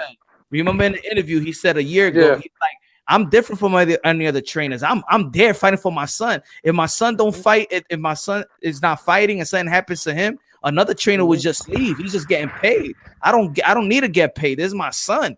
I still got to take care of him if something happens to him. And that's why you see these fathers all the way they are. They not clowning. When Teofimo Lopez Sr.'s dad, you see his passion, it's because that's his son. You're not gonna talk about this with another fighter. And with Angel, man, you could argue he's probably a better promoter for Danny than PBC is. All the father is. Even Kenny Porter is a better promoter. Yeah. Hey, talking about Teofimo Lopez, his father is in the corner, and Lomachenko has his father in the corner, man. Remember Ghost Guerrero? Father. woman beater. You remember that? You a woman beater. He's a woman Yeah. beater. How you gonna support him? He's a woman beater. Yo, he was Yeah, kidding. I remember Yo, that, yeah. Floyd couldn't even say nothing. Yo, that's Hey, but you know what?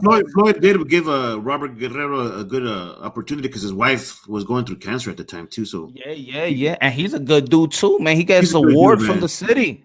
Yeah. Yo, these guys are good, man. These guys are good, and you got to give it up for. That's why I did on my podcast. That's why I said I had a podcast dedicated to the fathers.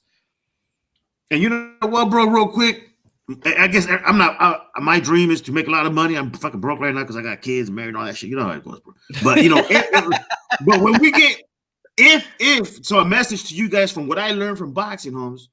If your kids could be born in Beverly Hills, like, or you could raise them in Beverly Hills, that doesn't mean they're gonna go straight, bro. You know what I mean? Money doesn't make your kids straight. It's being there for your kids. You know what I mean? It's just being there for them, bro. And their corner, being in the corner for your kids, bro. Yeah, it's not just about the money. That is true, bro. I live in Florida, one of the worst fucking states to ever have child support because they don't give a shit about what it really means to be a father in the picture. All they want is money. You know what I'm saying? And if they don't care, like you could tell them, yo, the woman stole the mother of my first 3 boys. She went to Chicago, stole my boys and shit like that. And I try to bring it up, and they're like, well, this is not a custody issue. This is about child support. Like, they don't give a fuck, bro. They don't give a fuck. You know what I'm saying? So you damn right. Like, it's love. It's love. You got to give your children love. You got to show them that you care. You got to give them support. You know what I'm saying? Like whatever's going on, you got to be on their side, no matter what. You know what I mean? And that's very important. And a lot of people don't understand that shit. You know, you got a bunch of kids running around talking shit like, you know, oh, blah, blah, blah. You know, you kiss your kid on the forehead. Bro, I kiss my kid. I can even kiss my stepkids that are fucking 18, 21 years old, bro. I kiss them on the fucking forehead like a protector because that's who I am, bro. You know what I'm saying? To them. You know what I mean? Praise, man. See? Praise, man. Ya te cansaste, Punch. No. You're on there, bro. But it's, I like it that this is the conversation that's uplifting too, man. Yo, I feel so pleased for talking with you guys. You have no idea, man. Yo estaba borracho, para que tú sepas. I don't know how I'm doing it. Pero todo bien, you know what I'm saying? Yo estoy en California. Yo estoy en California. Aquí en California la verde está libre. Yeah, man. Yo, I think when you here, bro. Yeah, man. It's like, and it's also what Glenn was saying too, man. You know, kids is different. You know, there's look, there's parents that are there, but not there también. I know dudes that be having their fathers and mothers, but they're not there emotionally. They still don't get that love. They don't get that. But with my kids, I try to give them their love and try to understand their personality as well. I know I can't say something to this one the same way I say it to the other one. Nah, like people be like, I treat all my kids the same. I don't. No, you can't, bro. I don't. Because they don't even treat you the same. Yeah, of course. They don't treat the mom and the dad the same. They know how to handle personalities. Yeah. Well, my wife has to scream all day. All I give my son is a look like this. Exactly. There we go. I mean, I think I go with that too. You know what I'm saying, bro? For real, I only give my kid a look like that. Yo, when I'm going live, sometimes my kid, my 3-year-old is just staring at me and looking at me, and y'all wouldn't even notice that he's like, I have kids right here next to me. Nah, I seen him like going around. He was trolling, bro. He was trolling. You know what I'm saying? He was trolling the chat yesterday. I think it was yesterday or the day before, but he was running around you in the back. I seen him. My oldest son, when he sees, I said, Dad, I was looking at your live show. I'm like, these grown men be acting like kids, like that. You know why I believe in God, man? Because everybody been talking a lot of shit, giving excuse. I wish this could happen. I wish that. I wish I could have vacation.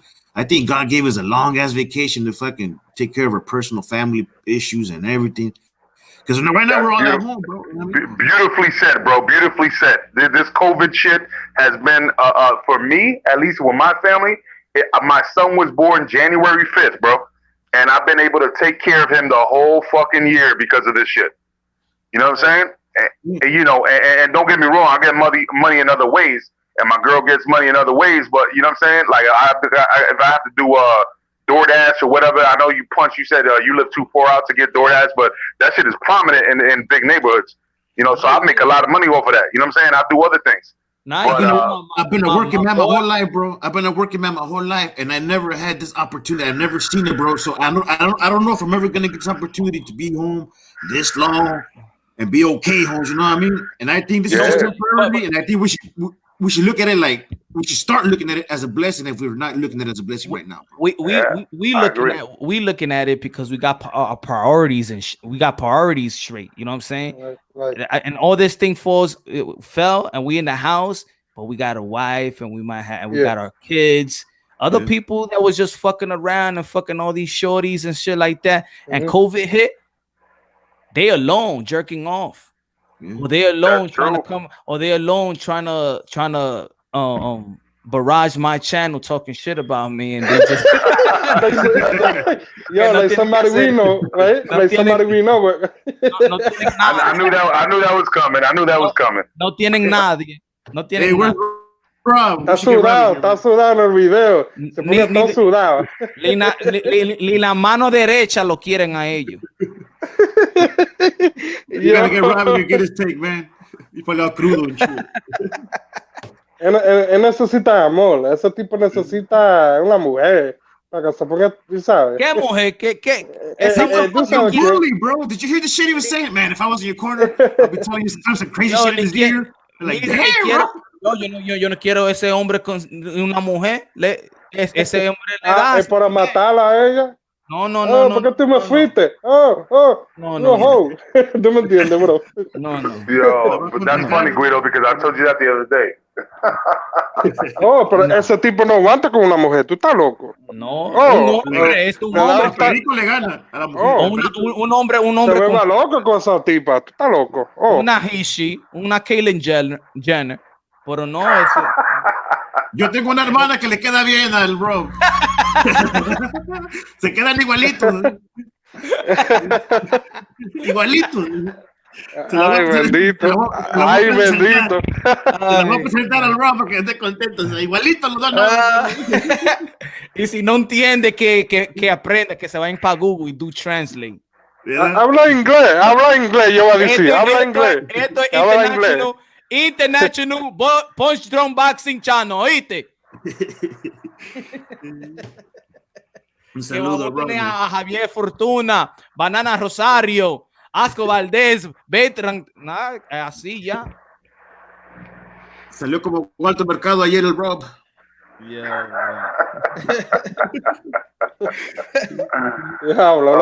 Mira, Gemini. Escucha, Gemini. El Gemini. Esto es lo que va a pasar, Gemini. Te llamas Glenn. That was ya yo sé tu futuro. That was epic ending. Rob. And then I just went busting. Damn. Yo, man. Hey, I rewinded it to go check it out. And I saw your face punch because I couldn't see your face when I was doing it because I was doing some shit. So I went back and looked at the images and I just saw you like shaking. You're like, damn. I sent Punch an email today apologizing, bro, because I went back and I watched the shit. I was like, damn, I was mad tipsy, bro, and I was fucking going in, starting trouble with motherfuckers. And then I looked at Punch's face. And I was like, fuck, he was upset with me, bro. Punch, please. I apologize, bro. I was trying to help the brother out yesterday. You know what I mean? I was trying to help Punch out with his phases there. Honestly, I was trying to calm everybody down. Yeah. But honestly speaking, Punch, you understand that I usually have a good conversation, bro. Okay? I mean, it is what it is, yo. But you know what I'm saying? I usually do, bro. I'm not gonna lie, bro. I understand that I bring smoke to certain people at certain times, depending on what they say and depending on how they act. But usually, I'll fall back and let them talk. But last night I wasn't having it, bro. I was not having it, bro. When I seen the whole fucking chat filled up with people that were just talking shit about me, I was like, nah, this ain't happening right now. Fuck this, bro. Like, nah. Yeah. And I just went at him. So I apologize, though, because I didn't realize that while I was yelling at other people, you were trying to talk. all I heard was people talking. You know what I'm saying? Lo que hablan lo más mierda, nunca quieren, they never want to show the face. Claro que y sí. no es Ya eso, tú no, sabes, y no brother. es eso. Ella habla. Go ahead, my bad, Glenn. Sorry. No, tú estás bien. Tú estás bien. Saduro, bro. Con la de Canelo. No boxing, no life. That's a good one. I like that. Canelo. I need to get that hat, man. Nomás como ando con mi cigarrito verde, por eso no quiero enseñar para que no le tomen el canal. No, but you know what I'm saying, bro? Because when me and you always on here, we always have a good time. You know what I'm saying, Glenn? Y no eso, yo te quiero decir, ella habla demasiada mierda y no quiere mandar en dirección. ¿Tú me entiendes? Ella le gusta hablar demasiada mierda a ellos, esa gente. Voy a poner el link ahí. No sé. Son fanáticos solamente de un boxeador, no de todo el boxeo, lo que tienen. Eso es. Sí. Oye, el yo puedo, mira, si estoy cogiendo el autobús, yo puedo parar ahí esperando el autobús y puedo hablar con un mexicano que no conozco y le puedo decir, mira, ¿te gusta boxeo? Y tú sabes lo que pasa, empezamos una conversación y no importa que yo soy puertorriqueño y ellos son mexicanos, y eso, por eso es que te pregunté antes, que mira, ¿entiendes lo que estoy diciendo? Usted es mexicano, pero todavía dijiste feliz video, ¿verdad? ¿Por qué? Porque tú entiendes boxeo. ¿Entiendes? No, y lo conozco pues porque la historia de lo que viene pues también de Camacho. Uno que defiende, que dice pues quién es el boxeador más elusivo. Ahí está Héctor Camacho, boxeadores que se han fajado, que también saben moverse y no conocidos por el clinch, conocidos por la defensa, algo entonces se reconoce en la escuela táctica. A mí la táctica más que yo diría que yo usaría en una pelea callejera, así te lo digo, palabra de hombre, es la de Miguel Cotto. La de Miguel Cotto, man. Miguel Cotto, él tiene un estilo que se usa al estilo callejero, man. No, a mí me gusta. Ajá. Es una escuela para mí que yo quiero utilizarla. Así te lo digo. Porque mira, porque lo que es que es la técnica, pero tiene que tener como la pierna. O sea, tiene que tener la pierna, pero con la técnica. Entonces, encima de todo eso, tiene que mover adelante a pelear. No puede ser un bobo que se para atrás bloqueando, pero no quiere pelear. Y esa es la diferencia, porque los mexicanos vienen adelante. Se va frente, siempre. Ellos se van frente a atacar. Puro de la cabeza. Y eso porque los puertorriqueños como yo, que les gusta el boxeo, entendemos y siempre estamos apoyando a los mexicanos que vienen así a pelear, porque son así. Eso es una gran pelea siempre. Una gran pelea siempre. Pero al estilo mexicano falta la defensa. Es puro para adelante. Y esa ahí. Pero los mejores tienen defensa. Los mejores tienen defensa. Ok, yo entiendo lo que está diciendo, pero los mejores tienen defensa. Sí. Y Elvis Rodríguez, what y'all think about him? Oh, este tipo está duro. Está subiendo. Dominican guy? Yeah. El dominicano que. Yeah, I like him. I like him. And the interesting part about it, that this is the fighter that I'm saying that this is a fighter that Froch built. I want to see how really good Roach is building a fighter, not working with a champion already, but I'm very interested in how he builds this fighter.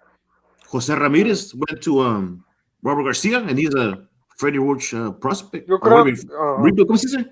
Yeah, Freddie Roach creó a Jose Ramirez. Jose Ramirez se fue con Robert Garcia as a champion, I believe. Wow, that's a good fact. I didn't know that. Yo, dude. Hey. Yo. Oye, mi español no está bueno. What part of LA are you from? No, I'm from Salinas. Oh, you heard of West Covina? No, I'm from Central Coast, man. Right by the beach. Oh, Central Coast, Salinas, California. Oh, okay. I live in LA County too, so we're kind of close by. Yeah, no, I'm right in the center, man. It's actually called the Central Coast in Puro Salinas. Oh, I Yo quiero see. ir para California un día de esto, man. Para visitar California. It's Aquí está horrible here, peligroso, man. Salinas, este barrio sí está muy peligroso, eso sí te lo digo. No es de como turista. The pueblos bonitos that once you want to come, it'd probably be like Pebble Beach. We're like next to Pebble Beach. Yeah. Pero aparte de eso, es verdad como lo dicen en los news, como de homeless y cómo está eso ahí. En la ciudad como no ley, San Francisco sí está así, pero aquí en este barrio es un barrio de agricultura. Aquí en este barrio se produce de donde come la gente de la agricultura, la vegetación, la fruta. Aquí viene todo eso. Wow. Hey guys, I'm gonna answer the question, but I'm gonna try it in Spanish, right? So don't make fun of me. Dale, estás en familia. Dale, estamos international edition aquí se habla español, aquí, coño, aquí. Todo el mundo habla It's Friday español. night. Well, I'm drunk. I'll probably understand even if you fuck up, bro. I'm drunk. Okay, aquí en California está feo, la renta está muy alta, la casa está fea. Si quieren vivir aquí, no lo recomiendo, está feo. Mucha gente en la calle. Aunque tengan trabajo, están en la calle, so no lo recomiendo. Aquí también, yo lo voy a decir, lately, cuando yo estoy en Harlem, I see more strung out people than I've seen in years. Es verdad. Hay mucha más gente. Ajá. Yo, tú pasas para 125th and Lexington, eso es como un zombie land. Eso está cabrón, maní. Eso todo el mundo, muchos craqueros, todos lados. Yo, for real. Una baña fea, man. It's like the crack era. No lie. No. I remember. ¿Sabes lo que pasó aquí en la comunidad? Did you guys understand what I said, right? Yeah, sí, claro. All right.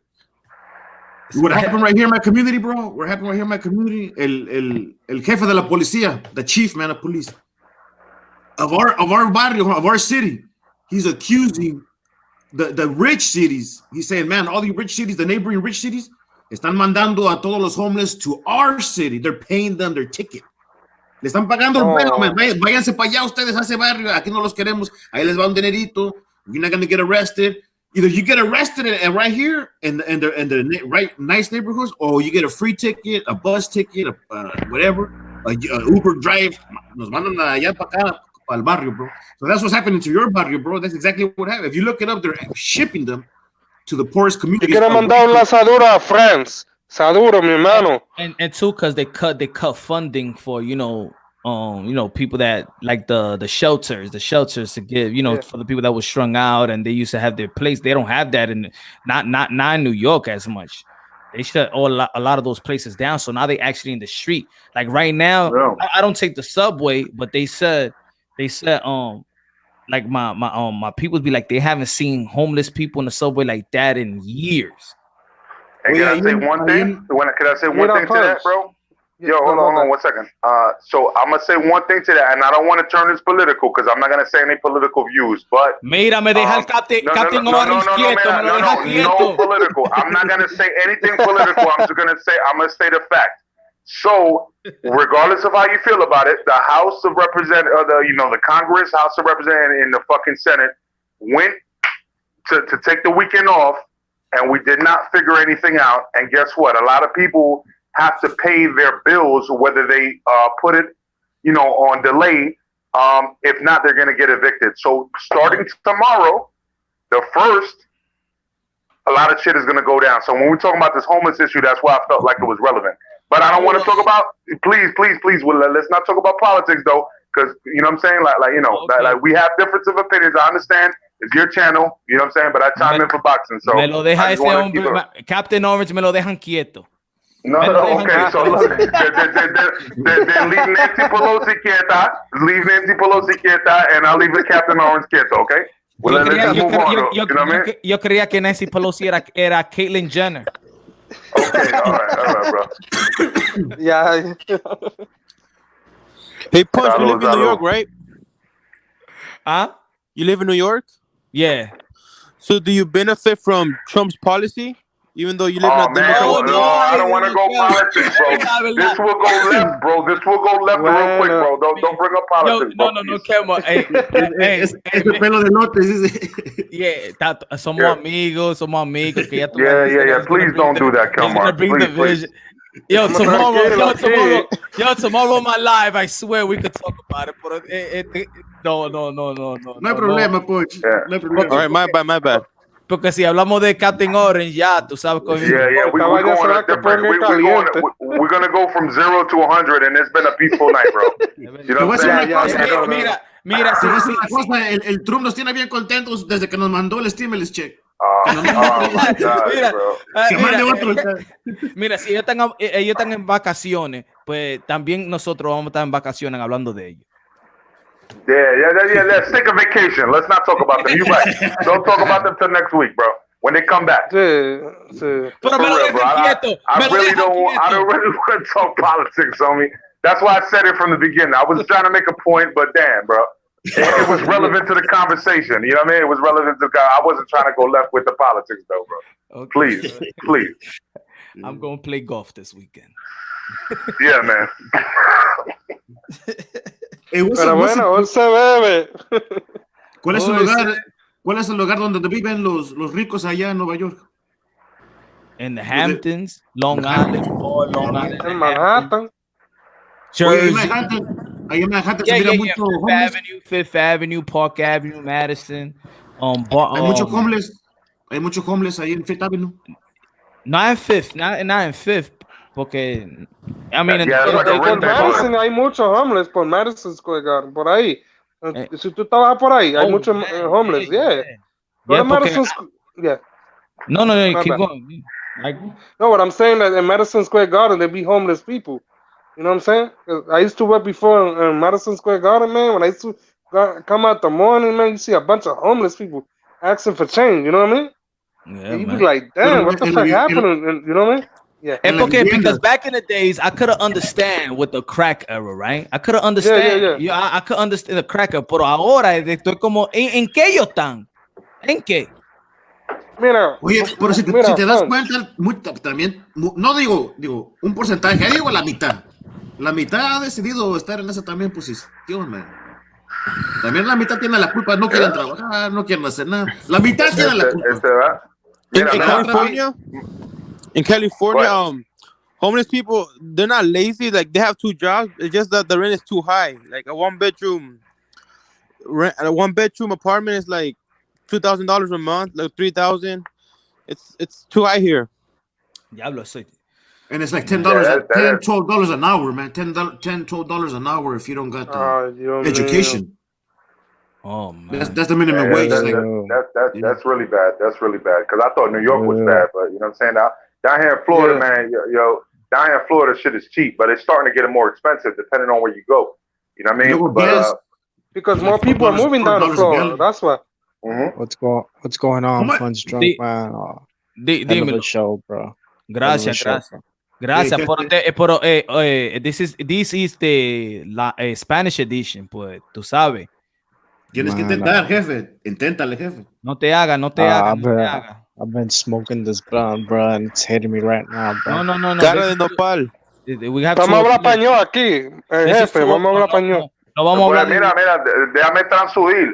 Ok, está fumando, ok, la hierba, ok, y ya. ¿Y qué más, jefe? Y que ya le pegó duro, dice. Si están oyendo, niños, no usen droga. Bueno, maní. This lean, bro, este tipo está drogado, man. Blunt, it's hitting me different, bro, right now.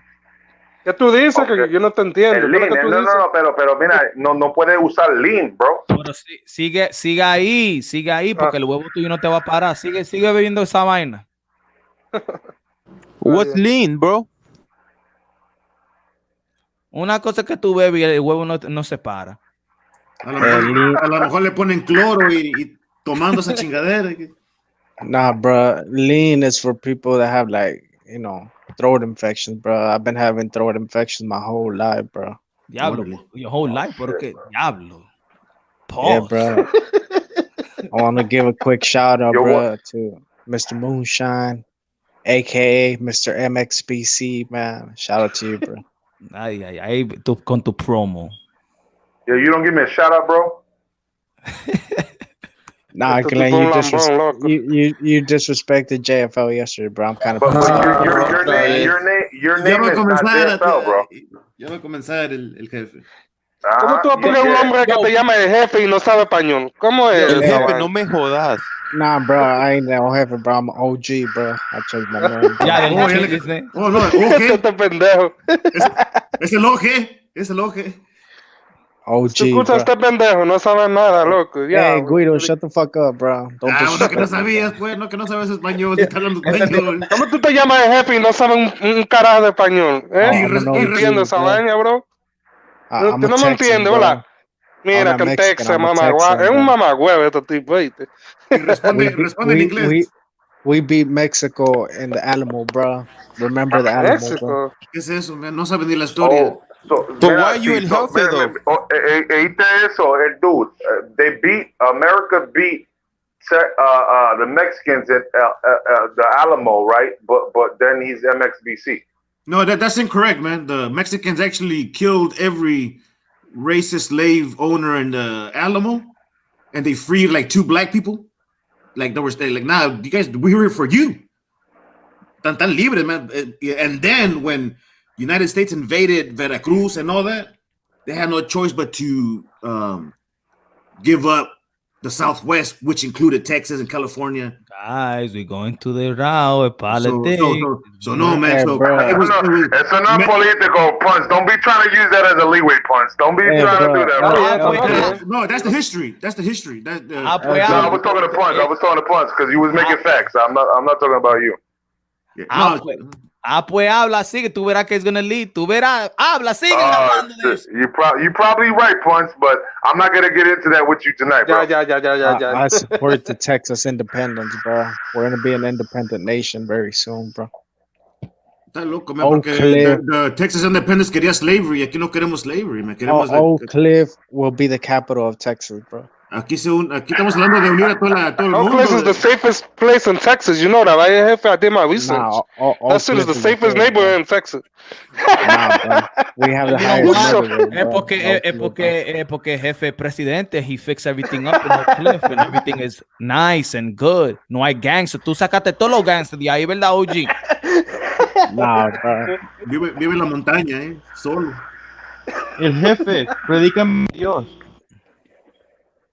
Kelmar, don't talk to me, bro. You're Guatemalan, bro. Ay, bendito. Está llorando. Ay, bendito, nena. Pero, oye, lean has a guy. You gotta be cool with the lean. Nah, bro. The lean. I'm Mexican bro. and Nicaraguan. Get it right, bro. Yeah, bro. I'm gonna deport your ass, bro. But let's get back to boxing, bro. Saludos a Nicaragua. Nah, I'm gonna deport everybody that doesn't speak English, bro. Pues ya, dame mi ticket. ¿Tú vas a llamar ICE entonces? Haití. ¿Tú vas a llamar ICE? Cuba. Guido, don't let me get P-boxing on here, bro. El unit yellow. Oye, Clint, ¿tú escuchas esta pendeja? Ya, listen, hablando pendeja. Listen, I'm 12 years old for Dominican Republic, man. I pitch. Put me up first for the Yankees. Hey, Glenn, are you really Puerto Rican, bro? Like, I'm Puerto Rican Dominican, homie. Yeah, I've been there, done that. What you got to say about that? And most of my family actually lives in St. Croix in the Virgin Islands, and my mother's aunt was actually a senator, Lillian Bellata. Look that up. Saludos a no, because P-boxing was saying that you weren't even Puerto Rican, but. He's 16. Well, I mean, I don't expect him to understand. Personalities, bro. OG, we here talking about. Siempre when you come, you bring some other names from guys that's not even on the panel. I don't even know who you be talking about. No, ya no soy OG, es tejano. Dice que es Texan, es el Texan. Él es que está buscando bonchinche, Este tipo está buscando bonchinche. Glenn had beef with some other dudes in another channel. So what does that have to do with you? We won't promote what does that have to do with you? I want to give a shout out to Rob, bro. He did a hell of a job. He gave me a shout out too earlier today. Pero el oje. No, vamos a hablar de otras cosas porque ya. Sí, vamos a hablar porque este tipo está buscando bochinche. El oje ya se enojó. Let's talk about Trump 2020, bro. No today. Tú ves, él sabe qué está haciendo. Captain, no sabe qué está haciendo, él quiere buscar bonchinche. Me lo dejan quieto. We're gonna deport El dude, bro. Me lo dejan quieto. ¿A dónde me van a mandar tu ojete? Okay, but all right, okay. If boxing was its own country, and we needed to deport a couple boxers, who you think we should deport? That's a good concept. El Dude, and Guido, bro. No. In boxing. Oh, boxing, bro. If it was a country, and we went and we needed to deport a couple boxers, who gets deported? Tyson Fury, bro. Oh, Cliff. Tyson For Fury being a cheater, bro. He had loaded gloves. He was a dirty tactic fighter, bro. Ese tipo tenía un plátano ahí in the gloves. Eso era un plátano. Ay, Dios mío, yo. Me van a hacer deporte a la casa de tu hermana, ojete. Hey, dude, shut the fuck up, bro. You a bitch, bro. Está cojonado porque no sabe español. Que no sabe.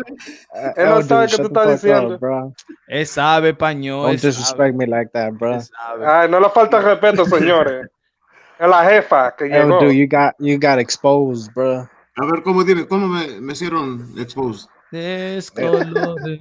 DSFG exposed you, bro, as a fraud, bro. Oh my God, bro. Again with DSFG, bro. Come on. Él habla la misma mierda, bro. ¿Y qué hizo ABCD? Dino, ¿qué dijo? ¿Qué pasó? Yeah, he exposed El Dude for being a fraud and not being smoke free, bro. Because he didn't want to debate ABC, bro. He didn't want to debate it, man. He was shook, bro. And that happened on my channel, bro. El Dude, he jumped on my channel. He got real shook of ABCD, bro. Yo, but hold on, let me respond. When you go live, que yo quiero ir también a hablar mierda. My channel got deleted. You know what I'm saying? People snitched on my channel, bro. But why? I was talking too much conspiracies, bro. Yeah, bro. My channel was more into. My turn to respond, bro. My turn to respond. Go ahead. I came onto his channel, Holmes, right? And the motherfucker, hey, bro, the motherfucker was talking like, I said, Simon, but let me throw my 2 punches in, right? I gave my comment. They wanted to shut me down, just like they try to shut you down, Moonshine. Same thing, bro. First day on the show. Diablo, I see OG. First day on the show, bro. First day on the show. And I told them, hey, bro, I'm going to go in tomorrow to debate you live. Me and Jefe. What did Jefe do? He deleted his channel, bro. Diablo, you scared of dude? Like he made you delete your channel? Nah, bro. They flagged my channel, bro. I didn't even know that, bro. I didn't even know that. My channel got flagged, bro. El Dude is lying, bro. Yo, El Dude is the El Dude. No wonder that's your name, El Dude. He's El Dude. No quería hacer debate. I didn't know that. Well, we could do the debate right here, bro. I could get JFL on here, bro, right now, bro. Who the fuck is scared of JFL, bro? Like, come on, bro. JFL, bro, like, he's whack, bro. Okay, just one thing, bro. Jefe, one thing, bro. When I was supposed to come on live, is that the day that your channel got deleted, sí or no? It was the next day that I got deleted. What a coincidence. The next day his channel got deleted. For some strange reason, when he never done anything bad on his channel, all of a sudden he's gonna get you made a video, bro. Hold on, bro. You made a video saying that. No, you made a video, bro, saying that JFL flagged my channel, bro, and that was a lie, bro. So how can he respond to that, bro?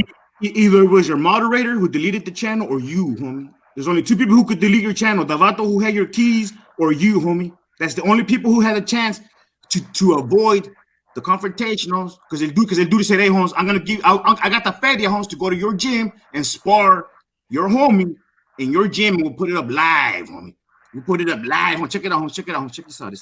Yeah, but JFL ain't no punk, bro. Hey, Holmes, I said, I got the feria to go to your gym, homie, and we could spar live and put it up on you don't want this work, bro. You don't want the work, bro. You don't want the work, bro. That's the real homie right there. I'm gonna be honest with you. Show your face. Show your face. Don't disrespect me, bro. Don't disrespect me, bro. Don't disrespect me, bro. The MXBC will expose you. The MXBC will expose you. Shadowbox, bro. Shadowbox, bro. Let me see them hands, bro. Shadowbox, bro. Yo, OG. I'll go to your gym. I'll go to your gym. And I'm gonna go live. North Philly, bro. North Philly, bro. And you deleted your channel. Let me get JFL on here, bro. Don't run. Let me get JFL on here, bro. Don't run, bro. Yo, you're not even debating it, man. Don't run, bro. Let me get JFL real quick, Jefe, show bro. your I'm gonna go on face. mute. You erasing the Don't let him do that to you. channel. Jefe, show your face. Diablo, Yeah, mira. man. He wanting to get help and he's not defending himself. What the fuck Wow, is so going it's on there? true. It gotta be true then.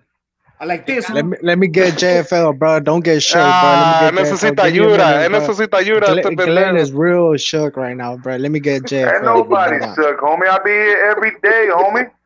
What are you talking about, bro? I told you before. I'll swing Oye, my Glenn, me da la cock casa. and Este send tipo you no. back to wherever the fuck you come from, bro. Yo, H, man, you mad corny try to be Mark, man. Why you just can't be yo? Why you just can't be yourself, bro? Let H Money on here, bro. Déjalo, bro. Él necesita ayuda. He wants to come as Mark and Unraveled. Hey, bro, Él necesita ayuda, Punch. Tú sabes que necesita ayuda. No, I respect Punch Drunk, bro. I actually do, man. I got no beef with Punch Drunk, but he's surrounded by clowns like El Dude and Guido, bro. I don't Straight hey. hoes, bro. Let's put it to a vote. El jefe, ¿quién es tu libra por libra, papá? Canelo Alvarez. Hey, bro, let's put it to a vote. Let's put it to a vote. Let's put it to a vote. Right here, Well, now. why don't we put our boxing knowledge on point, Bro, bro? let's Let's put see it who to knows a more vote. boxing, bro. Let me just say something. Hey, el jefe knows boxing, bro. Él quiere hablar, ahora quiere hablar vacío. ¿Tú ves esta vaina? Una cosa, deja digo. Okay, he admitted what he said. I admitted what I said. From what everybody heard, let's be honest. Did he delete his channel? Because I told him this is what I was gonna do. He proved it. He admitted. I was gonna have the feria, go to his gym, call him out. The next day he said channel was deleted. Do you Damn, believe dude. See, I seen people lose battles, but damn, you make people close their channel down. Hey, bro, I if you really about to smoke, El Dude, come to the MXBC, bro. We'll give you the smoke, bro. Young Coco Tyler, bro, the youngest CEO in the game, bro. Oh, they want to gang up on you. So you don't want the boxing fair. club? You don't want the fair one, OG. The Mexican OG, boxing Diablo, community, OG. bro. I don't know. You're not Mexican. Man. You said you're You're not not Mexican, home. You're not No, real but Latino. You fake. Coco Tyler, the youngest CEO in the game, bro. Le está mamando a Coco. Ese tipo está mamando a Coco. Oh, jefe, are you Mexican? You stinky, man. ¿Qué es eso? Apesta con eso, man. Coco Tyler. Mexican boxing que no era mexicano. Coco Tyler, Él the no es youngest mexicano. CEO in the You game, deleted your bro. channel and you admit it right here to everybody, bro. You admit it. Yeah, the next day the channel mysteriously got deleted, right? And you just admitted that what I was gonna say was what I just showed. I had the fade. I was gonna say, go to your gym, and this is what I'm gonna do. I'm gonna throw it down. See if you take the challenge.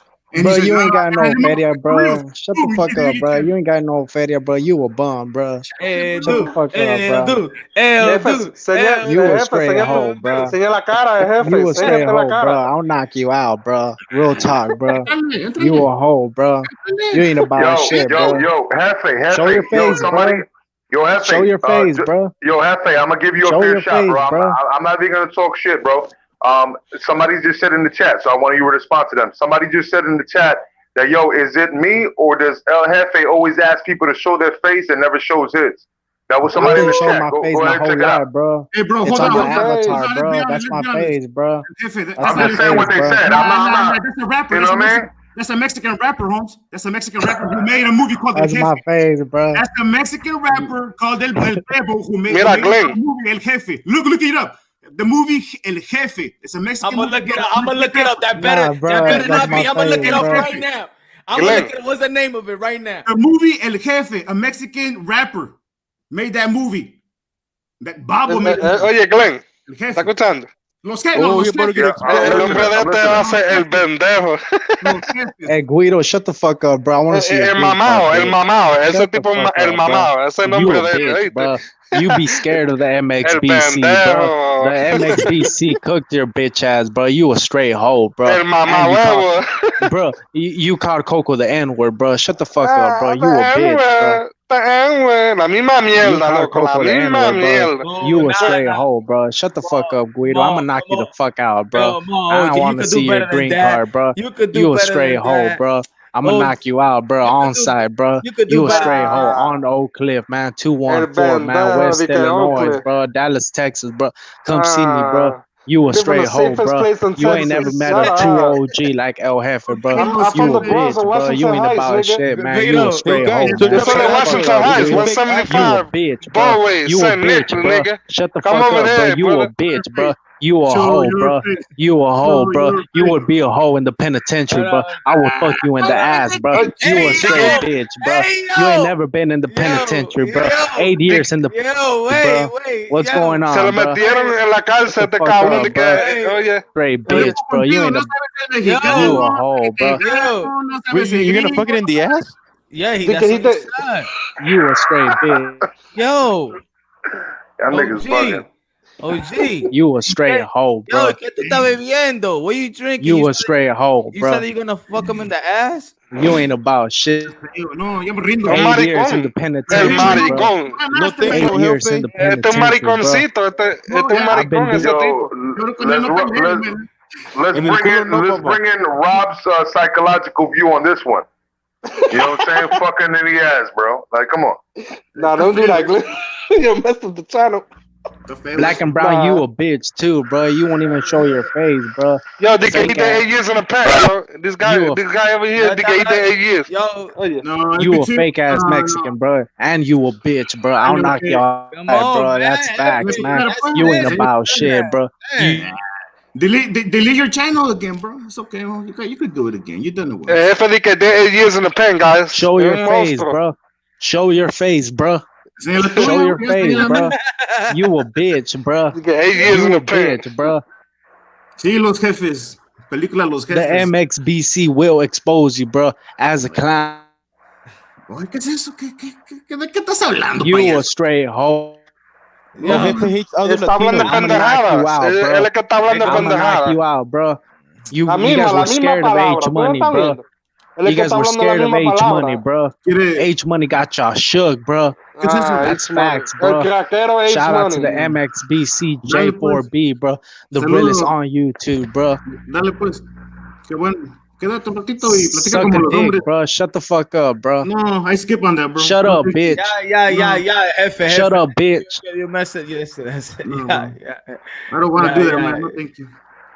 Yeah, you best. You went overboard. That's it, man. You went overboard. Y'all can't even monetize this beautiful Está bien. video that I had. Ya, está bien, estamos bien aquí. Se enojó un poquito, pero pues salió medio cochino. Yo, it's Ay. true, yo. And that photo is from Cartel de Santa. Sí, ándale, sí. Ese es el rapero, el cartel de Santa. Cartel de Santa. Ah, Expuesto, ya se otra vez expuesto. man. Yo, France, shout out to France, because France actually said that shit in the chat. Yo. ¿Sí o no? Oh, man. ¿Sí o no? Y vas a ver que va a ser delete el chano y la cara, porque ya la otra vez, man. Así le dije, yo voy a ir a tu casa y yo ahí, dime en cuál cuadrilátero nos ponemos, en cuál ring, cuál club, dime, cuál gym. Mira, señora, mira. Ese es. Es el pendejo este. God, dude. Oh. That's Cartel de Santa. That's not Jefe, guys, man. He's a Jefe. Oh, El jefe. man. He got El palomo. El jefe es un palomo, un palomazo. Conmigo que no juegue, man. Conmigo no juegue, por favor. Porque Come on, OG. You got to answer to that, OG. OG, you got to answer to that. ¿Dónde está el jefe? Cartel de Santa. El palomazo. Diablo, qué palomo tú eres. Jefe, you got fully exposed. Oh man, you gotta answer to that, Jefe. Come back. You gotta answer to that. Hey, props to a Jefe, man. He's always getting exposed and he still comes back for more. He's not gonna come back. He's like Rocky, man. Nah, he gotta answer to that.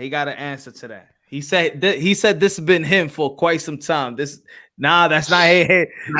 Yo, you better be careful, Jefe, playing with people like that. You heard, Jefe? Yeah, pissed that vato off for real, man, because he's for real and shit, man. Yo, you don't mess with them people like that, Jefe. No, oh, man. Hey, y una cosa ese vato, esa persona es millonario, man, tiene billete, es millonario. Y vive en México y tiene gente, man, este vato, si me entiendes, de mal calibre. What's his name? Está jugando con fuego, el jefe. Sí. His name is Babo. Yeah. Ay. Del cartel de Santa. Es un cartel. Oh shit! That was his last name, El Babo. Yeah. Remember? It was El Babo.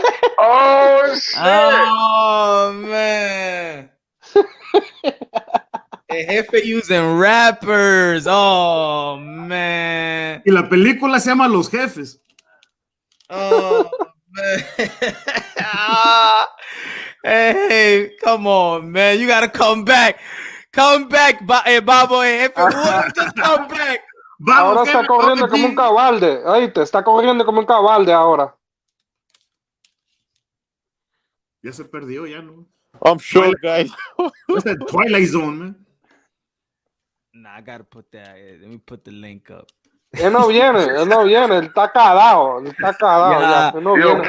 Kelmer, what you gotta say, bro? Kelmer's been in the background, bro. What's going Dímelo, on, bro. Kelmer? What's good, Kelmer? Y you know what, bro? El babo de veras no habla inglés. No sabe nada de inglés. So he's making it's fucked up once he's using Babo's face. Well, and then, somebody got exposed tonight. Mira, yo pienso que yo hablo como un gringo, pero todavía yo hablo español, tú sabes, porque eso como me crié. Sí, Esa es mi raza. Una pregunta. ¿Exageran el español un poquito o así hablan ustedes? No, así hablamos. Tenemos acento. Tenemos acento.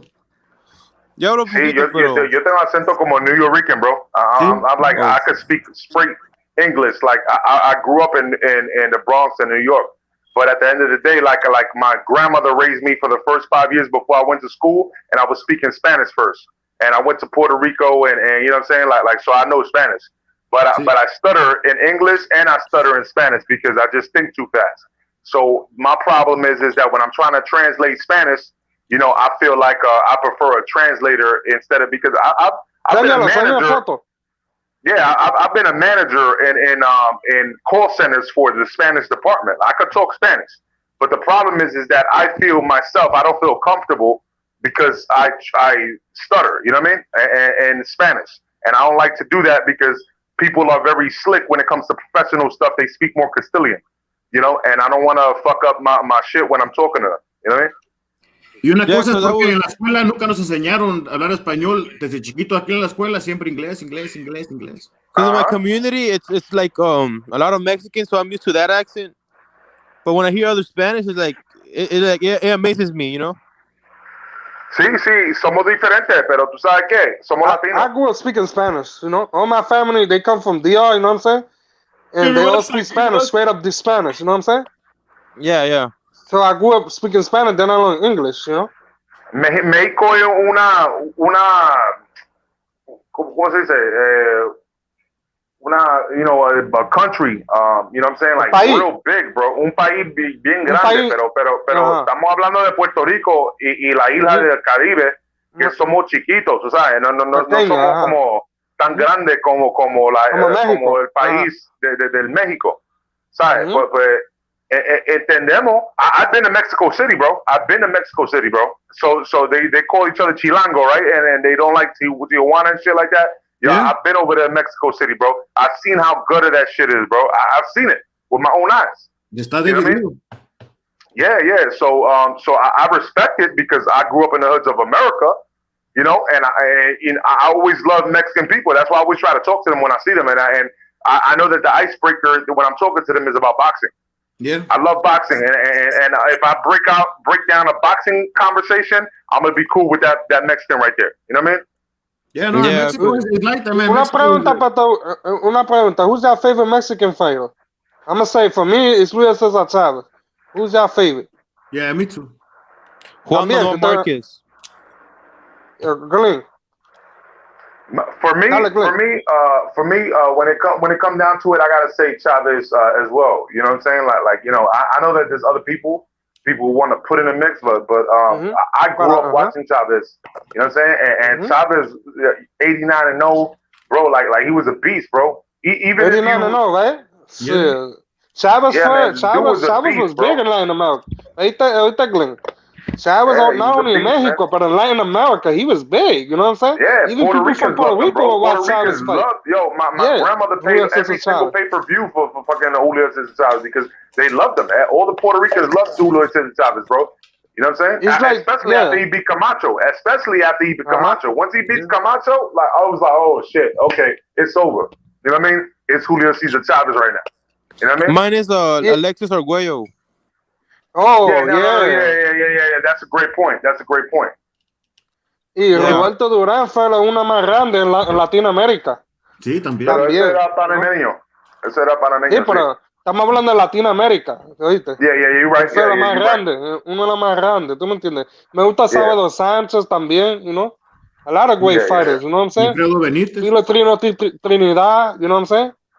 Miguel Cotto, like Wilfredo Gómez, Wilfredo Benítez, you know? Monzón. Yeah, my bad. Carlos Monzón. Yeah. Yeah, man, falta demasiado mucha gente, ¿oíste? Hold on a second. Yeah, no doubt. Ya continue. Yo siempre dice, lo mejor fue los boricuas y los mexicanos, para los latinos, ¿oíste? Ellos fueron los mejores, you know? Y también los nicaragüenses son buenos también, los argentinos, ¿oíste? Yeah. Because I feel like I have to know about their boxing, you know? What happened, bro? I'm sorry, I didn't hear you. Oh, so, you know, I'm half Nicaraguan. That's why I get into it sometimes. Mm-hmm. No, but Nicaraguans, they got a lot of good legends too. You know what I'm saying? What's this guy named Ricardo Alvarez? I think, is that his name? Ricardo Alvarez? El Buffalo? He was he was a legend but he fought in the lower weight class, you know what I'm saying? But, he was the only one to knock down Finito Lopez. Uh-huh. Ricardo Finito Lopez is from Mexico, yeah. But you know he never lost a fight. You know that, right? 86 and on the amateurs and 51 and on the pro. That's crazy. He never lost a fight. Wow. He only has one draw, right? Huh? He has a draw? Yeah, he has one draw. Yeah. But he never lost a fight, you know? Yeah. Yo, fellas. I'm about to time out, man. I'm getting too tired and too hungry. Dale, bro. Damn, this was a good one, Pons. Damn, man. It was a good one, man. But Damn. Well, I appreciate you having me on. I appreciate you brothers in a chat. You know what I'm saying? I appreciate especially France. You know I love you, brother. And I appreciate everybody in the panel. You know what I'm saying? And I appreciate you giving me another opportunity, Punch, because I know I was fucked up and I was going at people last night, bro. That's you know what I mean? You all right, man? Muchas gracias, Punch. Oíste. Y'all, you too, man. Thank you, man. Gracias, pues, por todo, pues, gracias. Yeah, man. God bless. Your Punch, before you go, right? I need that shirt, you know? That very nice, you know? I want to talk to you on the phone. That way, you know, if, you know what I'm saying? Okay. I want to buy a shirt. Yeah. I hit you tomorrow. I want a hoodie. I want a hoodie. I don't want a shirt.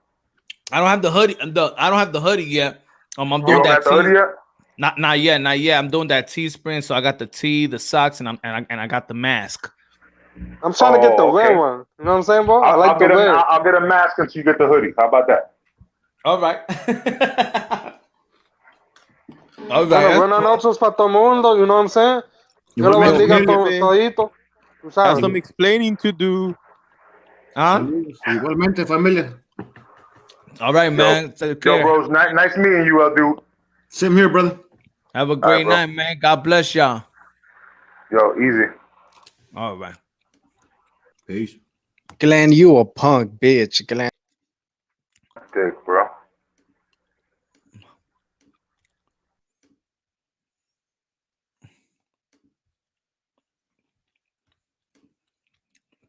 Peace out, y'all.